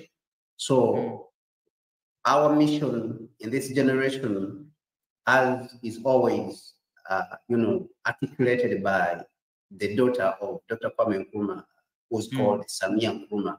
She always says that this generation must finish the unfinished business. So the unfinished business is the business of the unification of the African continent at cost, at all costs. At a cost, but at all costs, we have to do it. That cost, we should be willing to pay that cost as African people. And there's no any other generation that is going to do it. So if you're looking around and complaining that the continent is in a poor state, ask yourself, what have I done today to better this continent? Absolutely. What have I done today to make sure that the children I leave behind, they have a better continent? That is the question I want to ask you from the Africa Continental Unity Party movement. Thank you very much, my brother. Appreciate, brother. I send my regard to you and to your entire team. God bless and wish you all the best. Until next time. All right, guys. So that was Kwame. And let me just say a little bit about, these guys. Actually, we were supposed to have this talk long time ago, since last year. Just a second. Yeah, I was supposed to have conversation with Kwame and his entire organization last year. And there have been a lot of things very occupied for the past 3-4 months. So I kept delaying it. And we were supposed even to have like this conversation a couple weeks ago. And I kept delaying it until today, all of a sudden. So I really want to appreciate these guys for being patient, with that, because if you want to have something and then it takes a very long time, sometimes it kills the mood, right? But I believe everything happens for a reason. And this is the very first conversation that I had with my brothers.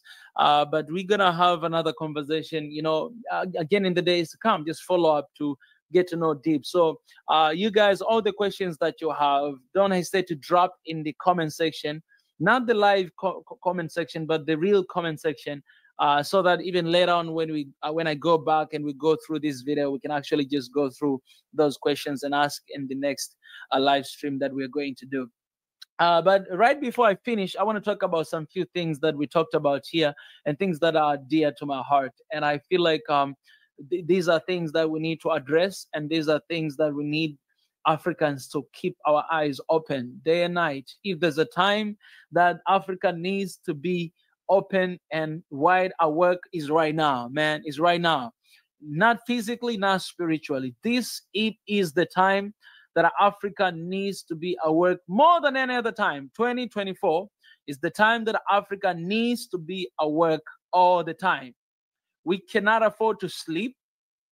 What I mean in our mental, we cannot afford to sleep in our mental state. We need to wake up. And if you feel like you are in a sleeping mood, come on, stand with somebody who is awake and make sure that you boost yourself up, drink a lot of coffee and stay awake, because what is happening in Africa in this year, it's crazy, both spiritually and physically.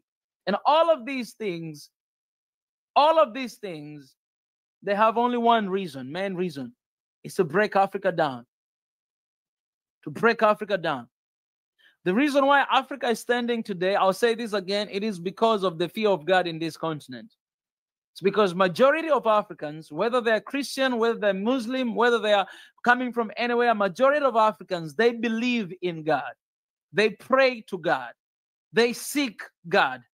So whether things are going well or they're going wrong, it doesn't matter. But the reason why Africa is still holding together, hold herself together, regardless of all the troubles, trials Africa is going through, has been going through for the past 100 years, because it's not just 60.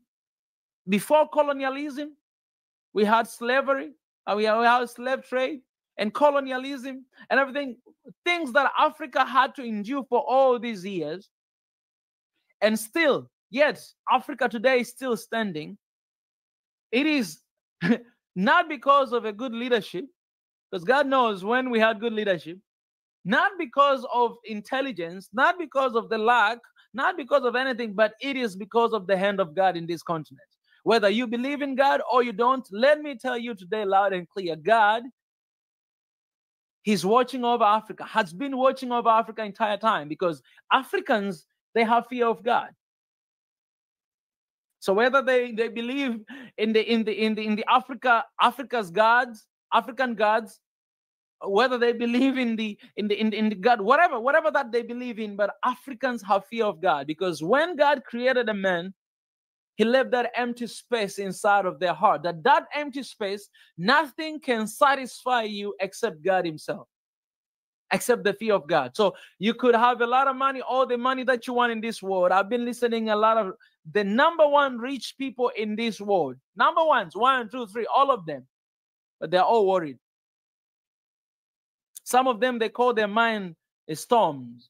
When somebody say like that, like everybody wants to be like me, but my mind is like a storm, it's not an easy statement. That is very spiritual, and it's very difficult statement, that somebody can have all the money that you want, but still cannot even enjoy his own money. Do not even have a decent house to sleep on, to live. Why? Because deep inside of our heart, we have an empty gap that nothing can fill that gap except God Himself. And Africans, for some reason, we've realized that for the grace of God, by the grace of God, we know that. So that empty space has been filled for so long time with the fear of God. So you have Africans who believe in God, who love God, and they go extreme. They just believe in God and they don't do anything.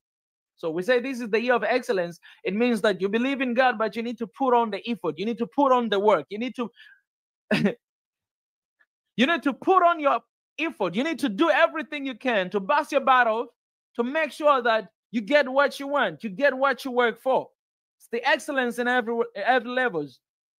But the reason why Africa is still standing, because apart from that ignorance, of not working excellently, not working smart, but we still, because of that gap that we feel with the fear of God inside our hearts, it helps us to persevere.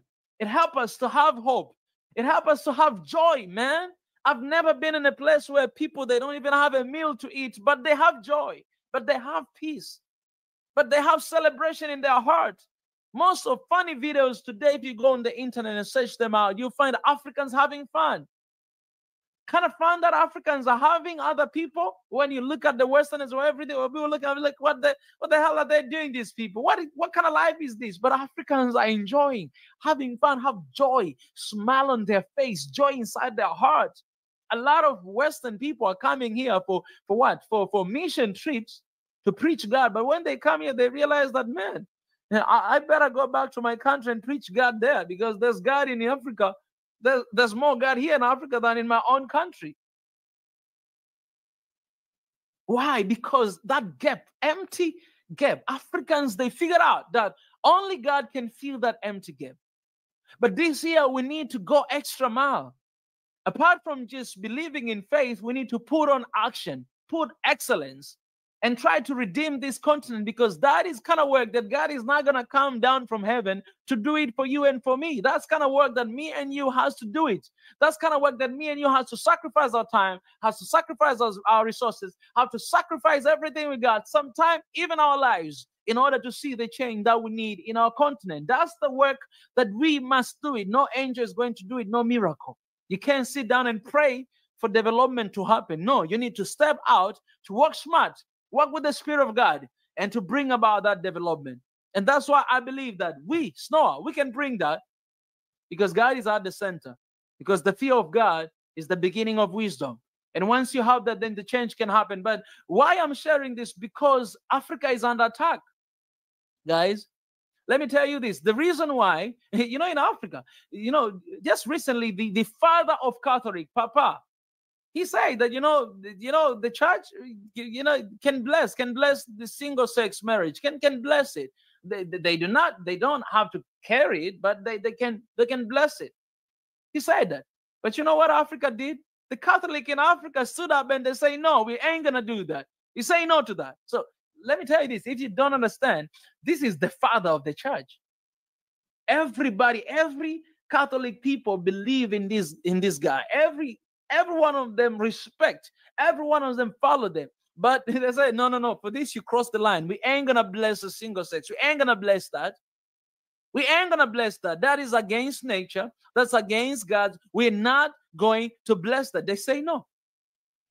Let me tell you this. Because of the fear of God that Africans has, family values are still there, are still holding together. But you know what devil wants to do? He wants to break that as well. He wants to take the fear of God out of you, out of your heart, out of your life. Because if you take away the fear of God, the fear of man comes in. And when it comes in, man, whatever that you do because you're afraid of someone. And whatever they say, you're going to do it. You ain't going to stand for yourself and be like, no, what does God say about this? But you're going to look at, oh, are you giving me money? Okay, where is it? And we lost a lot of leaders, a lot of politicians in Africa because of that. So devil in 2024 is not just looking after your economy or whatever, man. These are very simple things. These are very simple things to solve. I'm telling you, man. These are very simple things to solve. Because if you find a man who has a true fear of God, they're not going to be doing the things they're doing right now in our government. The reason why is because they have small mind leading the big mind of Africans. You can't lead them to promised land if you have a small mind. You can't lead them to promised land if you don't have the fear of God. The fear of the Lord is the beginning of wisdom. Scriptures are very clear about that. You want wisdom? Fear God, because that is the beginning of wisdom. That's the meaning of wisdom, God himself. If you don't fear him, you don't have wisdom. You can have worldly wisdom, wisdom that is coming from above, that you can get from books, that you can get from normal knowledge, or that you can go to school, you can get your PhD. You can get that wisdom, it's okay. But it has limits. It has limits.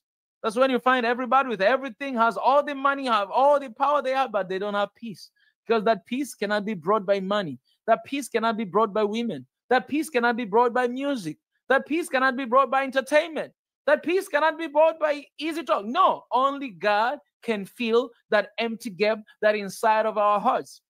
And Africans knows that. And that's why this continent is the best place for living. That's why most of them, they come Africa for a vacation. To Africa for a vacation. Why? Because there's a peace here. There's joy here. I remember during the time of COVID-19, a lot of people moved to Tanzania. Why? Because they found home here. They found peace here. A lot of people moved to Ghana, moved to Africa. Why? They were finding peace. But let me tell you this, what devil is doing, if he messes up the spiritual world, then the physical world, it's lost already. And that's what is happening in the United States. If you lose the fear of God, you're welcoming chaos in your country, chaos in your continent. And we cannot allow that. You cannot allow that. We, SNOA, are not allowing that. I told you guys before, man, it doesn't matter how many things I say, how many things I do, but if there will be a day that I lose the fear of God in me, you guys do not follow this place. Because I'm gonna lead you astray. Don't follow me. Don't follow this place. It's not a right place for you. It can't be here. I ain't gonna lead you anywhere. Where am I gonna lead you? Do I have a country to lead you guys? Do I have a promised land to lead you? No. Myself, I need hope. I'm no hope. I'm not hope. I need hope. And God is hope. So once you have the fear of God, then you have people, you know where to lead people to. You know. I know that I am not the solution. I know that SNOA is not a solution. You know that. I can say as much as I want, but I know it's not a solution. SNOA is not going to bring peace in Africa. No. How many organizations try to bring peace in Africa? We have some other organizations, United Nations Peace Breakers. They try to bring peace, but now we're kicking them out of the continent because they are breaking the peace in the continent. Who is going to bring peace in your country? Looking up the leader, politician, the leader, politician, he ain't going to bring peace to you. So Africans, we must be very careful in 2024, because once they attack your spiritual status, then what's going to happen? What comes next is fear comes in. And if you have a bunch of people who do not fear God, then they're willing to do whatever the heck they want to do for themselves. But what is holding Africa together up to this moment is that you have people who believe in God, who fear God. Whatever the religion they're coming from, but they fear God. They fear God. And because of that, Africa is still holding together. The day we disunite, the day we divide, even the word divide,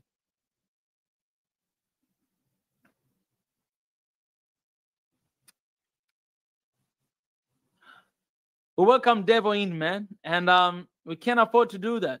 So Africa, be awake, because this is the very critical moment, 2024. It's a very critical moment.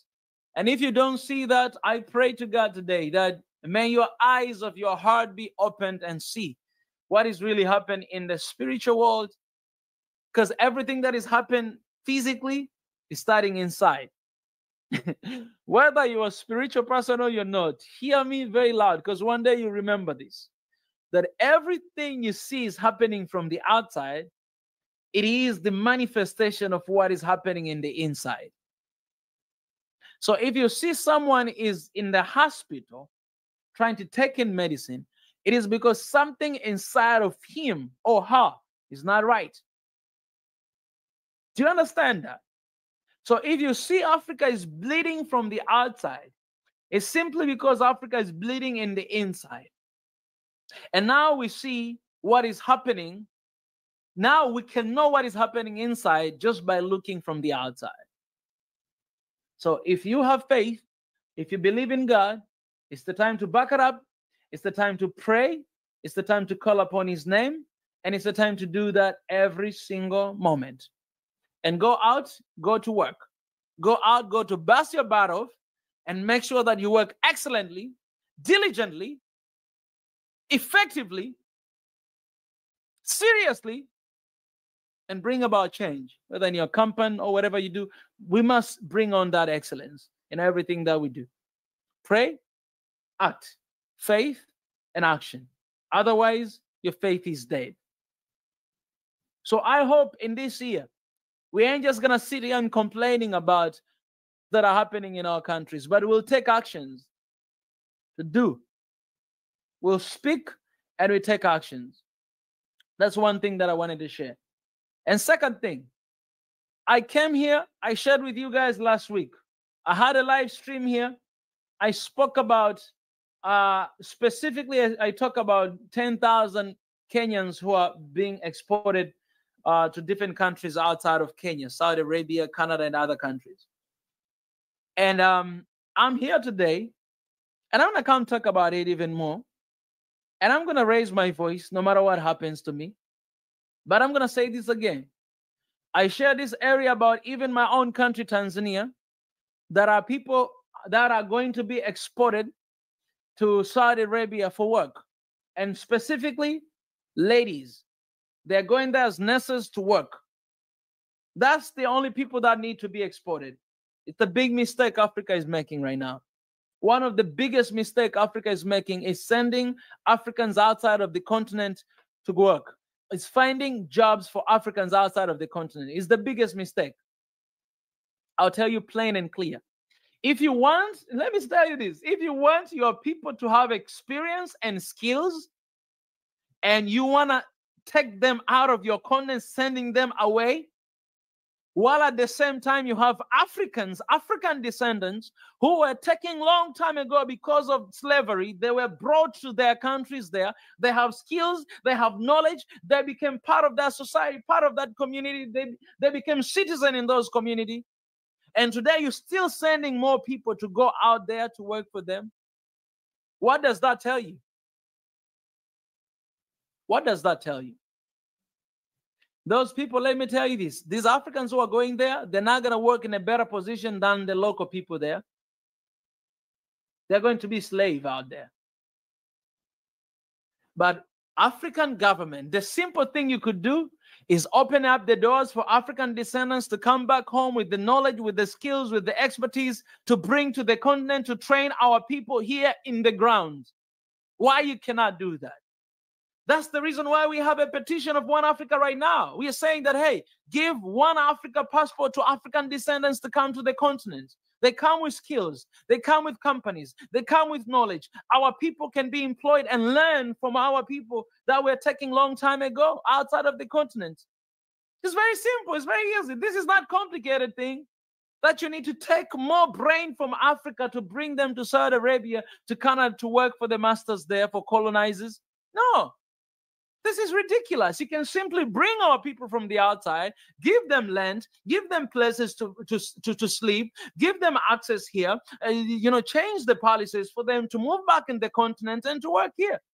Let me tell you this. Even if we say that, okay, not every single one of them, they come with a smart agenda. Some of them, they come with negative agenda. They come with this and this. You know what? I would rather be manipulated with my own people than be manipulated with somebody else. As long as I know this, if I see you that you're my people, all right, okay. I always say this, that I love doing business with my family. Some people, they are scared doing business with their family because they're scared. When it comes to money, family will be separate because of money. Because, man, you have such a low. I don't want to say this, but I don't know. How can you think that? Like, how can you think that small? That's why I said the fear of God is the beginning of wisdom. You don't even have a little wisdom. Let me tell you this. Even when you lose your money because of your family, that is the best thing that could ever happen to you. You better lose your money with your family, to your family, than lose your money with some strangers out there. I would rather do business with my family than anyone else. Because if I lose my money, it goes to my blood, it goes to my family, it goes to my people. That's the power of the family. And people say that I cannot do with family, money issue. No. Come on, just suck it up, man, and just shut up, all right? This is your family you're talking about. Do you understand the value of the family? So let our people come. Yes, they'll come with issues. They'll come with problems. I know some of them are bringing problems here in the continent. I know it. But some of those people brought problems to me. And now we're not even in a good state because of what he brought to me. Brought issues to me. And I was like, man, I can't believe this guy, he did this to me. But you know what? They're going to bring that. Even as we have our own issues, have our own problem. Let them bring it here. We're going to deal with that perpendicular. We're going to deal with them. All right? We're going to deal with them because they've been here. You know, you might be an African. You've never been here in the continent. But, man, I was born here. I've been here. If you bring some issues, some Western issues, man, I'm going to deal with you face to face. Because I've been here for long enough to know that this land does not allow that. We cannot avoid fights from our family. This is something you can never avoid. There's no such a thing as a perfect family. You can't be looking for someone that you never fight with. You're looking for a wife. For a husband is like, you know, I'm so glad that we never fought. Man, don't marry that person. Because you're marrying such a masked person and you're going to regret sooner or later. There's no family that is perfect. Family must fight. Family must argue. But you always find a common ground that, you know what, okay, we're family. We know that I'm not going to hold knife against you. We're going to fight. We might not talk for a while, but at the end of the day, we'll be like, hey, you're my brother, man. All right. So whatever the case, all right. I'm learning from this. You're not getting any more money from me. Yes, we need to welcome that. But I don't know who advised these politicians. You can't come to me and say that we're bringing our people because we don't have jobs in the continent. Well, whose problem is that? Not having job is your problem of your government. Why you're not creating jobs? All right. Okay, you create a job. Okay, I cannot give all the job to everybody. We have a limit. Okay, yes, I understand. Yes. But we have African descendants who have companies, have skills, have ideas. They can actually come in the continent, start companies here and employ our people. But we are making things hard for them. They cannot even come here to stay. They only need to stay for 3 months. They need to go back and then come back in the continent. While these people have skills, they have everything that the continent needs. Why don't you use them to bring in the continent? And instead of our people going outside there to work and they can study here because they have professors. You have more than 13,000 Nigerian doctors. In the US, the same thing. And you go to Nigeria, people are dying because of shortage of doctors. Today in Tanzania, you're bringing nurses to Saudi Arabia, only women to go there to work. Only women to work. While here in the country, you have a lot of hospitals without people, without nurses, without doctors. Why don't you bring those doctors, African doctors, Tanzanian doctors, African doctors that are outside there in our continent to work for our people here and to train our people here in the ground? Why? Is it this like very complicated? Is it like you need a revelation from heaven to understand that? It's very simple. It's a very simple thing to do. Okay, if the entire Africa continent don't want to do that, okay, you as a single country can do it. Open the doors for Tanzanians who are outside the continent. Bring them in. Open the doors for Kenyans. Bring them in. Don't keep bringing our people outside there. They're going to be slaves out there. That's what's going to happen. Some of them, they're going to be slaves. Why do you want women to go there? These are men. I was talking to one of our sisters in Swahili Nation, and I'm saying this with so much heavy heart and very sad that this sister has been talking to me for a long time, but I've been pushing back. This sister has always been telling me one thing. If she's watching here, this is my heart, because she don't know. I did not tell her this, but I'm going to speak here. This sister, for a long time, she has been telling me that where are the men of Africa? Where are the men of Africa? You guys allow Africa to be invaded. You guys allow our countries to be divided. You guys allow all these things happening in our country. Where are the men? She said, I did not have respect for African men anymore, because everything that is happening in Africa is because of African men. They're not standing on the right position to defend this continent. And I was pushing back. Every time she tells me this, I was like, where are the ladies of Africa? Where are African women? Where are you guys? just want to be married by a white man, by the Asian man. Where are they? I was just pushing there just because I'm a man. I was just trying to push that. Hey, no, you guys have responsibility. But I was talking to her yesterday and it hit me so bad. And I realized that it is true. African men, we must take responsibility. She asked me this. She said, go to the US, go to other countries. If you try to invade those countries, you African, you try to invade those countries, they're going to kill you on the spot. If you try to abuse them, they're gonna kick your ass, man. They're gonna send your ass to jail and you're never gonna come out. They're gonna do that. They're gonna defend their countries. They're gonna defend their women. They're gonna defend their ladies. They're gonna defend their people. But where are the African men to defend African women? Even these women are leaving, are going. Most of them are working in these countries. Such an awful business. Oh man. Come on, just give me a second, because my phone just went off and I was having really nice breakthrough here and it just went off. So I need to check this. Oh my God, I had a lot of people here watching on 50 people watching on TikTok and my phone just went off. So I'm trying to recharge here and to come back. But think about this. Where are the African men? If you are an African man watching this right now, where are you? What is your role as an African man? What is your role, man? Believe this continent to be, everybody can do whatever they want to our women. Everybody can do whatever they want to our continent. It doesn't matter whether they want or they don't, but we're African men. Where our position? Why we cannot stand on our position to defend this continent? Why we cannot stand on our position to defend our women? Why we cannot change that? Why we cannot do anything about this? Why are we sleeping? Just sleeping. We're just sleeping. We're African men. I'm asking African men. Guys, I'm sorry. My phone just died. We're African men. Shame on all African men. That's including me. Because we're not standing on our seats. We're not defending this continent. We're not defending our families. We're not defending our ladies. Our ladies are struggling in this continent. Our countries are struggling, are being invaded all the time. The only thing that we care right now is fights between Burundi and Rwanda. Okay, we have tension. Rwanda and Congo, we have tension. Tanzania, Kenya, tension. Somalia, Ethiopia, tension. Everywhere, Ethiopia, Egypt, tension. Oh my God.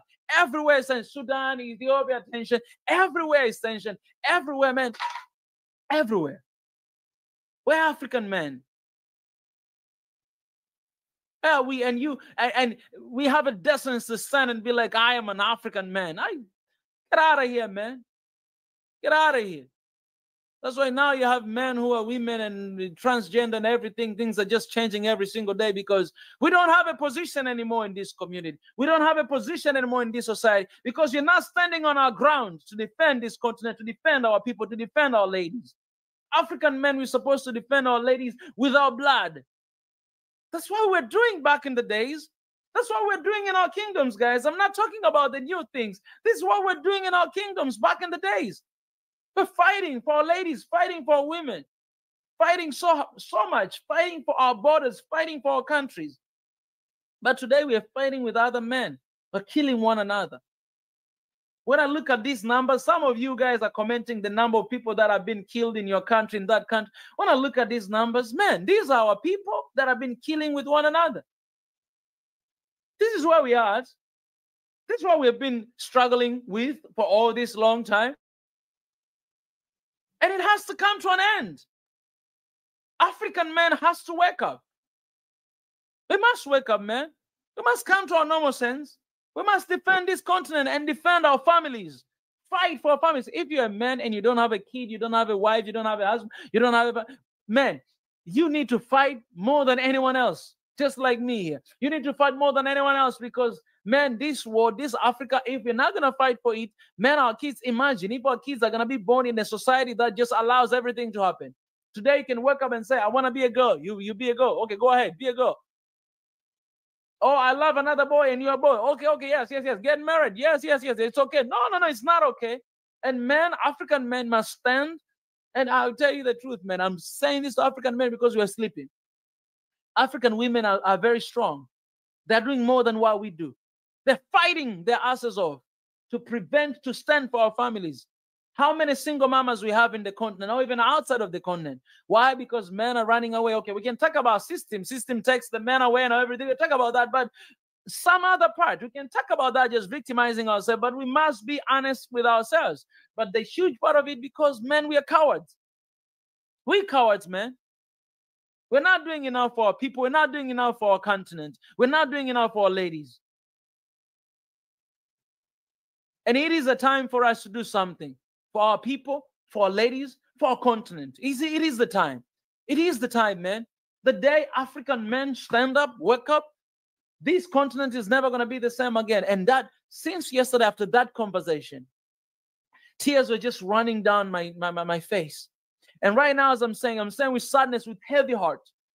Tears are running down my heart, crying for African men. And because I am an African man, this is going to be my mission for this year. To work your lab. Because men, we must come back to our seats. We must defend and protect our families. We must do that. We must fight for our countries. We must put our blood on the line. Be ready to live for Africa. To live for Africa, to live for our families, not die for them. No, live. Because if you die, you're running away from your responsibility. Not willing to die for Africa, guys. I used to say that, but then I realized, why am I talking about death so many times? Maybe I'm attracted to death by the power of the tongue. Maybe I'm attracted by talking about, no, I'm willing to live for Africa. I'm willing to live for my family. I'm willing to live for my kids. And I think that is the attitude every African man should have in their brain. That software we must have in our brain. Africa needs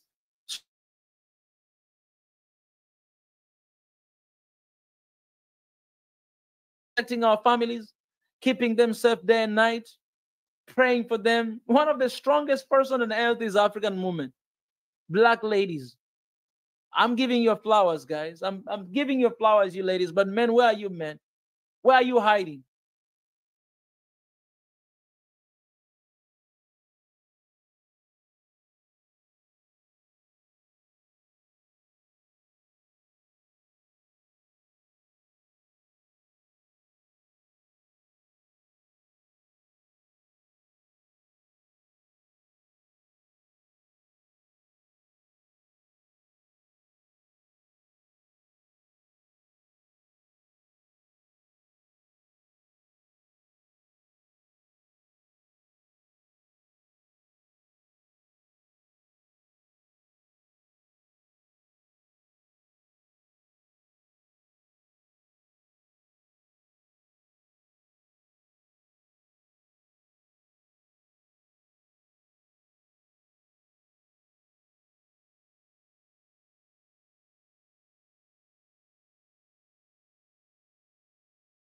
Obedient, and it comes all the way from our father Adam.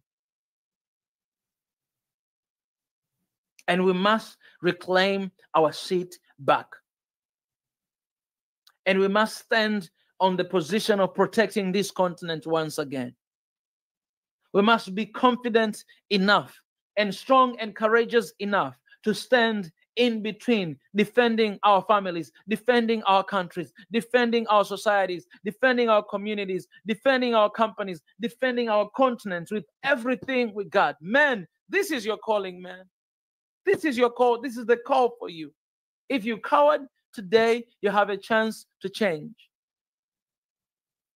And I'll tell you this, if you don't have a fear of God, whatever that I'm saying to you, ain't gonna do nothing.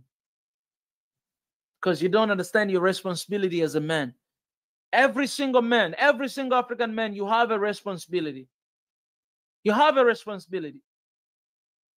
You have a responsibility. If you do not do your responsibility, if you do not work, if you not do what you're supposed to do, I'm telling you, you're going to die. And you'll be running away from your responsibility. Be busy protecting your people, protecting your family, protecting your continent, protecting your country. We must get back to our seats and defend this continent, because I'm telling you, our ladies are crying for us. They're going through hell because men, we are not standing in our position.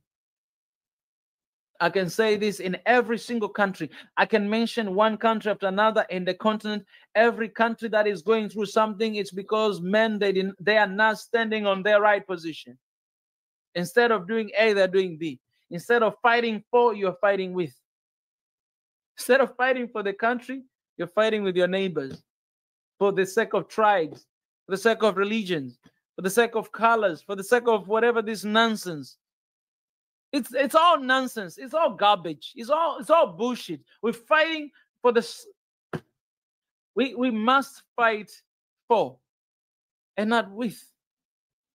We can't fight with our brothers. We can't fight with our neighbors. We must fight for, man.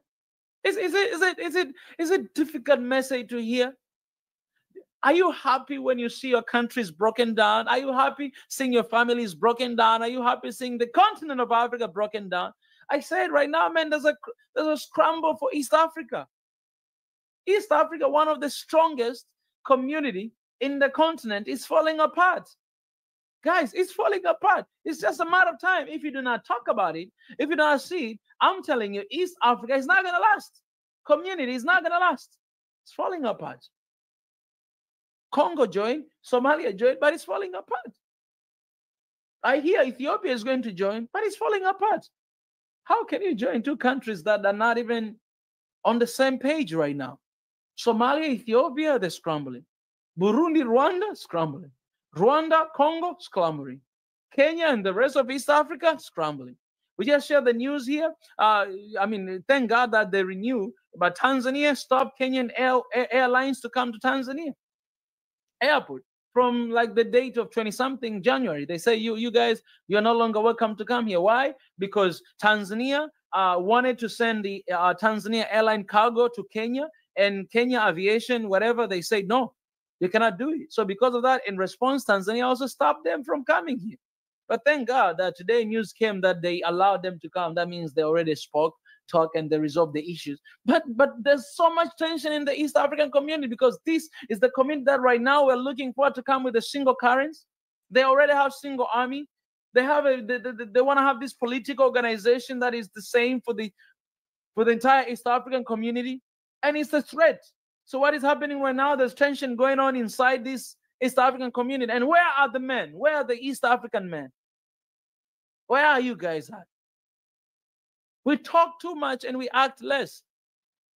We cannot even defend our families and our people and our countries. What do we expect?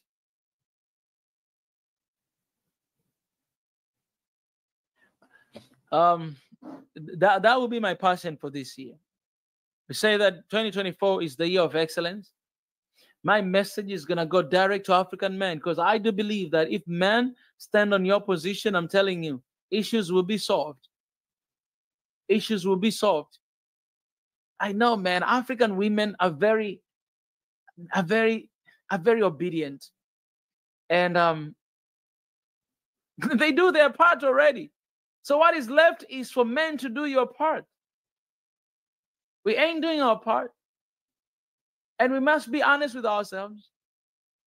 Some of y'all left your families and you're running away.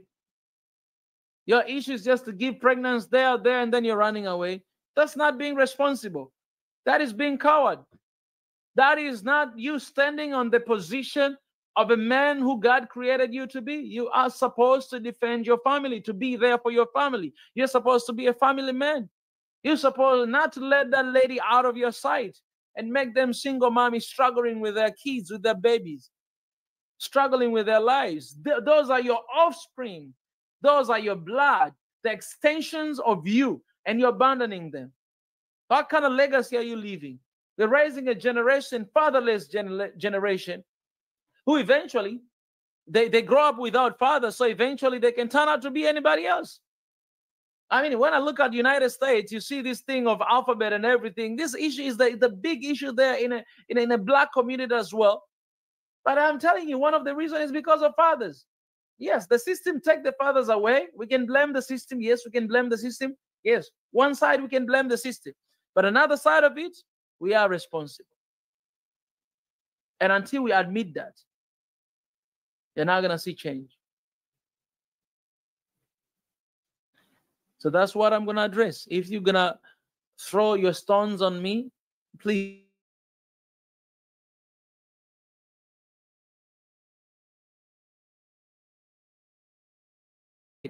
God's plan is to bring his people together. God's plan is for his people to fear him, to seek him with all. Therefore, if my people who are called by my name will humble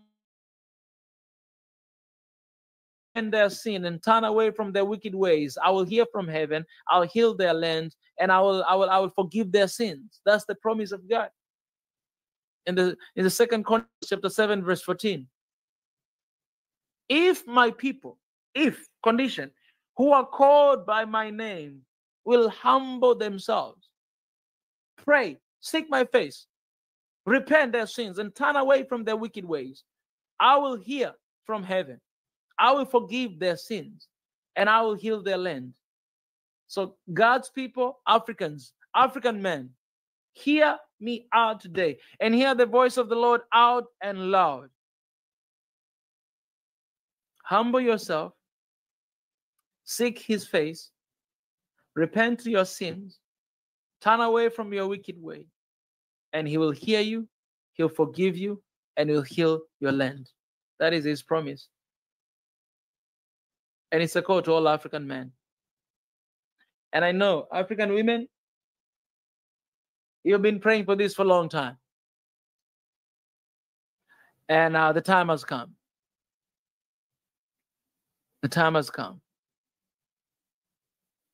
We are all on the same team. We must work together and play our part. Ladies, you have your part and your role to play. Men, you have your part and your role to play. If you don't play your role, nobody else can play for you. But what is missing in this equation of Africa is African men. We are sleeping. We are sleeping. And ladies are crying. Are crying. This lady, she is the one I respect so much. And I was just having conversations for almost an hour.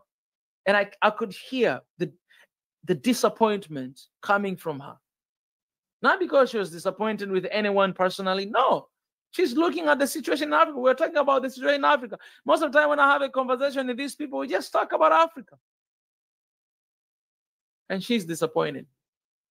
And for me, I had to reflect on myself. And that disappointment, I did not see it coming from this one person. I saw it coming from all African ladies.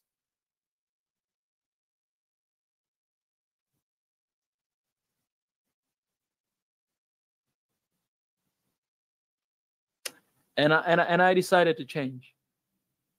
And I said, all right, what can I do better? I'm going to go ahead and do something better than what I've done. So I'm going to do my part. I'm going to do my part. I hope you're going to do your part too. Let me tell you this, men, African men. It's not about just looking good. It's not about sounding good. It's not about having muscles or having money. It's not about that. It's about being responsible. The true man, the true African man is responsible. Must be responsible. Foremost for your family. If you're not married, you don't have your single family, for your dad, your mom, your siblings, you must be responsible. That first of all. And second, for your country. But we have men who are not responsible for their family. How can they be trusted for the countries? No. No. It's a crisis. It's a crisis in this continent. Wake up, man. Wake up. Thank God for giving me this new passion, man. Because this year, I'm going to fight a lot with the man. I'm going to fight with you all. Fight with you all. And we must go back to our places.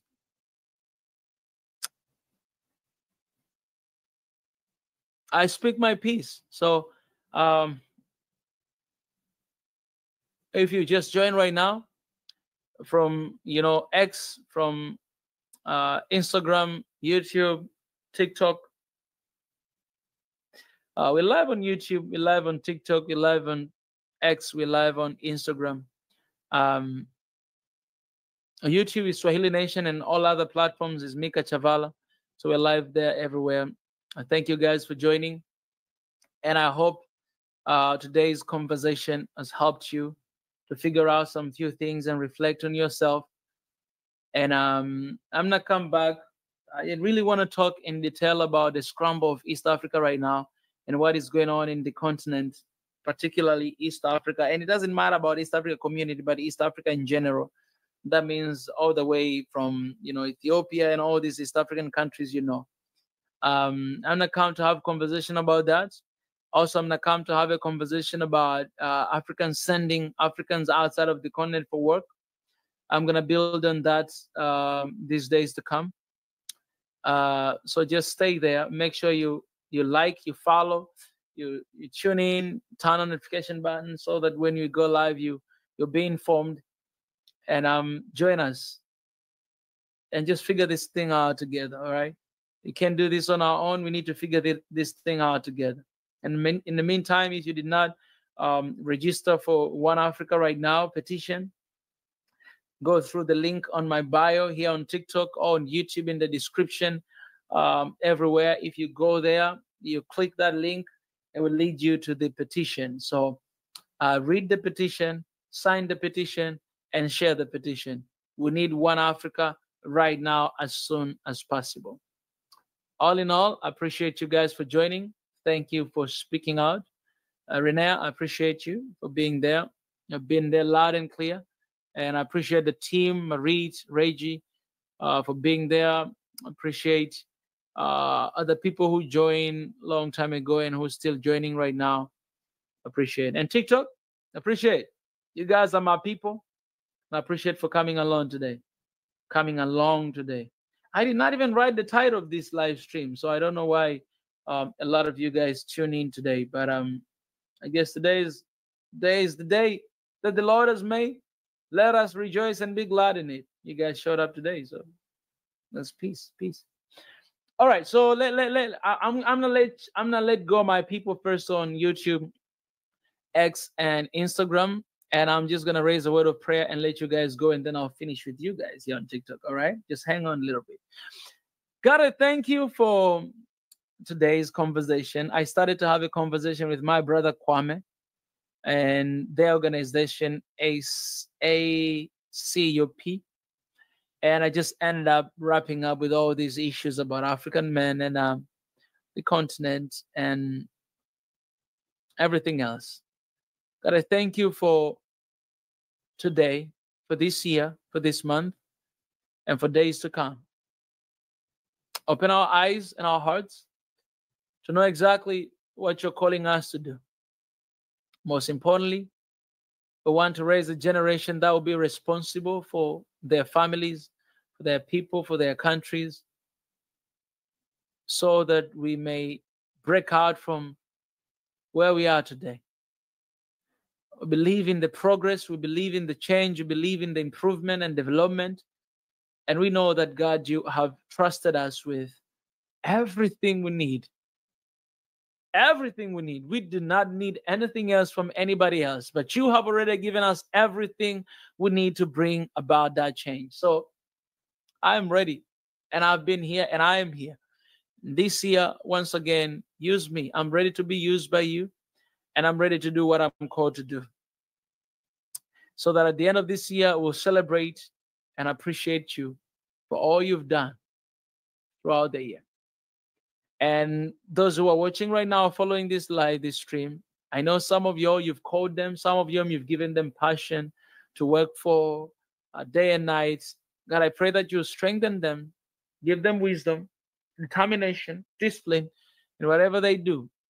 So that as we work from different angles, different organizations, different visions, different goals, but we'll always meet together because we want the same thing, and that is prosperity and change for this beautiful continent. I give you glory and honor. Everything that has happened here today, you receive the glory.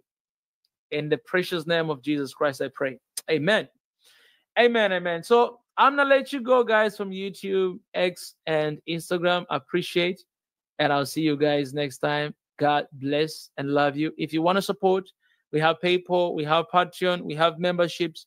All those links are in the description. You can go there and you can support however you want. PayPal once, Patreon every month, membership every month, Super Chat once, Super Stickers once. You can do that and you'll be appreciated. So I appreciate, guys. Peace. I'll see you.